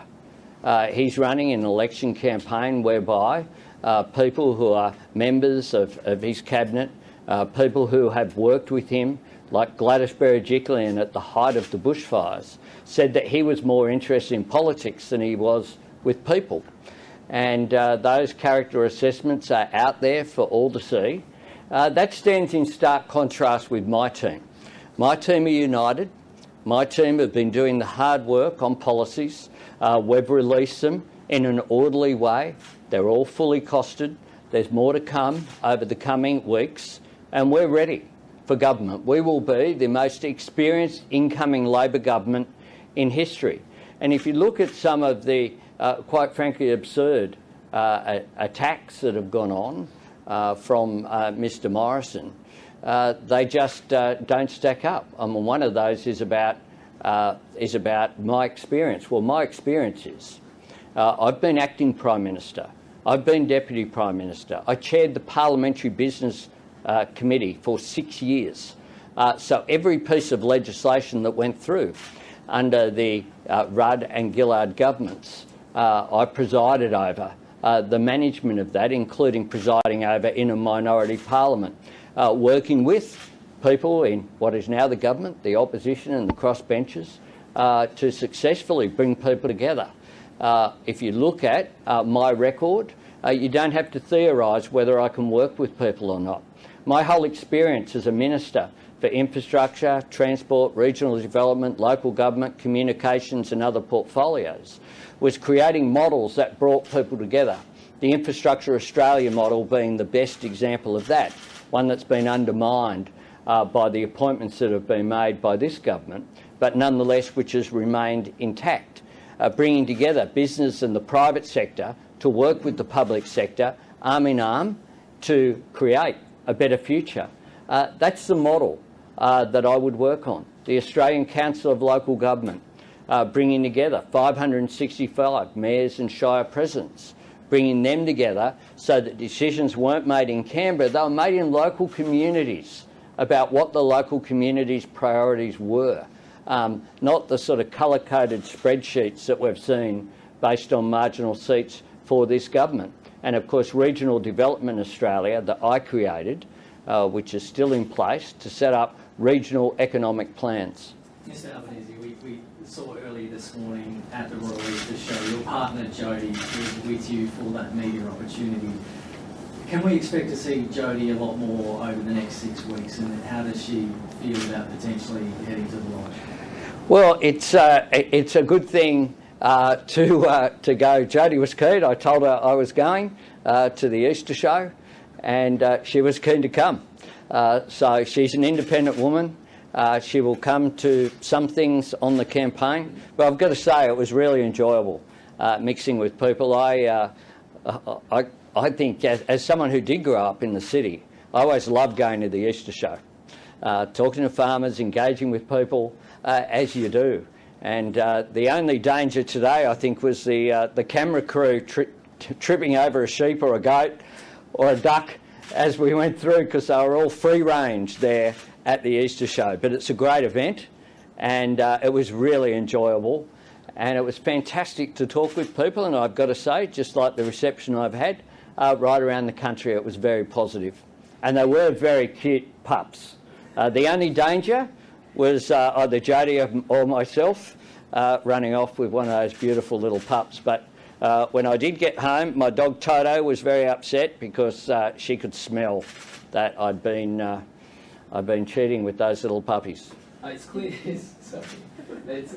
It's clear Scott Morrison wants to make the economy a major focus of this campaign. What do you say to voters who believe the coalition is a safer pair of hands than a Labor government? Look at the facts. Under the last Labor government, unemployment was lower than it was under this government. Productivity was higher. Taxation is higher as a proportion of GDP under this government than it was under the former Labor government. It is now the second highest taxing government in Australian recent history, only beaten by the Howard government. If you look at the economic transformation, one of the big drivers of economies in this century is going to be the transition with renewable energy that is going on. This government have been in denial about that. This is a government that said that electric vehicles would end the weekend during the last campaign. They said that electric vehicles couldn't tow your boat, couldn't tow your trailer, all this nonsense. Now, if you're in fear about the present, then you have no chance of shaping the future. And the problem for this government is that they're just treading water. What are their plans to create productivity, to get better cooperation between unions and business, to invest in infrastructure on the basis of what projects will boost productivity? We have the NBN. We'll revitalise Infrastructure Australia. We'll make sure that investment goes where it should. We'll make sure that we train Australians for the jobs of the future by creating Jobs and Skills Australia under the Infrastructure Australia model, so that you get that input from employers. I announced that policy, fully costed, in 2019. In Perth, it was one of the first policies that I announced. We will have a policy that will be about growth of our economy, but will also be about sharing that growth as well. At the moment, we have an economy that isn't working for people. People know that. They're doing it really tough. This is a government that couldn't even say they supported people being paid the minimum wage. And when legislation was before the Parliament that had overwhelming support to outlaw and criminalise wage theft, you know what they did? They withdrew it as a political tactic. They withdrew it. Legislation to make wage theft a crime. It says it all about this government. We will have a strong economy. We will look at growing productivity, because productivity is a way that you can grow both profits and wages.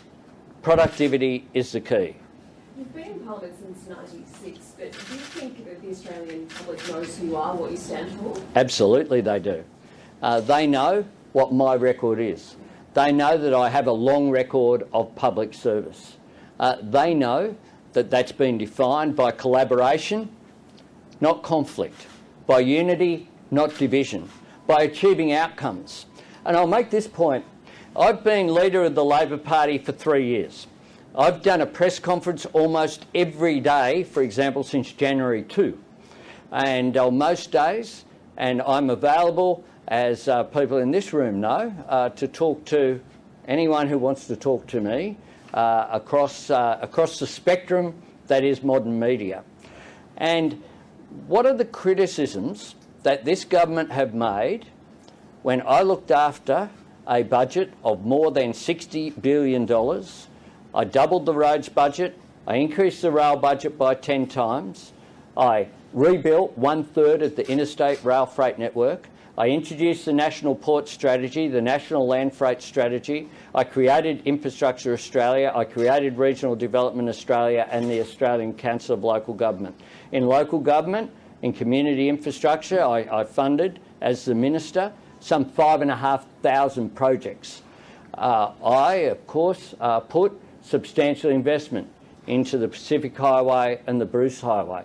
We invested more in urban public transport in my time as minister that were invested in the previous 107 years from Federation up to 2007.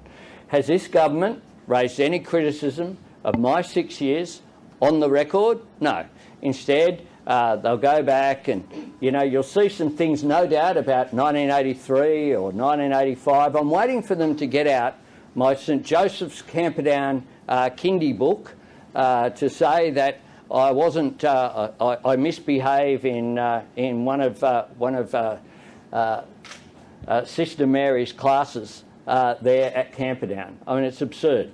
I have a public record on there, and my record as Communications Minister was that I supported doing it right, doing it once, and doing it with fibre, not buying enough copper to wrap around the world 1.5 times, which is what this government have done.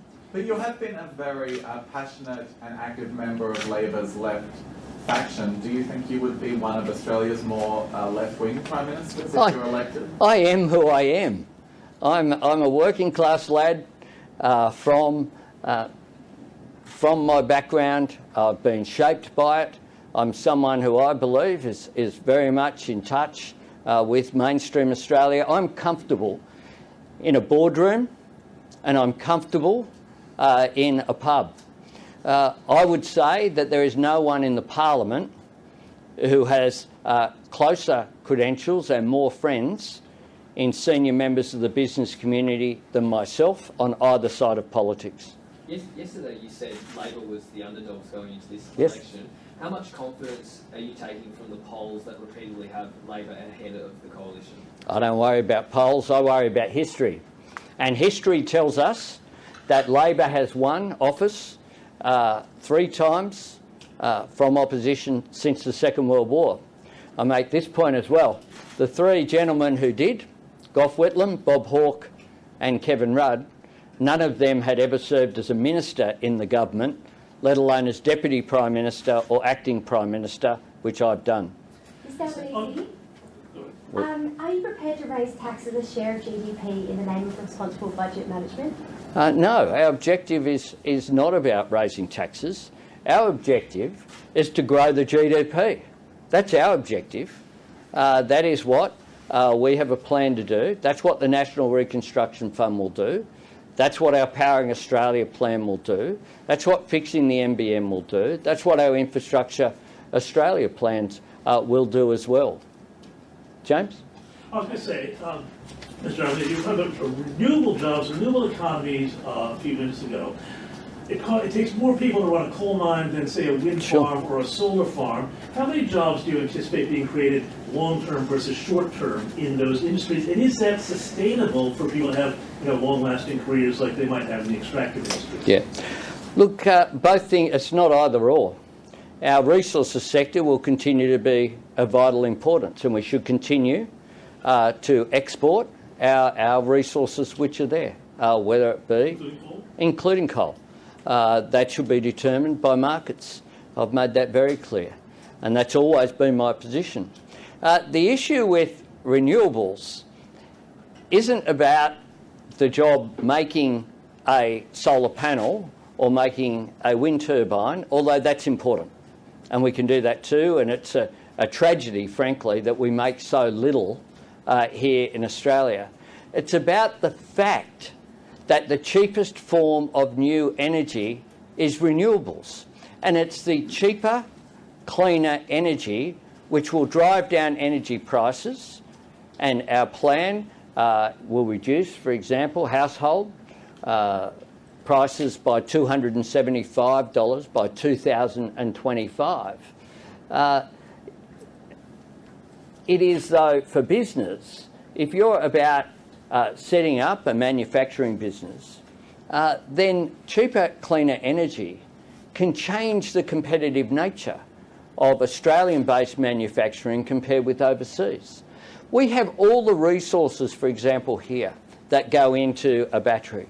Lithium, nickel, copper, we have it all here.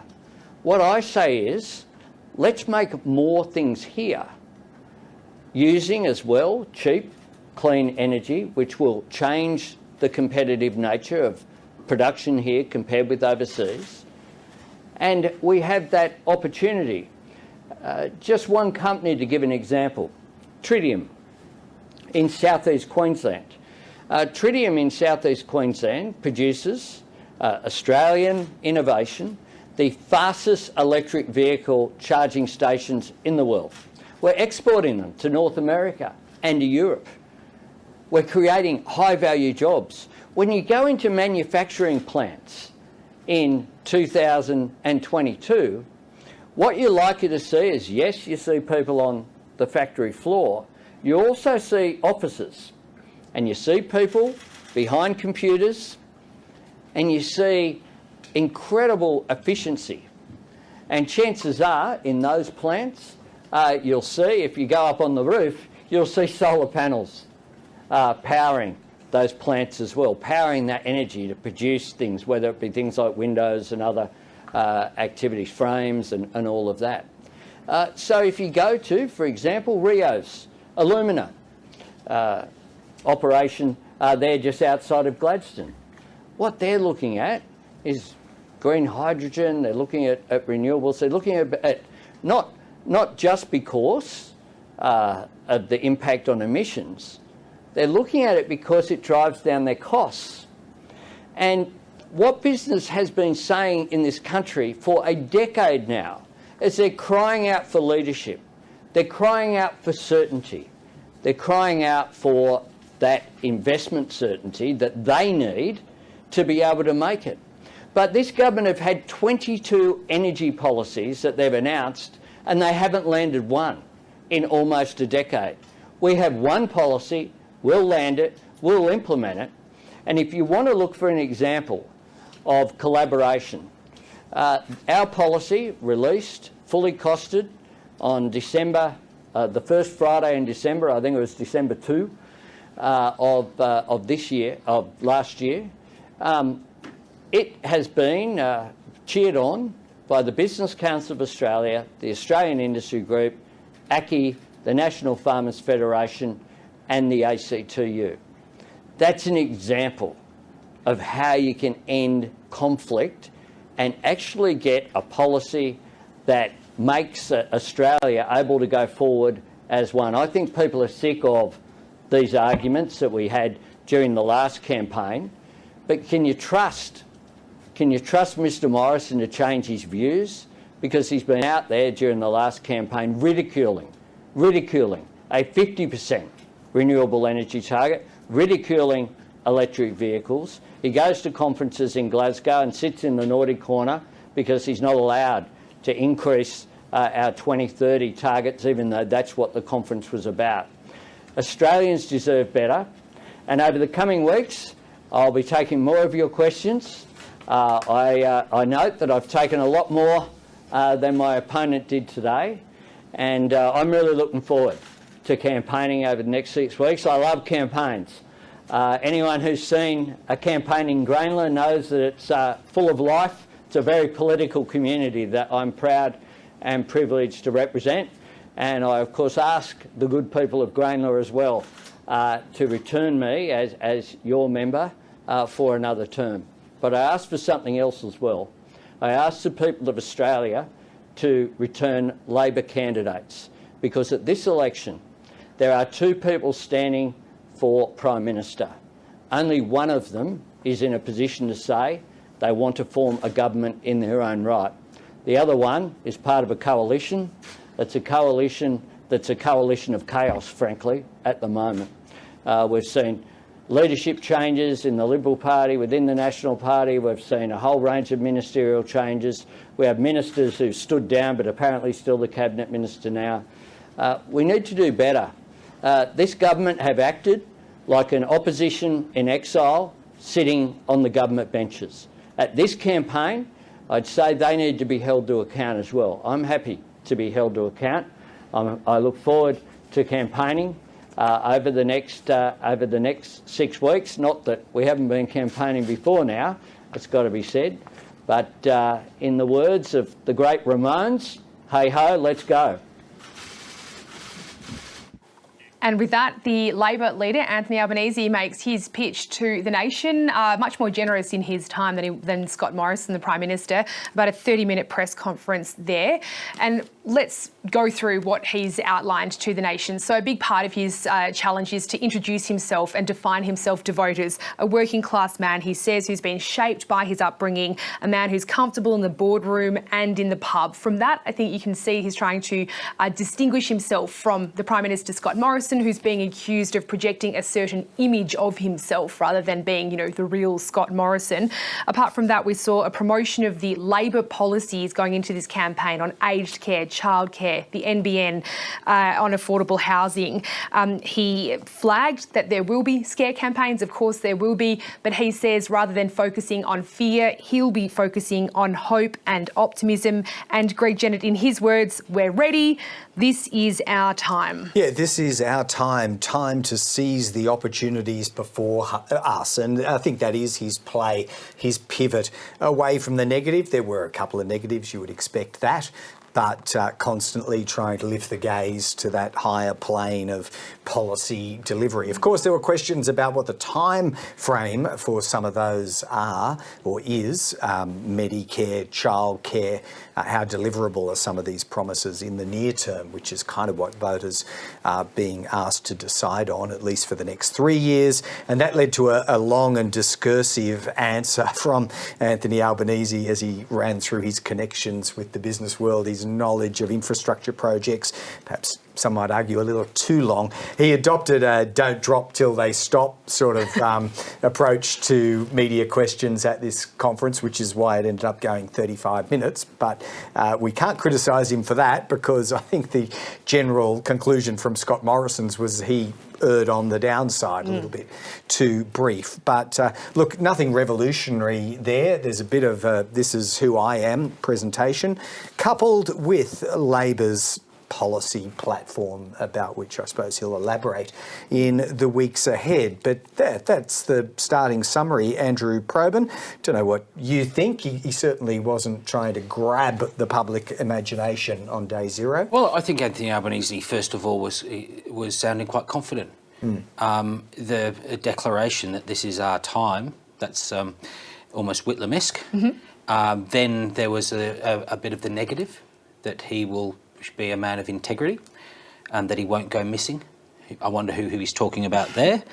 And then the big one, I think, and this is the one that's going to be teased out over the next 6 weeks, is what is this government's agenda?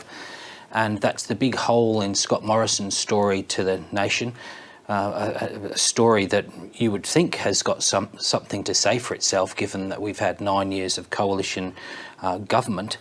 And then Anthony Albanese addressed the other issue, and that's about his relative obscurity. He says that's absolute nonsense, that unlike the other Labor leaders who've taken government from opposition for Labor, none of them were deputy leader or deputy prime minister or acting prime minister. Fair point there. He said, I am who I am, and declared himself as comfortable in the pub as the boardroom.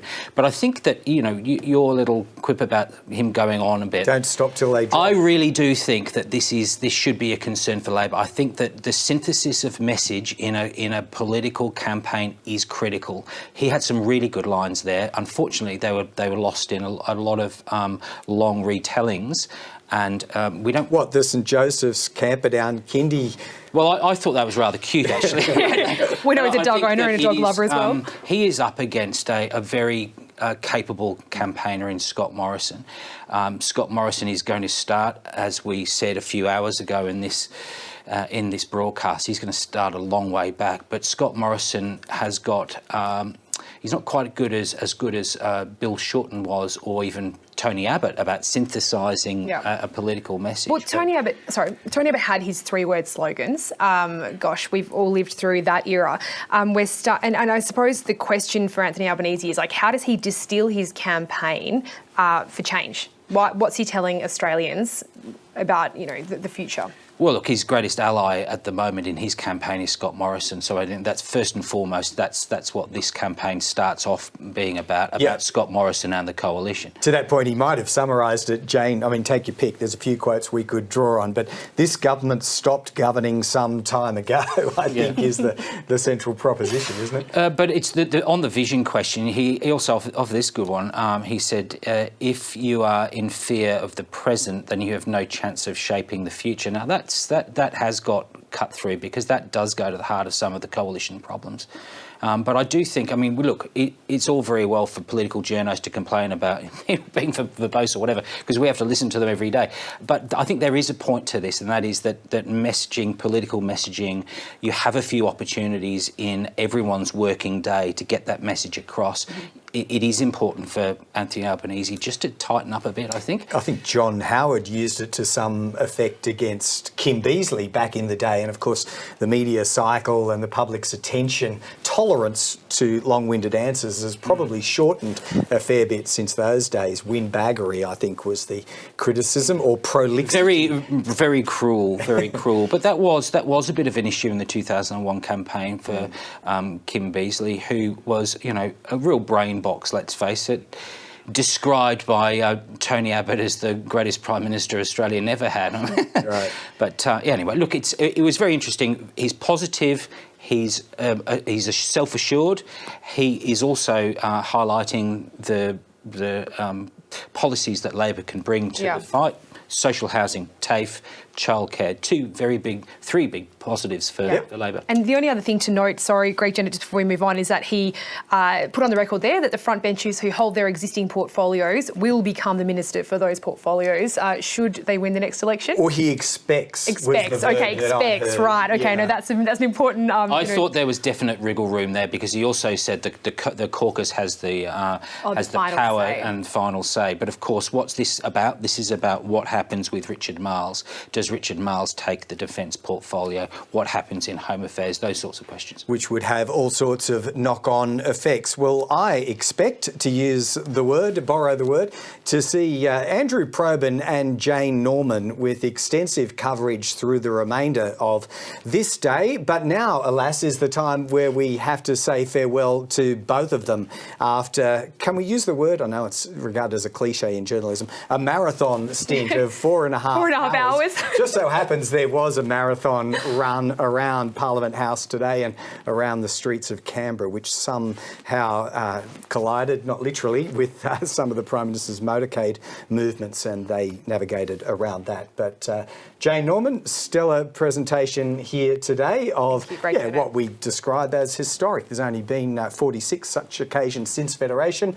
Jane was a key part of it and still will be through the latter part of today. And of course, no coverage of this nature is complete without our political editor, Andrew Probyn. Farewell to both of them, and that's probably an appropriate juncture for us to look back on the major moments in a day that started for Scott Morrison, leaving his Kirribilli House residence in Sydney, making his way here to the nation's capital to go and see the Governor-General and call Australians to the polls on the 21st of May.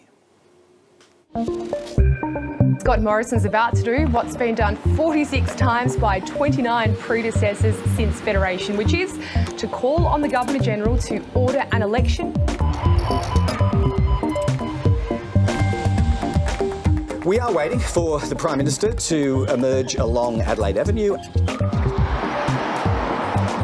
He is making that drive as we speak to Government House to ask David Hurley, the Governor-General, to call the election, and we understand it will be on May 21.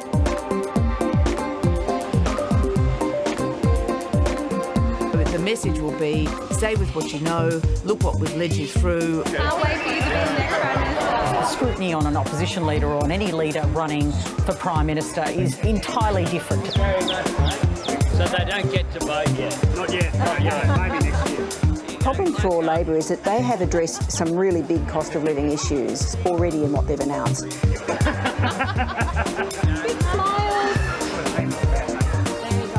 Well, good morning, everyone. Earlier today, I visited His Excellency the Governor-General and advised him to call an election for the House of Representatives and half of the Senate on May 21. And he accepted my advice. I love this country and I love Australians. My fellow Australians, this election will determine whether we can come together to build a better future. We can seize that opportunity, but you have to vote for it.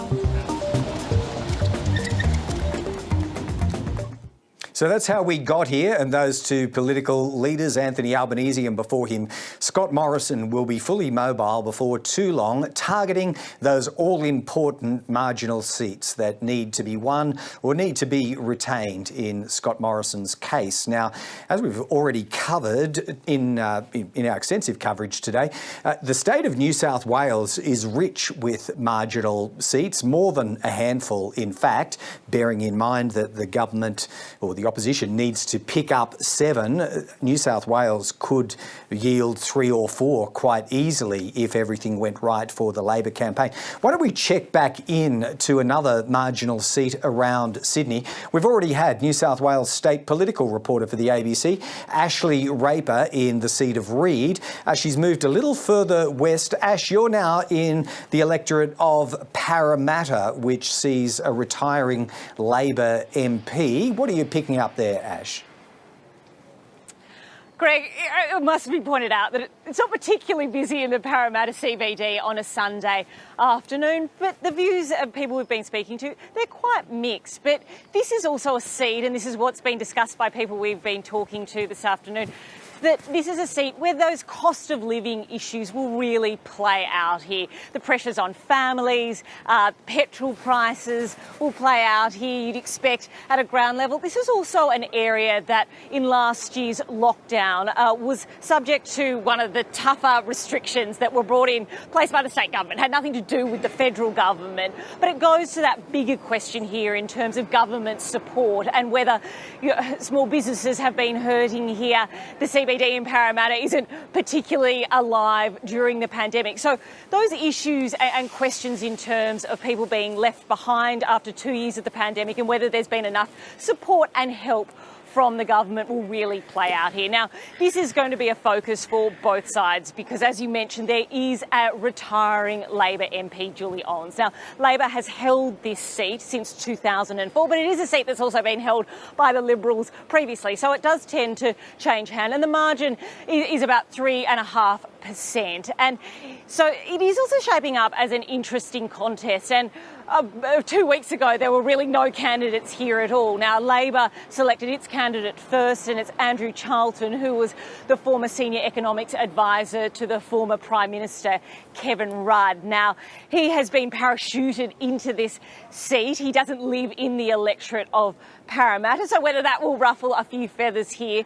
Also, the Liberal candidate was only endorsed a week ago and was caught up in that messy New South Wales Liberal pre-selection fight. Now, it is Maria Kovacic, and she's a small business owner here, and she had put her hand up to be pre-selected, but the pre-selections here stalled, and then she was finally the captain's pick after a discussion of other candidates, but the captain's pick by Scott Morrison. So she's only really been on the ground here for a week. So in terms of the contest between the pair, it'll be interesting if that piques interest at a local level, or whether, when we were speaking to people on the ground here, that those bigger, more overarching issues will dominate the campaign. I personally think they'll stick with the government, and they're not ready for change. They do say that they handled the pandemic well on a world scale, which I do agree partly. But there are a lot of other problems that have cropped up. What I see now in Parramatta is extreme homelessness with young people. A lot of them have lost their homes, their jobs, and they are very miserable. I don't think that's being addressed very well. Yeah, definitely room for change. Yeah. Yeah, it's early days in the seat of Parramatta as elsewhere. So, Ash Raper, you're doing your best to put the finger on the pulse. We do fully accept that that's difficult to do on a quiet Sunday around Parramatta. Can I just pick you up on the point, though, that you already painted out for us there? A very late, respectively for both Labor and the Coalition, or the Liberal Party to be specific, a very late start to the selection of their candidates. You can hardly say that either would be hitting the ground running. Does that sort of cancel their woes out when it comes to sort of parachuting candidates in? Do we expect anyone to gain an advantage there? It seems, in fact, to have the cards stacked against both of them when they have no lead up to this campaign at all.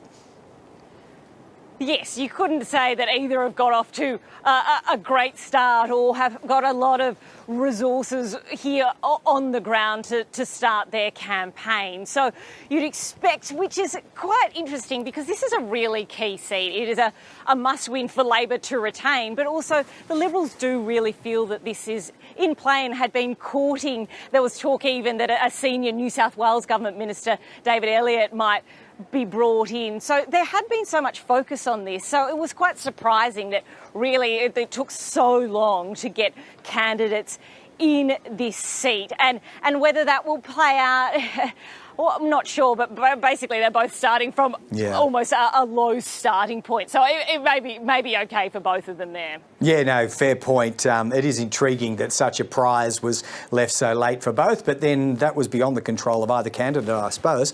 Ash Raper, thanks for that update from Parramatta and earlier from Reed too. We'll say farewell to Ash there and move further south, just trying to cover the landscape for you. As we said, we have our Victorian state political reporter Richard Willingham joining us now. He's in Torquay, which is on the Surf Coast, and I think, Rich, in the seat of Corangamite. What are you picking up in Corangamite and specifically Torquay? Well, good afternoon, Greg. Yes, Corangamite here in sunny Torquay, unseasonably warm. So we've spoken to a lot of people on the beach today, enjoying a last sort of vestiges of summer. And one of the big issues around here is jobs, housing affordability, and a lot of people also here suggesting climate change is quite a high priority for them. Now, Corangamite is held by Labor. It was one of two Victorian seats that actually changed hands at the last election on the back of some fairly helpful redistributions for the ALP. This seat has swung between the major parties since 2007. It had been a Liberal stronghold, but this pocket of Victoria, sort of southern Geelong down to the Surf Coast and the Bellarine Peninsula, has enjoyed a huge population growth over the last decade and a bit, and that's putting a lot of pressure on infrastructure and services. And those are sort of issues that people are telling us that are really important in Corangamite. It's just 1.1% is the margin Labor hold it by. Now, they're probably odds on to maybe hold this one, but the Liberal Party is certainly putting some effort into this. Their candidate is Stephanie Asher. Now, she's a former mayor of Geelong, which of course is Victoria's second biggest city, and again has grown. This area during lockdown grew quite a lot as well, and so a lot of people moved from Melbourne down here. They could work from home and have a beach lifestyle. So it's a seat that's always on the watch list for Victoria and will remain so at this election. Yeah, which is understandably why you've headed down there from Melbourne. Can I get you to step out, Rich Willingham, to the bigger picture of Victoria? We were just saying ahead of our chat with Ash Raper that New South Wales is a pivotal state, really, for both parties. Can we say the same of the state of Victoria? Well, no, and it's sort of become a bit of a trend that Victoria is not sort of the main battleground, if you like. There were high hopes for Bill Shorten last election that Labor may get victory in Victoria alone. It's been, if you look at polling and you look at election results going back to the 90s, the Labor Party has always dominated this state. Even when John Howard was in power, Labor was winning a majority of seats. Now, there's currently, this election, there'll be 39 seats in Victoria. It's one extra one, and that's even a bonus for Anthony Albanese. That's a new seat that's going to be carved in Melbourne's outer northwest. Now, on paper, that's about a 10% seat for Labor, but there is some issues emerging in the outer suburbs of Melbourne, in these traditional Labor areas. There is this backlash from voters that they're picking up, particularly after the pandemic. These areas areas were hit hardest. And I think another thing to note, particularly about Victoria going into this election, Victoria obviously has had the longest experience, or probably the worst experience of the pandemic. We've suffered more lockdowns, there's been more cases and there's been more deaths. So that hasn't been tested at the ballot box yet. And so if any anger is there against both the state and federal governments, it may be washed out at this election. How much of COVID politics people are considering, but we have heard, as I said earlier, from voters, just a straw poll here, voters were talking about cost of living, access to services and housing affordability, and a little bit of climate change. We didn't have many mentions of COVID. So Victoria, seats to watch other than Corangamite where we are is Chisholm. It's the second most marginal seat in the country. It's just 0.5%, and that's in Melbourne's outer middle ring suburbs. Gladys Liu, the Liberal, holds that seat.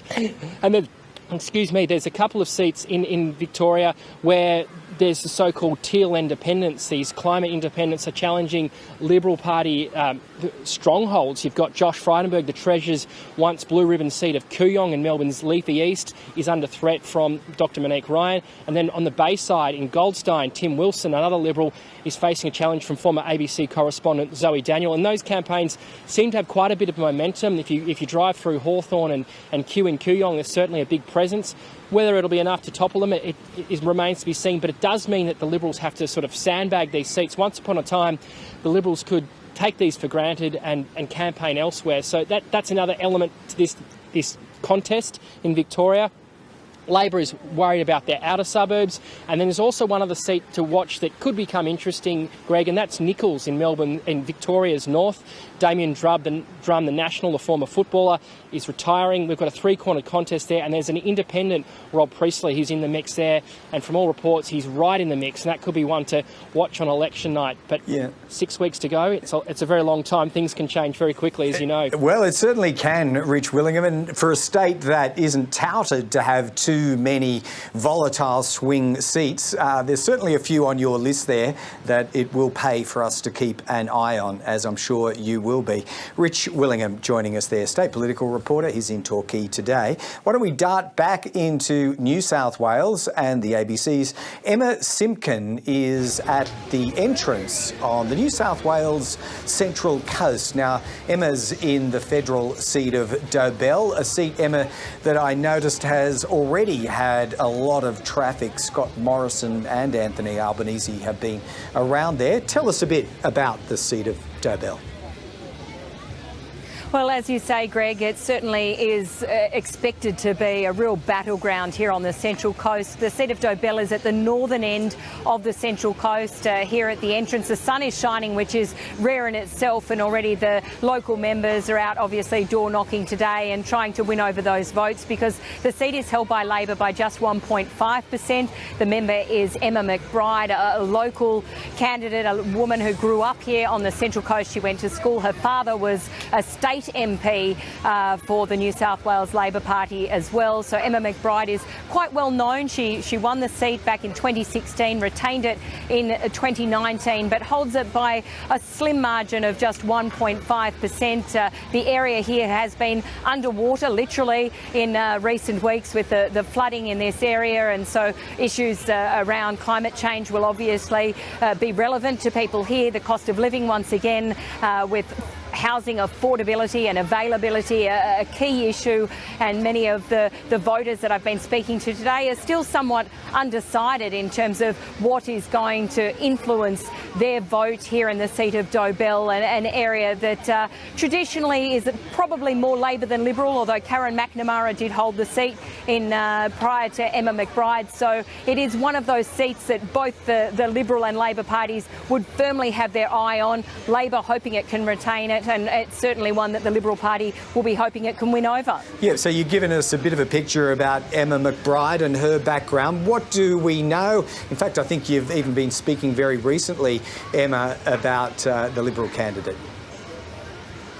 Yeah, Dr Michael Fennelly is not known to people on the Central Coast. He was a very late decision by the Liberal Party. He's only been living here for 12 months.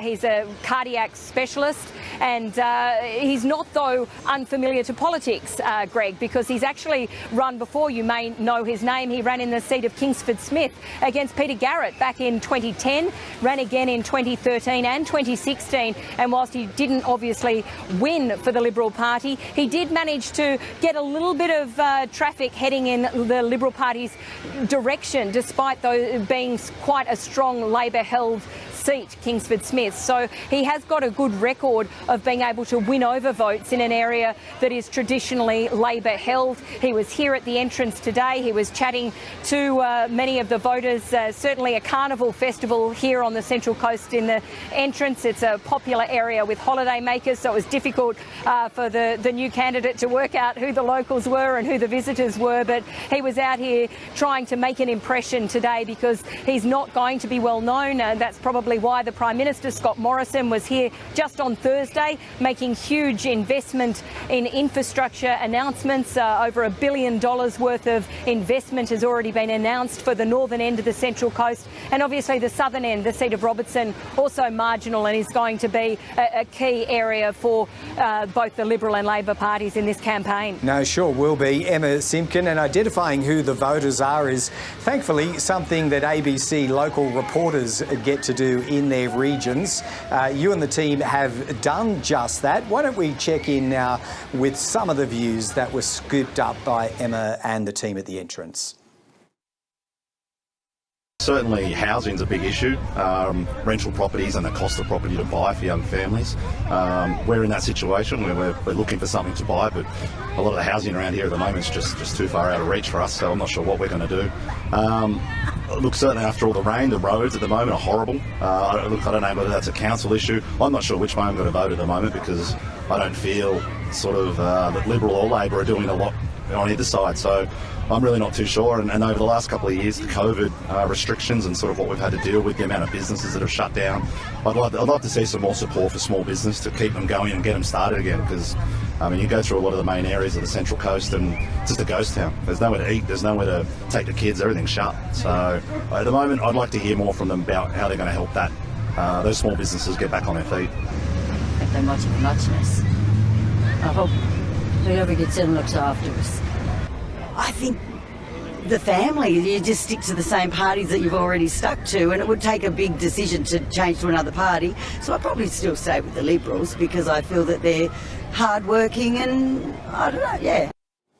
There you go. Maybe that's representative in a marginal seat like Dobell. Queensland, another seat with a few electorates that could be decisive. There are a few opinions that vary on that because Labor has to pick up a lot of votes to secure more than, say, 2 seats. But one that would be in play is the seat of Longman, currently held by the Liberal Party on a margin of around 3.3%. Our reporters there have been out gathering views, and here's some of what they collected. Looking at smaller parties that will fight for our freedom, because the major parties aren't doing that for people today. Groceries, everything, rent, it's just all getting a bit much, and not increasing any wages or anything as well. It's just not balancing. Probably more nurses, just everyday people listening. Loved ones. Aged care is a big one.